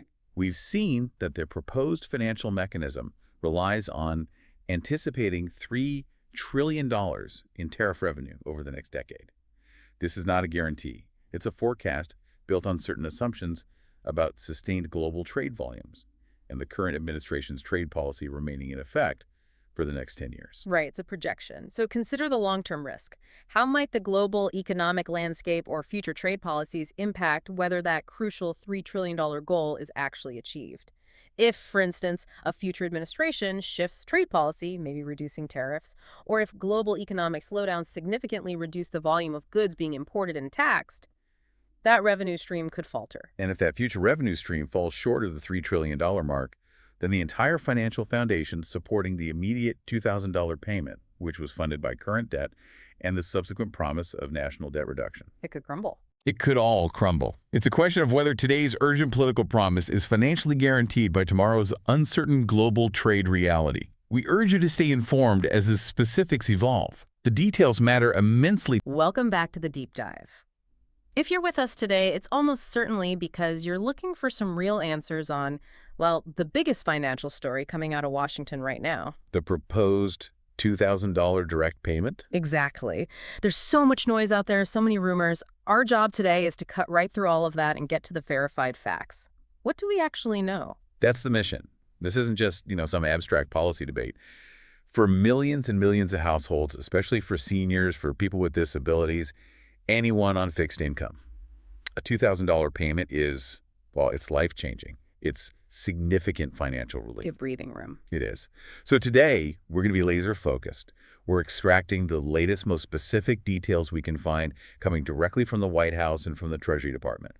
We need to clarify who qualifies based on income and time. This is the big one. Get a real handle on the timeline. When is this formal proposal supposed to actually land? Okay, so let's lay the groundwork. Where are we getting our information today? Because that's everything. It is. We have a few key sources. First, some really crucial remarks on timing from the White House economic advisor, Kevin Hassett. He's a major voice, so What he says really carries weight. And he's the one who's been talking about the feasibility of all this. Exactly. Yeah. And then we have the earlier confirmation on the eligibility threshold itself from Treasury Secretary Scott Bessent. So putting those two voices together, we get the clearest map we have of the administration's current strategy. And the headline from all of this, the main takeaway before we dive in. It's that this is not a drill. This isn't just a talking point anymore. This proposal, if it can navigate Congress, represents a very real $2,000 direct payment.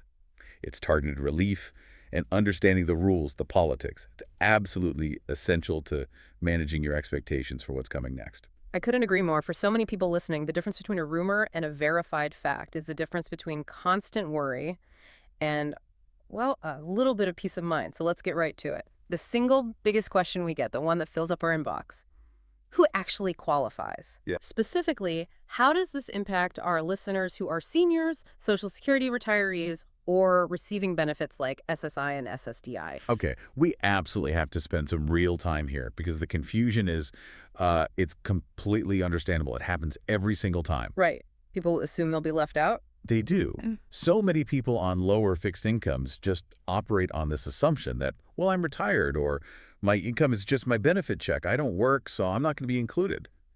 But the details that Treasury Secretary Bessent confirmed seem to be designed specifically to stop that anxiety before it starts. So let's start with the hard number, the single metric that defines this whole proposal. Let's just state it plainly. The definitive requirement, and this is the quote from the Treasury, is that the payment would go to households making less than $100,000 per year. Okay, $100,000. That is the number. That is the single non-negotiable income ceiling. If your household's adjusted gross income, your AGI, is below that mark, you are, as of now, slated to be included in this proposal. It doesn't matter if you're working or retired. It doesn't matter how old you are. So, and this is the part we really need to hammer home, the rule is purely about income. So what does that mean for the huge number of people in our audience who are on fixed incomes? This is the core distinction, right? It's about annual income, not how you file taxes or where the money comes from. Exactly. This is where, the nuts and bolts of how the government works really becomes important. Let's talk directly to the fixed income recipients. The questions we always hear. The questions we always hear. I only get Social Security. I'm on SSI. I'm a senior. I haven't filed a tax return in 10 years. And in the past, a lot of these relief payments relied so heavily on tax filing status. It created these really complicated systems where non-filers had to go register on a special website. Which was a nightmare for a lot of people. Yeah. Very confusing. It's a total nightmare. This proposal seems designed to completely bypass that headache by focusing on the total income data that the government, that it already has. And that is the administrative light bulb, isn't it? Yeah. The government knows, the IRS knows, the Social Security Administration, the SSA, they know what a recipient's annual income is because they're the ones sending the checks. They know. The SSA reports that income internally, even if you, the recipient, don't file a tax return because your income is so low you're not required to. So the message is trust the system on this one. I think so. Right. The point is that receiving fixed income benefits, Social Security retirement, SSI, SSDI, it does not disqualify you. Your status, whether you're getting welfare like SSI or an insurance benefit like SSDI, it's functionally irrelevant to your eligibility for this $2,000 payment. As long as your total income from all sources is under that $100,000 line. As long as you are under that line, that's the only thing that matters. That is a huge, huge reassurance, especially, I think, for SSI recipients. Let's just touch on that for a second. The difference between SSI and SSDI is usually so important for policy, but you're saying here it just doesn't matter. It's a fantastic example of them trying to streamline the process. So SSI, Supplemental Security Income, that's a means-tested welfare program. It's for the blind, disabled, and elderly with extremely limited income and almost no assets. Right. The rules are very strict. Incredibly strict. Then you have SSDI, Social Security Disability Insurance, which is an insurance program you pay into with your payroll taxes. It's based on your work history. Normally, you can't just give an SSI recipient a bunch of money without it affecting their benefits. But the high threshold changes things. The $100,000 AGI threshold changes everything. It means the administration is treating this payment as broad economic relief. It's not an adjustment to the specific, complex rules of SSI or SSDI. It's something separate, sitting on top of all that. So that $100,000 number acts like a big, clean filter. It just scoops up Almost everyone who is on a fixed income, because for the vast majority of people who relied only on those dollars a year, If that. So they are well under the threshold. They're immediately eligible. And it makes the delivery so much simpler for the Treasury Department. how so? Well, think about it. If they tried to write a law that excluded SSI recipients or had special rules for SSDI, they would create an administrative disaster. It would take forever to figure out. Yeah. By just using the AGI threshold, which the IRS and the SSA can coordinate on, they ensure a much faster rollout. And critically, they make sure to include the most vulnerable people who this relief is actually aimed at. So this confirmation from Secretary Besant, who is the highest financial official in the country, it should really bring a lot of relief. It basically eliminates need for one of those confusing non-filer tools that we saw in the past. Assuming they maintain that coordination between the SSA and the Treasury, yes. It's just they learned a big lesson from the past couple of years. Which is? Complexity is the enemy of relief. When you make things complicated, people get excluded. When you make the eligibility bar simple income from any source below $100,000, you maximize the speed, you maximize the accuracy, and you get the money to the low and moderate income people who need it. So the rule itself is a statement of intent. Absolutely. The intent is to include low-income Americans, period. Okay. That makes the who incredibly clear. And if we know the eligibility mechanism is clean, it's based on income. The next logical question is, how can the administration possibly afford a program this big, this broad? And that's where we have to turn to Kevin Hassett and his, frankly, surprising economic data that justifies this whole move. Right, because this is where the proposal goes from a wish list to a plausible plan. Exactly. This part of the deep dive reveals that powerful, direct link between how the economy is doing and how confident politicians are feeling. And for this, we're relying completely on the perspective of White House economic advisor Kevin Hassett, whose recent comments show a major pivot in how the administration is thinking about its budget. I remember his comments from the summer. He sounded doubtful. I think that's the word. He was on record with some serious reservations. He was. He basically suggested that he wasn't sure if there was enough financial space, as he put it, or enough funding capacity in the budget for a check this large and this widespread. Which sounds like, you know, the kind of fiscal caution you'd expect from a top economic advisor. Don't overspend. It was caution, and it was based on the economic projections at the time, on the deficit outlook. But his most recent comments are the complete opposite, and that shift is what's so important here. He now explicitly says that based on the economic data they got late in the year, he is, quote, pretty sure that there is enough space to fund this $2,000 payment. That's not a small change in tone. That's a 180. It's a profound vote of confidence. And a pivot like that doesn't just happen because of politics. It requires some serious economic justification. He had to bring the receipts, so to speak. Right. This can't just be a talking point. This has to be a data-driven reason to spend potentially hundreds of billions of dollars. So what specific numbers did Hassett actually cite to show that the economic picture has improved that much? He grounded his new optimism in three very distinct, very positive fiscal markers. And all of them point to the same thing. The government is taking in more money and is in better financial health. And that collectively creates the space he was looking for before. Okay, so let's walk through them. What was the first one? The first, and maybe the most important indicator of a healthy economy, is growth. Right, GDP. Exactly. Hassett highlighted that the economy has just had a couple of quarters of almost 4% growth. Now, just to put that in context for everyone listening, for a mature economy like the U.S., sustained growth near 4% is historically very, very strong. It's pretty fantastic, actually. It is. It means businesses are investing, consumers are spending, companies are hiring. Yeah. And most importantly for this discussion, strong economic growth means much higher tax revenues are flowing into the Treasury. More people working means more income tax, more people buying things means more sales tax, more corporate profits. It all adds up. Okay, so strong growth is point A. What's point B? This one was the most surprising to me. A sustained budget surplus. A surplus, meaning more money coming in than going out. For a few months in a row, yes. Hassett noted that the government has actually been running a surplus. Now, we need to be clear. This does not mean the national debt is gone. Not by a long shot. Of course. But it does mean that in the short term, on a month-to-month basis, the government's revenue has been higher than its spending. A sustained surplus like that, even for a short period, gives the administration immediate liquidity. It gives them cash on hand, and it gives them powerful political ammunition. Because they can counter the argument that they're just printing money to pay for this relief. Precisely. They can say, no, we're using the proceeds of a strong economy. It makes the whole proposal much less politically vulnerable to that specific line of attack. Okay, so we have strong growth and a short-term surplus. What's the third pillar of his argument? The third point is the big picture, the macro-level context. Yeah. And that's the massive reduction in the national deficit. And this number was huge. Staggering. The administration is citing that the deficit, compared to the previous year, is down by $600 billion. $600 billion? Let that sink in. A $600 billion reduction in 1 year is an unprecedented amount of new fiscal maneuvering room. So when you put all three of these things together, the strong growth, the monthly surpluses, and this massive drop in the deficit, the whole narrative changes. It shifts from a story of fiscal stress to one of fiscal opportunity. So Hassett, who was the voice of caution just a few months ago, has now seen these three positives outbreaking. Yes. It transforms the $2,000 payment from what might have seemed like a questionable expense into a strategic use of this newfound fiscal strength. It's not a Hail Mary pass anymore. Not at all.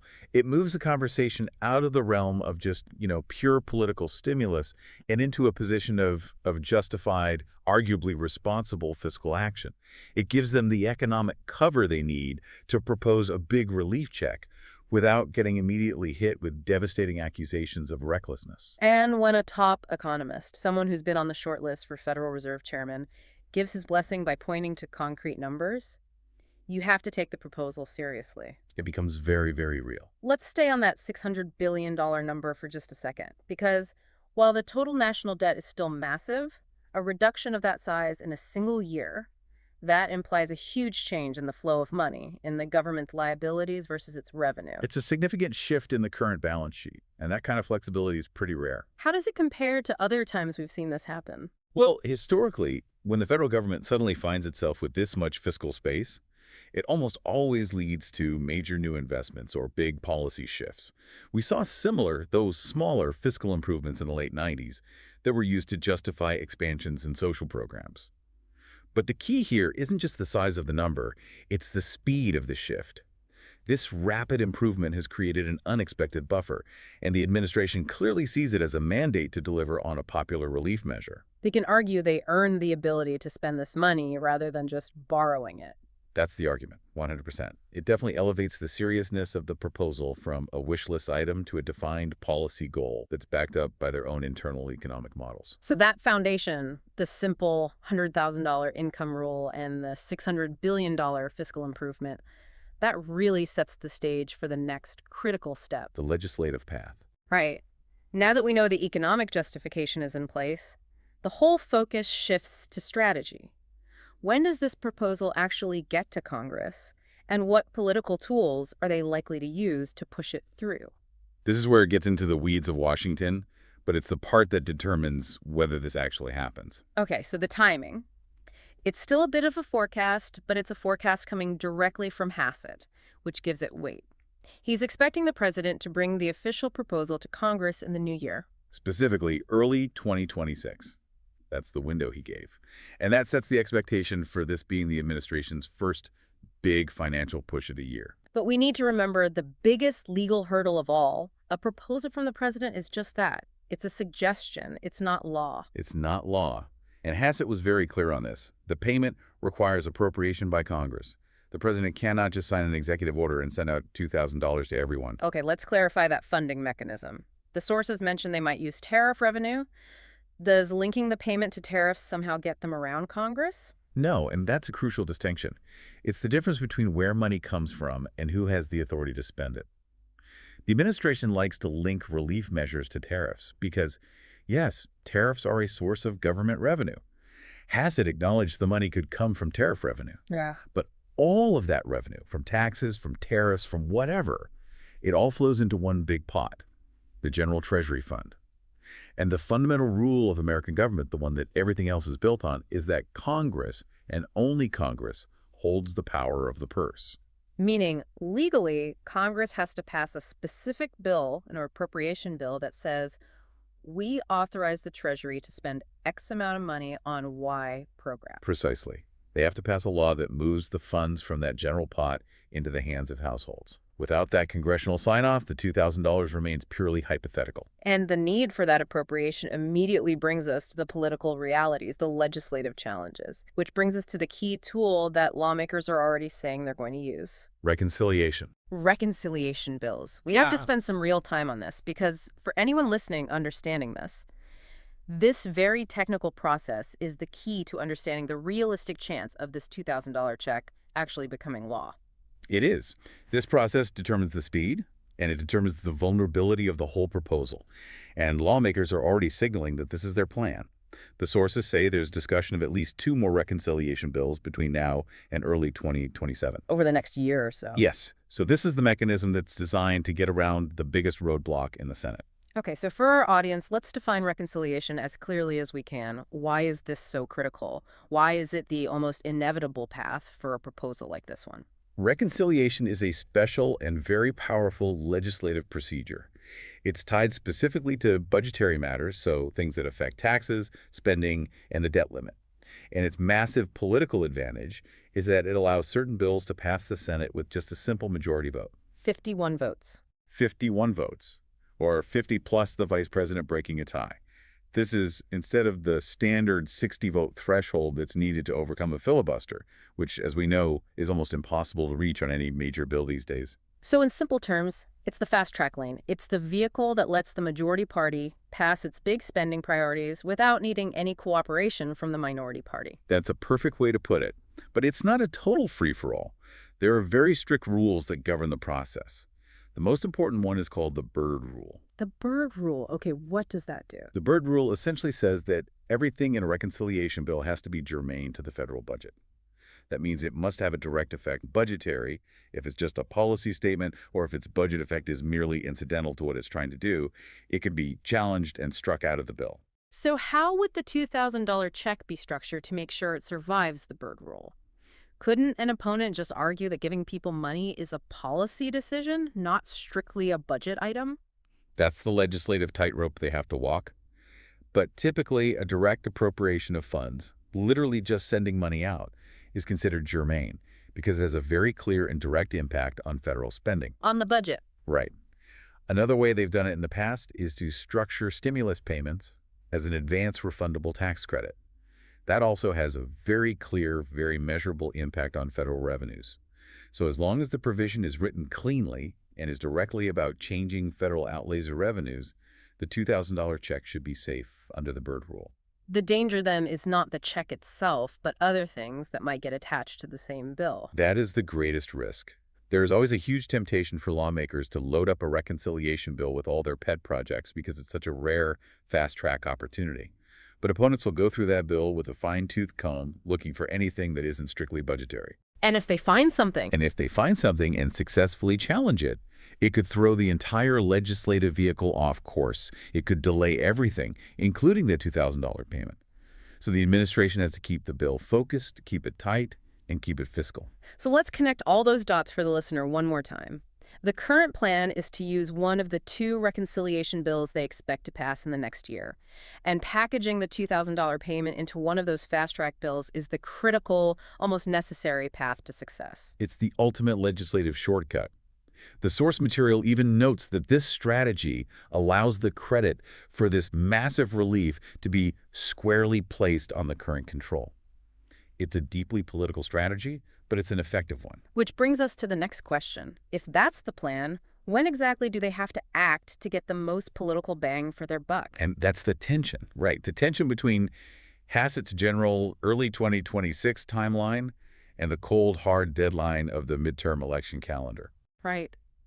Hassett gave us the general window, but politics demands precision. The timing of when they drop the official proposal is going to be dictated entirely by getting the maximum impact for their midterm election messaging. Absolutely. We're now analyzing the political engineering of this whole thing. Yeah. And to get that maximum impact, they can't wait. The legislative process has to start quickly so they can get a final vote and ideally get the money flowing well before the peak of the campaign season. The window is incredibly tight. If they introduce the proposal too late, say in late spring, Then the legislative fight could drag on into the summer. Or worse, it could fail close to the election.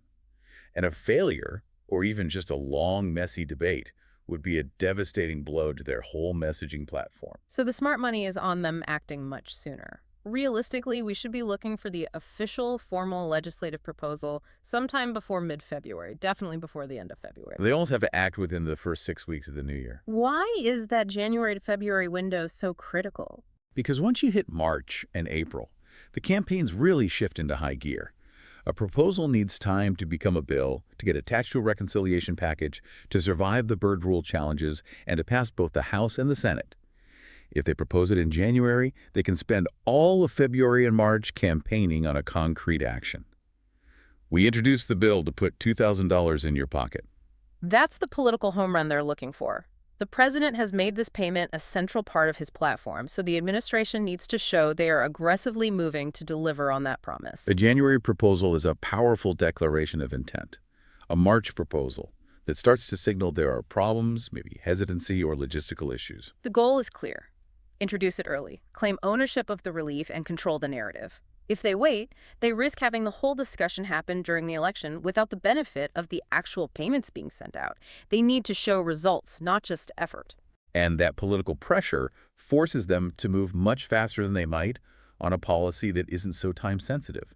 If they wait until April, they've lost months of narrative control, and the legislative calendar itself becomes their biggest enemy. So we need to watch this very closely.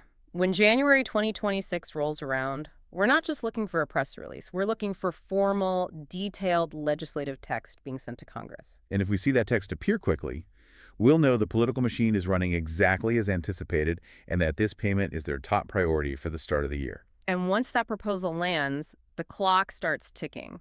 The proposal is the starting gun, but the reconciliation process.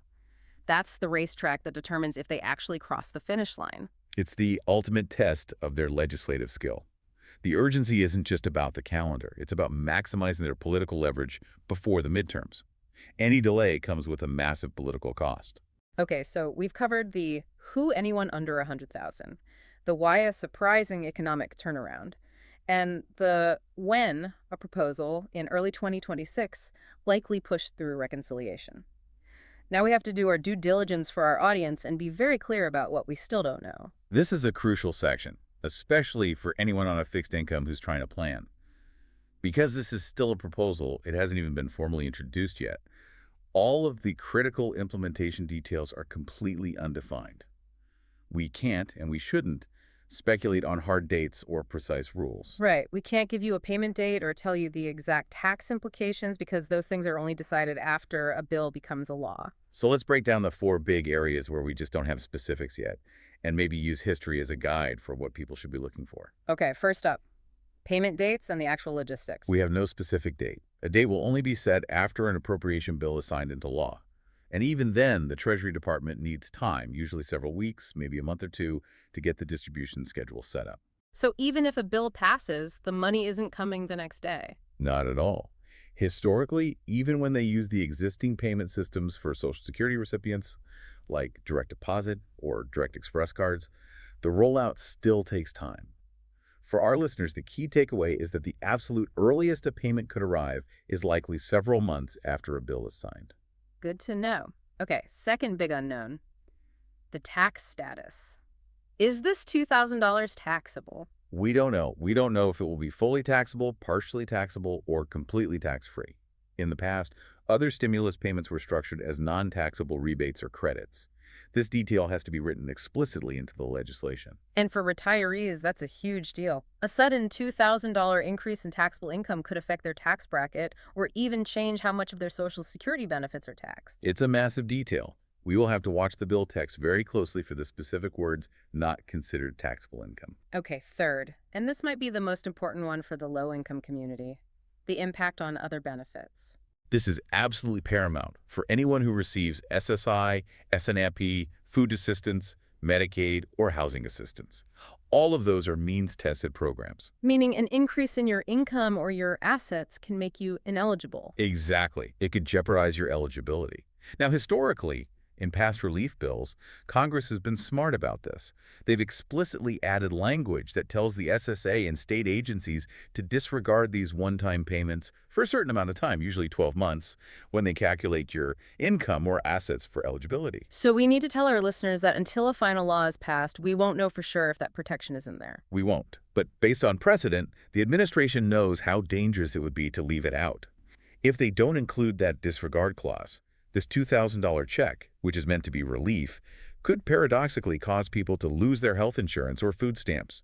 It would completely defeat the purpose for the most vulnerable people. We have to watch for that language. It's a detail that cannot be assumed. And finally, the fourth unknown. The payment method itself. Will it be direct deposit? Will they mail paper checks? Will they use the direct express cards that so many fixed income recipients already have?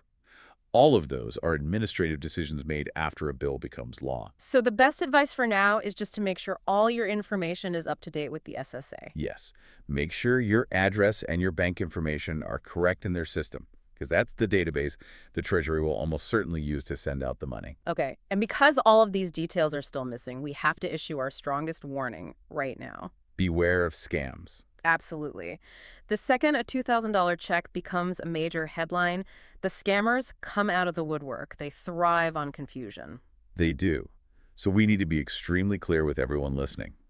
The government, the IRS, the Treasury, the SSA will never call you, text you, or email you asking for money or personal information to get this payment. They will never ask you to pay a fee to pre-register for the $2,000 check. If anyone contacts you and says you need to pay them $100 to get your $2,000, that is a criminal.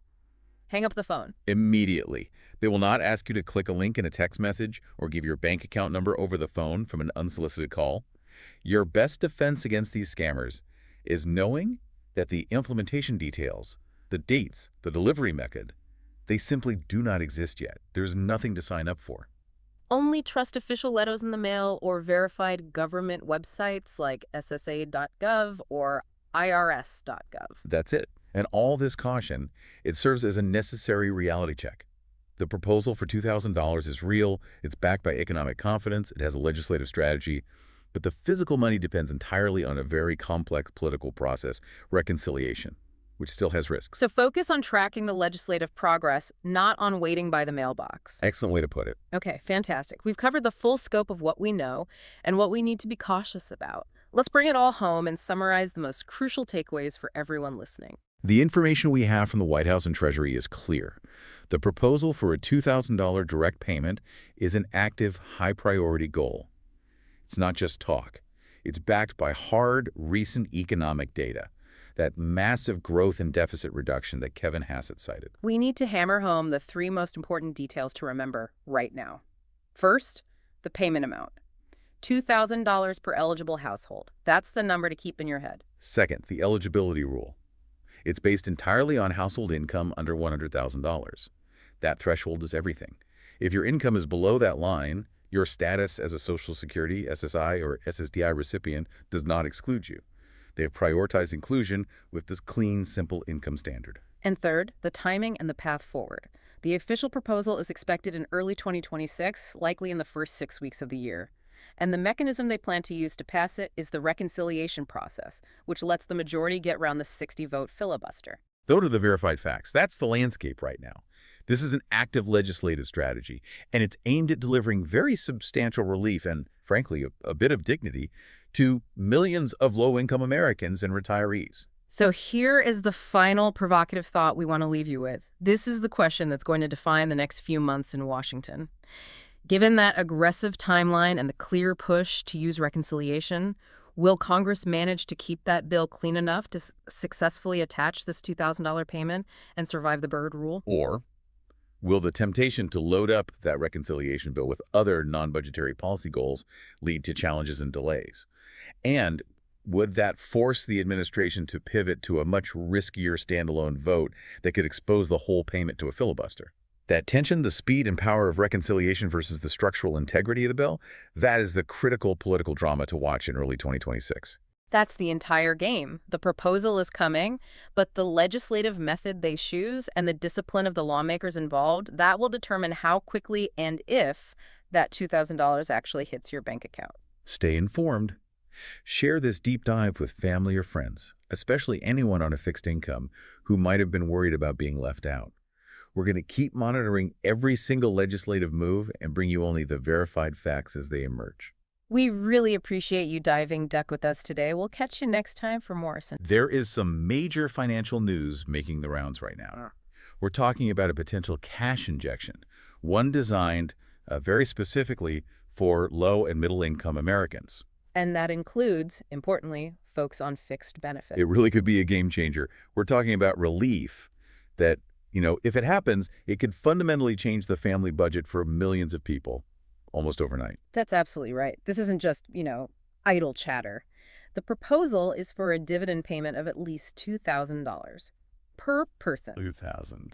And the part that has everyone buzzing is how they plan to pay for it. The funding mechanism is, well, it's a massive influx of tariff revenue. Trillions, right? Oh. That's the number being thrown around. Government projections are suggesting this could bring in trillions of dollars for the U.S. Treasury over the next 10 years. So the big question, the one everyone is asking, is this money actually coming? Is it another political promise that just, fades away? And who qualifies? Exactly. Who qualifies? This is so important, especially if you rely on a fixed income. I'm talking about Social Security, SSI, SSDI. And then there's the math. We have to unpack the financial side of paying for something that costs over $500 billion. And today, that's what we're doing. We are taking a really critical deep dive into the specifics of this new proposal. We're going to look at the eligibility confusion, and we'll use some historical examples to try and define what low and middle income actually means. And we'll dig into the money. Is it financially feasible? We'll dissect that tariff income projection and the mechanics of, how the government would have to borrow. And finally, and this is crucial, we have to place this in a political context. This is the fourth time we've seen a proposal like this in less than a year. Fourth time. So stay tuned. We are going to get you absolute clarity on this potential $2,000 benefit. Welcome back to the Deep Dive. Our mission today is, well, it's laser-focused and it's vital. We are analyzing these recent, very public statements about a proposed $2,000 stimulus check or dividend or distribution. Whatever you want to call it. Right. And what this means, in a practical sense, for low-income, fixed-income, and middle-income citizens is really the most important thing, because this payment is intended specifically for you. And we should probably stress that this isn't just a rumor. This information is getting traction for a good reason. It's coming directly from the top. The president himself. Exactly. The whole conversation just exploded because the president recently doubled down on this newly announced $2,000 payment.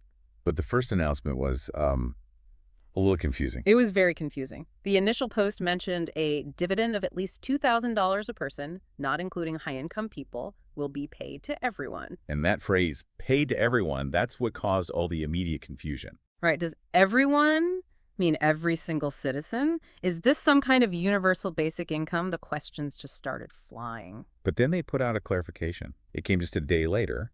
And, well, it was critical because it really refined the focus. It did. The next post narrowed down the audience.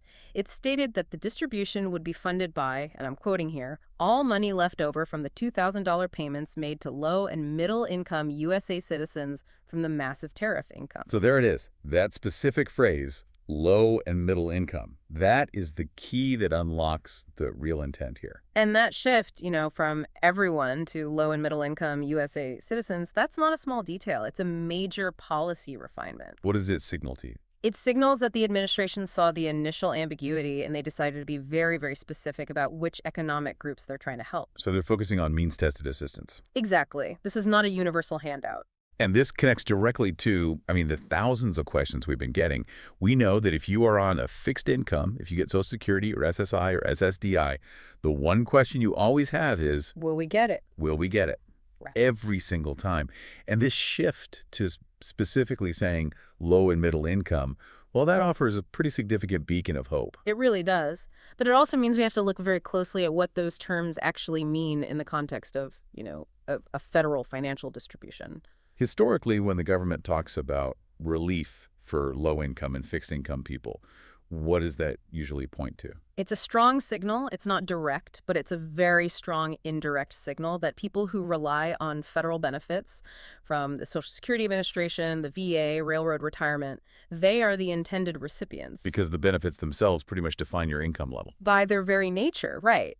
These benefits place recipients squarely in that low to middle income demographic as long as, they fall below whatever that high income cutoff ends up being. Okay, so let's dive into the nuts and bolts of the payment itself.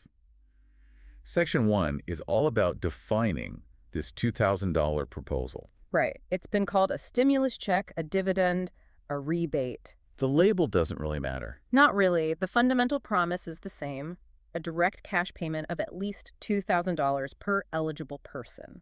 And that at least is an interesting little detail. It is fascinating, isn't it? It implies that $2,000 is the floor, not the ceiling. Maybe the final amount could be higher depending on how much tariff revenue they actually collect. But for now, we have to focus on the $2,000 figure. Right. For any kind of financial modeling, we have to use that number. But the clearest rule they've set so far is the exclusion. The explicit exclusion. This payment is not including high-income people. That is the only solid stated rule we have right now about who's in and who's out. And that circles us right back to the target confirmation. The recipients are low and middle income USA citizens. Which moves the whole discussion away from a universal payment. Which would be astronomically expensive. Unbelievably so. And it moves it toward a means-tested approach that's based just on income. This reliance on an income metric, it's pretty standard for the federal government, right? Oh, it's standard operating procedure. We saw it during the pandemic with all 3 rounds of stimulus checks. Income is consistently the easiest, most objective factor they can use for mass distribution. So how do they check that? They look at your adjusted gross income, your AGI, on your most recent tax filing. Or they can look at the income data that the SSA or the VA already has on file for you. And this is where we really need to focus for everyone listening who's on a fixed income. Yes. The president did not say you have to file a tax return. He didn't mention specific benefits like SSI or SSDI, which are already, highly income sensitive. The focus is purely on the level of income. That's the key. If you are low or middle income, you are the target. It doesn't matter where that income comes from. And that omission, leaving out the tax return requirement, that's a huge positive for our fixed income audience. Why is that? Because in past distributions, requiring a tax return created massive headaches. Just huge hurdles for seniors and low-income Americans who often don't even meet the filing threshold. So they fall through the cracks. They do. By simplifying it down to just income level, it suggests they're aiming for a more streamlined process. They'll likely just use existing government databases to find who's eligible. Which would include everyone getting monthly federal benefits? It should, yes. But there's a big shadow hanging over this whole conversation. The cutoff. The cutoff. We don't have an exact dollar amount for what high income means. They've defined the group by exclusion. You get it if you're not high income, but we don't know where that line in the sand is. And until that number is defined, everything is just speculation. And that speculation is, it's really stressful for people who are counting on this potential payment. It is. That one line, that number, it defines the entire scope of the program, the total cost, the number of people who get a check. So to move forward, we have to apply some historical context, look at what the government has done before, and make a highly educated prediction. Which brings us right to the most important question for our listeners. Eligibility. Exact. So let's turn to Section 2. Eligibility and income threshold speculation. For anyone relying on benefits, figuring out where that line will be drawn is, it's the difference between getting $2,000 and getting nothing. And let's be perfectly clear, no official cutoff has been announced. But, when you're talking about large-scale financial disbursements like this, the government typically relies on established criteria. It's about efficiency and consistency. The best way to predict the future is to look at the past. Precisely. So what did that history tell us? If we look at the 3 rounds of stimulus checks during the pandemic, which were very recent, the income thresholds they used were remarkably consistent across all 3 payments. And they were aimed at the exact same groups. Middle and low-income households who were struggling. So, based on that, what can we project? Well, based on those past federal actions, we can anticipate a very specific structure. For an individual, the high-income cutoff would likely be drawn somewhere around $75,000 a year in adjusted gross income. $75,000 for a single filer. What about a married couple? For a married couple filing jointly, That cutoff would probably be set at or very near $150,000 per year. This is the model they've used multiple times. It's tried and true. We have to stress these are still speculative numbers. They are, but they are robust predictions. The source material we're looking at notes that setting these kinds of cutoffs would make, and I quote, a couple 100 million people eligible. And that lines up with the massive scale they're talking about. It does. If the numbers were lower, say $40,000 for an individual, the distribution would be much smaller, much cheaper. But $75,000, that seems to be the historical sweet spot. Let's give our listeners some context for that number. Please. It's important. The average household income in the U.S. last year was around $83,000. Okay, so if your individual income is $75,000, you are still below the national household average. Exactly. Which means it is highly, highly unlikely that incomes of, say, $60,000 or $70,000 would be considered high income. They'd fall squarely in the middle income bracket. It would make no sense, politically or economically, to set a high-income cutoff that's below the average household's earnings. And this, right here, this is the central point of reassurance for our fixed income audience. Go on. If you're on fixed income, if you receive Social Security retirement or SSI or SSDI, your income is, by definition, usually far, far below that national average. The average Social Security check is what, about $1,800 a month? Around there, yes, which comes out to less than $22,000 a year. And SSI is significantly lower than that. So that puts you firmly in the low-income bracket. You are nowhere near that anticipated $75,000 cutoff for an individual. Not even close. Based on the explicit language, low and middle income, people getting fixed benefits are strongly, strongly implied to be the intended recipients. Your financial situation is often the very reason you get these benefits in the first place. You are the demographic they are trying to help. So we can say with a pretty high degree of confidence that if this proposal passes with thresholds, like we've seen before, you, the fixed income recipient, should consider yourself a primary target for this payment. The uncertainty really isn't about your income status. It's about the political will and, well, the financial capability to actually pull off a payment this big. So we've answered that core question. The proposal is targeting you. But none of it matters if the government can't actually pay for it. And that brings us to the most complex and, frankly, contentious part of this deep dive. The financial engine. Section 3. The financial engine. We have to talk about the money. Specifically, how they plan to fund these $2,000 payments using massive tariff income. This is the really new part of the plan. It's what separates it from past stimulus ideas. It's new and, you could argue, pretty risky. Let's start with the numbers, because the numbers we have are just staggering. They are. The U.S. has brought in about $195 billion in tariff revenues just so far this year. $195 billion. To put that in perspective, revenues are averaging about $1 billion a day. $1 billion a day. Or roughly $30 billion a month flowing into the U.S. Treasury just from tariffs. And if that pace continues, if it's sustained, the U.S. is on track to bring in about $350 billion over a full 12-month period. But the political math they're using is even bigger than that. Much bigger. They're using long-term projections.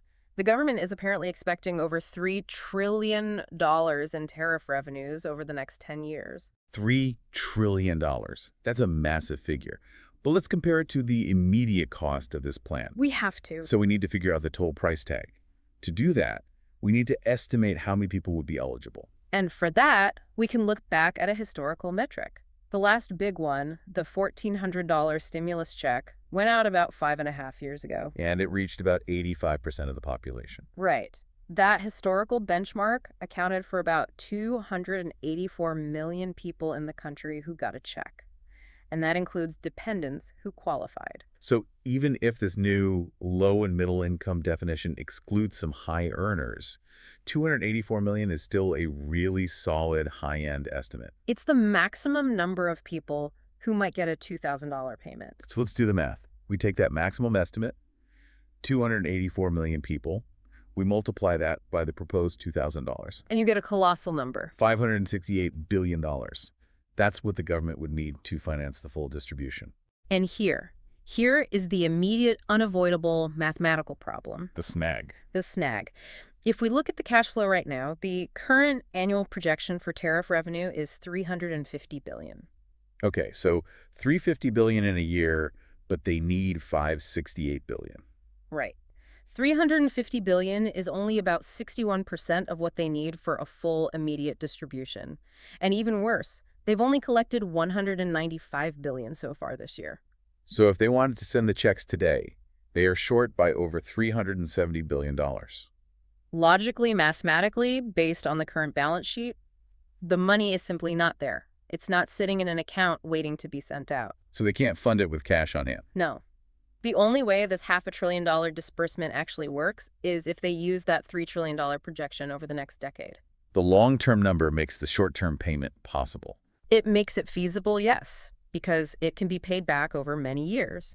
And the mechanism to do that, to make a payment today when the cash isn't there, is what's known in government finance as borrowing against future revenue. Okay, let's unpack that phrase, borrowing against future revenue. It's a crucial detail. It sounds a bit like free money, but it's not. It is definitely not free money. It means the government has to issue new treasury bonds. Essentially, they have to take out a loan for the full $568 billion that they need today. So they take out this huge loan. Precisely. They take out the loan today, they send out the $2,000 payments, and then they dedicate the future incoming tariff revenue, that $30 billion a month, to paying off the interest and the principal of that $500 billion loan over time. So the immediate implication here is that this distribution would be financed by adding the full cost to the national debt today.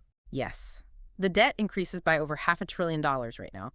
And then the future tariff revenues are earmarked to pay down that specific piece of the debt over the next 10 years. It's a cash flow mechanism, not a cash reserve mechanism. And this brings up some serious economic friction, doesn't it? The whole idea of tariffs is controversial. It's very controversial. Tariffs are taxes on imported goods. When the government charges a tariff on, say, imported steel or electronics, who actually pays that tax? The consumer, usually. It's usually the importer, who then passes that cost directly along to the American consumer through higher prices. That's a critical point. The opposition will definitely raise this. If the funding for this $2,000 dividend is tariffs, doesn't that mean that low and middle-income Americans are basically paying for it themselves? Through higher prices at the store. Right. The money isn't coming out of thin air. It's being redirected from consumer spending. That is the central legitimate critique of this financing model. You're creating an invisible tax that could push up the cost of living, which is the very thing this dividend is supposed to help with. It's a political tightrope. Give a direct check that's funded by an indirect tax. A very tricky tightrope. And beyond that, you also have to question how stable that $3 trillion projection is. That assumes nothing changes for 10 years. It assumes global trade relations, current tariff levels, everything stays stable for a full decade. If trade agreements change, if there's a global recession, if our trading partners retaliate with their own tariffs. That $3 trillion projection could just evaporate. It could. And the debt they use to fund the $568 billion payment, that remains. So it's a risky financial move. It's very risky. The ability to point to a specific revenue stream, the tariffs gives the proposal a lot of political strength. It looks like it's self-financing. But the economic reality is that relying on that future volatile revenue stream creates a lot of long-term fiscal instability. And let's not forget the final twist in all this. The president also suggested that after sending out the $2,000 payments, there would still be money left over from the tariffs to pay down the national debt. Which is a huge claim. That implies one of two things. Either they think that $3 trillion projection is actually conservative and the tariffs will bring in way more than they need for the payout, or they expect the actual cost of the distribution to be much lower than our $568 billion estimate. Maybe they plan to exclude dependents or set the income cutoff much lower than $75,000. Either way, the narrative they're building is powerful. It's incredibly powerful that they've found this massive, untapped revenue stream that can solve both the need for individual relief and the national debt problem at the same time. It's a very compelling political promise, but it relies on a very aggressive financial model. And it raises the political stakes exponentially, which leads us right into our fourth section. The political context. And the likelihood that this actually gets done. Okay, let's pivot to the political realities. Section 4. The political context and likelihood of execution. The long-term math might work, but the political credibility clock is ticking right now. Loudly. Very loudly. If they can point to $3 trillion in revenue, why haven't they acted already?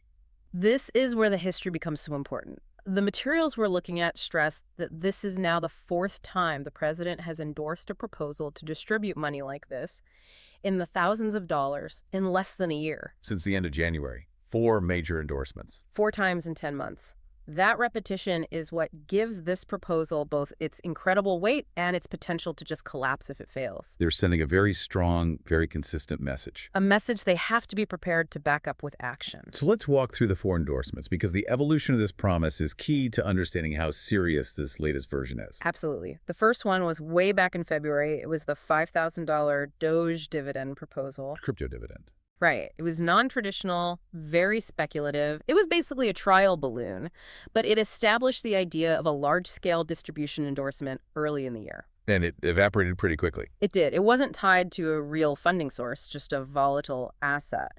Then, the second attempt came in August. That was the proposal for a $600 rebate check. This one was more formal, right? It was an actual bill. It was. It was formally introduced as the American Worker Rebate Act of 2025 by Senator Josh Hawley. The president endorsed it, so the idea moved from just speculation into actual legislative backing. Okay, so we've gone from a crypto idea to a formal bill. The concept is getting more conventional. And then the third one followed on October 2nd, just a few weeks ago. In a separate interview, the president mentioned a distribution or a dividend of somewhere between $1,000 and $2,000. So he kept the idea alive, and he bumped the number up. He did. It signaled that this financial aid idea was still moving, and moving toward that $2,000 mark, even while the $600 proposal was still technically on the table. And that brings us to number 4. The current proposal, made around November 9th and 10th. This is the one. The concrete at least $2,000 dividend. And now it's explicitly tied to a specific quantified funding mechanism, the tariff revenue, and it's targeting low and middle income citizens. So what does this pattern tell us? It shows a sustained, escalating commitment to the idea. The dollar amount has generally gone up, and the funding source has gotten more and more specific, from vague ideas to a defined, massive revenue stream. But repeating the promise like this creates a huge political credibility problem, doesn't it? A massive one. For someone on a fixed income, budgeting from one check to the next, hearing a promise of $2,000 4 times in a year, that creates a lot of hope. And a lot of expectation. The messaging is, it's great, it's awesome, it addresses a critical need for so many people struggling with costs right now. But here's the political reality. If they do not follow through this time, it is going to be a really, really bad messaging campaign that will cost them a ton of credibility with a really vital group of voters. This is all about political risk management. The more you float a popular idea like this, the higher the expectation gets, and the harder the political damage if you fail to deliver. They've essentially bet their political capital on delivering some form of relief. The analogy that's been used to describe this is perfect. Lawmakers are painting themselves into a corner. If they have this $3 trillion revenue stream, and they've identified a $500 billion need, and they still fail to deliver, they risk becoming the kid who cried wolf. The electorate, especially those people who are counting on this payment, they will simply stop believing any future financial promises. the only way out of that corner is to act, to deliver. If they fail on this 4th promise, especially now that it's so specific, $2,000 low and middle income funded by tariffs, it just suggests a deep disconnect between what they're promising and what they can actually do. So for everyone listening, what does this all mean? It means that while the proposal is very exciting and it's targeted directly at you, its history shows it's still just a proposal until someone takes action. But the stakes are higher now. The political consequences of inaction are exponentially higher than they were with the first 3 more vague endorsements. The pressure to deliver is massive, and maybe, just maybe, it's enough to actually push a bill forward this time. And we have to circle back to that debt reduction claim. We do. He isn't just promising a check. He's promising a check and fiscal responsibility. The idea that even after this huge distribution, there will be enough money left over to pay down the national debt. That political combination is incredibly potent, but it adds another layer of scrutiny. They've promised to solve 2 huge problems with one single, very controversial funding source. The narrative is that they've found this magic bullet. The tariffs. This massive newly generated revenue stream that can satisfy the demand for individual relief and address the national debt at the same time. But that narrative requires the numbers to actually add up in the real world. Because if they borrow the $568 billion today, and that tariff revenue stream collapses in a few years. The credibility loss will be severe, and the national debt will be left holding the bag. Okay. We've covered eligibility, the income speculation, the math, and the political pressure. Let's synthesize all of this to give you the essential facts you need to monitor this situation. Let's do it. All right, let's summarize the key facts for you to take away from this deep dive. We want to give you absolute clarity on where this proposal stands right now. First, let's talk about the amount. First, the amount. The proposal specifies a direct dividend payment of at least $2,000 per person. That's the minimum. It's a significant amount of financial relief. Second, the recipients. The president has clarified the target audience. It is low and middle income USA citizens. And based on historical metrics and the national average income, this strongly implies that the intended recipients include you if you were on a fixed income benefit like Social Security, SSI, or SSDI. Assuming they use thresholds like they have in the past, you are very likely eligible if your individual income is below that speculated high income cutoff of around $75,000. Third, the funding mechanism. The engine for this is massive tariff revenue. Now, while the projections show a potential $3 trillion over 10 years, the current annual intake is about $350 billion. Which is not enough to fund the estimated $568 billion cost immediately. So they can't pay for this with cash on hand. No. To deliver the payment today, the government would have to borrow the money up front. That means adding the cost to the national debt and then dedicating the future tariff collections to paying down that new debt over time. So it's a debt-financed distribution. Guaranteed by future trade revenue, which, as we discussed, introduces volatility and controversy. And fourth, the political status. Yeah. It is still a proposal. But it's not just any proposal. This is the fourth time the president has endorsed a significant financial distribution in less than a year. The specificity of the funding and the target audience makes this the most actionable and the most politically consequential of all four promises. And that leads us to our final provocative thought, something for you to really think about as you watch this news unfold. Go on.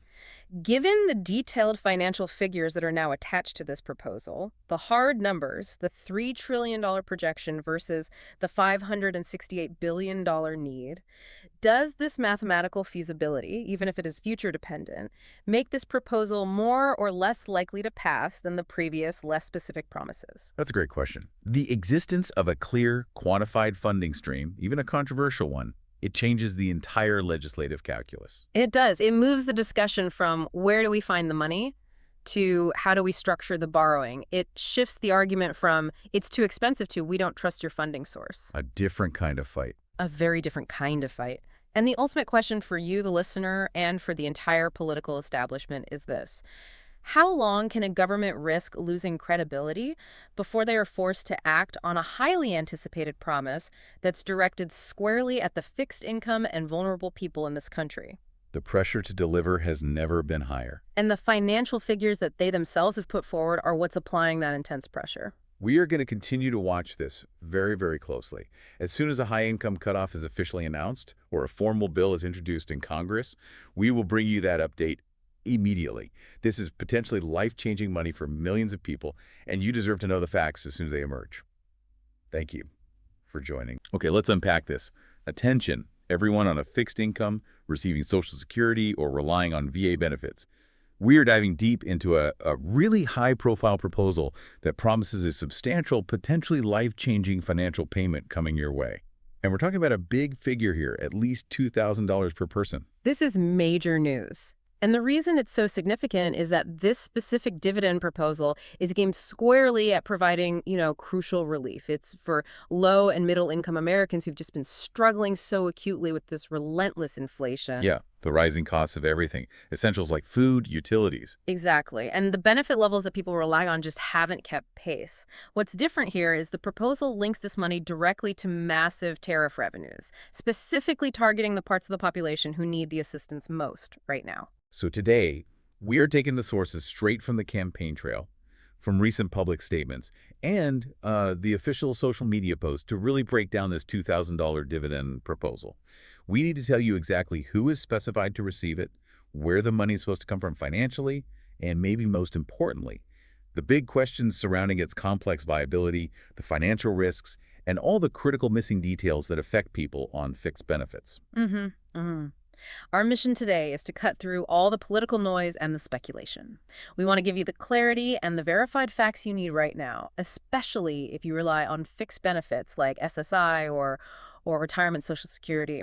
We're going to analyze the specifics of this financial blueprint and examine its potential impact on your household stability, really pushing hard on the source material to find some definitive answers. And we've been absolutely inundated with questions since this proposal for a $2,000 distribution came out.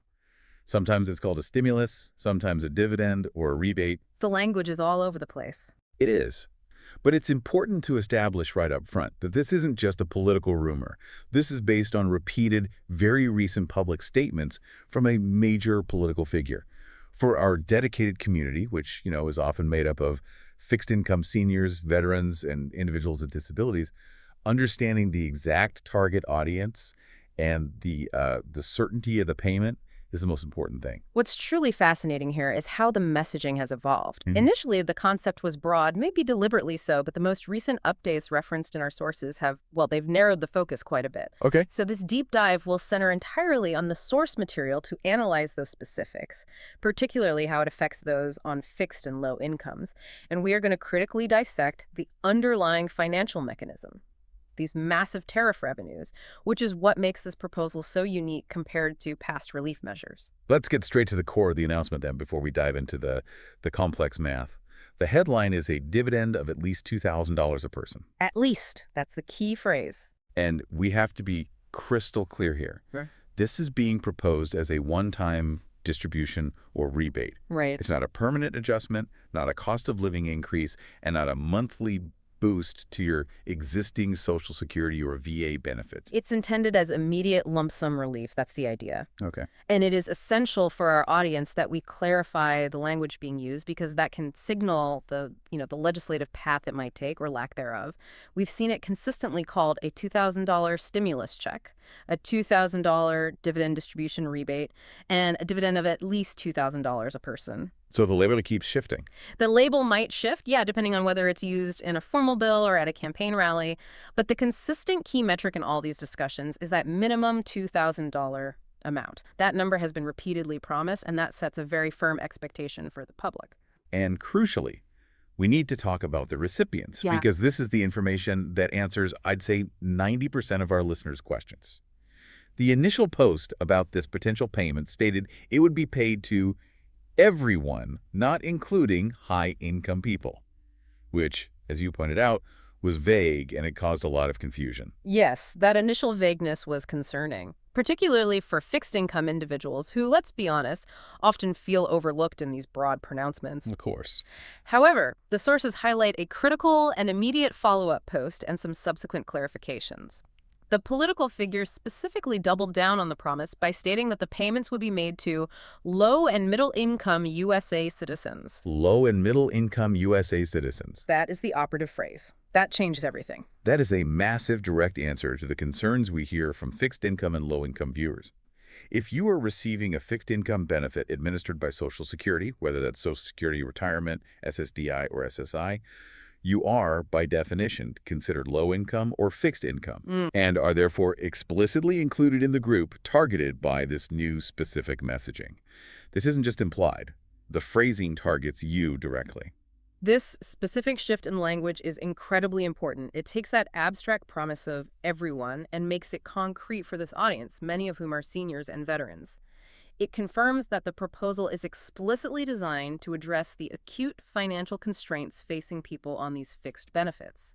It answers that fundamental question, does this apply to me? And based on the source material. The answer is a resounding yes, provided your income falls under the cutoff line that we're about to discuss. Okay, so that's a big piece of the puzzle. Let's move to the proposed mechanism for funding this. I mean, this is a sizable distribution. Where is $2,000 per person supposed to come from, especially given the scale of the U.S. population? The proposed mechanism is, well, it's arguably the most unique aspect of this entire plan. The payments are proposed to be funded by massive tariff income. Tariff income. Yeah. And just to clarify for our listeners, a tariff is a tax levied on imported goods and services. So when a product, say an appliance, a vehicle part, or certain raw materials comes into the United States from another country, the U.S. government collects a percentage or a fixed fee on that import. That's the basic definition. But this is a deep dive, so let's go a little deeper. Hmm. When the government levies a tariff, who actually pays that money? Is it the foreign manufacturer, or does it eventually fall to the American consumer? That is the central ongoing debate around tariffs, and it's really important context for understanding the viability of this dividend.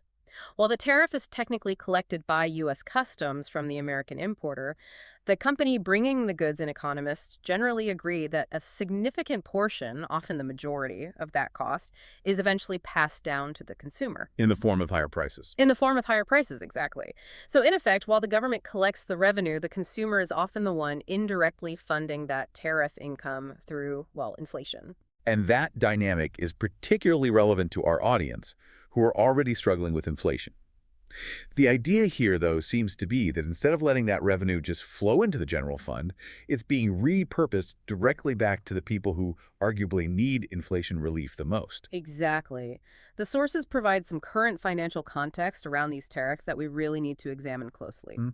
These numbers lay the entire foundation for the viability question, and we're not talking about small figures here. All right, let's look at the numbers cited, which are being used to justify the plan.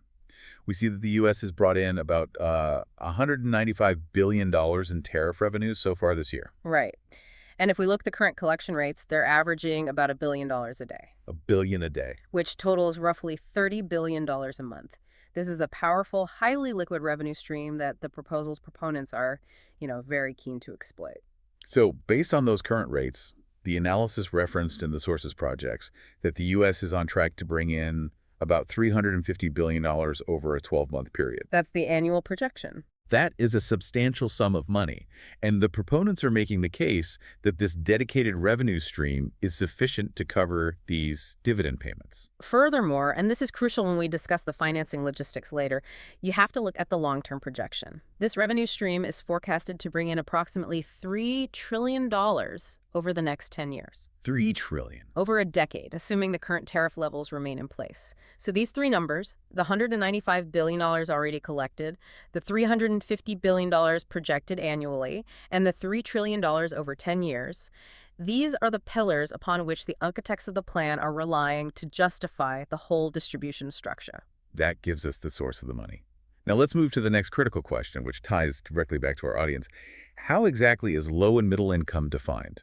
For those on fixed income, this is the central metric that determines eligibility, and we really need clarity on where that line is drawn. Well, if we connect this to the bigger picture, government entities have a pretty consistent history in how they distribute broad-based stimulus or rebate payments. The main factor they use is income level. Usually it's your adjusted gross income, or AGI. Right. And what's crucial here is that the sources reiterate that the proposal did not mention specific programs, like whether you file tax returns or claim Social Security or disability status, only the general level of income. This directly addresses a major concern from our listeners. Many people, especially those receiving supplemental security income, SSI, or those who rely solely on minimal Social Security retirement benefits. They often don't file traditional tax returns because their income falls below the mandatory filing threshold. They were asking, do I need to start filing taxes to get this money? And based purely on the source's focus on low income, the answer is likely no. You would not necessarily need to file if you typically don't. The payment hinges on falling under the determined income cutoff, not on your tax filing status or the specific federal program providing your benefits. So it's about the income level itself. Exactly. If your total annual income from all sources, including your benefits, falls below that specified income line, the proposal intends for you to be included. That is a point of significant relief for many who fear, complex bureaucratic hurdles. The key is just demonstrating that low income status. Precisely. And we see historical precedent for this. During past stimulus rounds, the IRS used data it already had on file from the Social Security Administration or the Veterans Administration to automatically send payments to non-filers who were confirmed recipients of fixed benefit. So they have the data. They have the data. The income level is the determinant, and the benefit status is often just the means of identification. Now, here's the sticky point. Yeah. We do not have an exact hard and fast dollar amount that defines high income or the phase-out range. Right. There's a missing line in the sand that dictates who gets the full $2,000 payment and who is excluded completely. Precisely. And in the absence of an official legislative text or any regulatory guidance, we are left to rely on speculation. But it's speculation based on the most reliable historical data, past government stimulus actions. Historically, the intent of a broad-based stimulus is to reach the vast majority of American households while excluding the wealthiest segment, usually the top 5 to 10%. The sources provide specific speculative figures derived from that historical precedent, and these are vital for planning purposes. A very strong guess for the high-income threshold where the phase-out would begin is around $75,000 a year for an individual. There are $150,000 a year for a married couple filing jointly. Okay, so 75 and 150.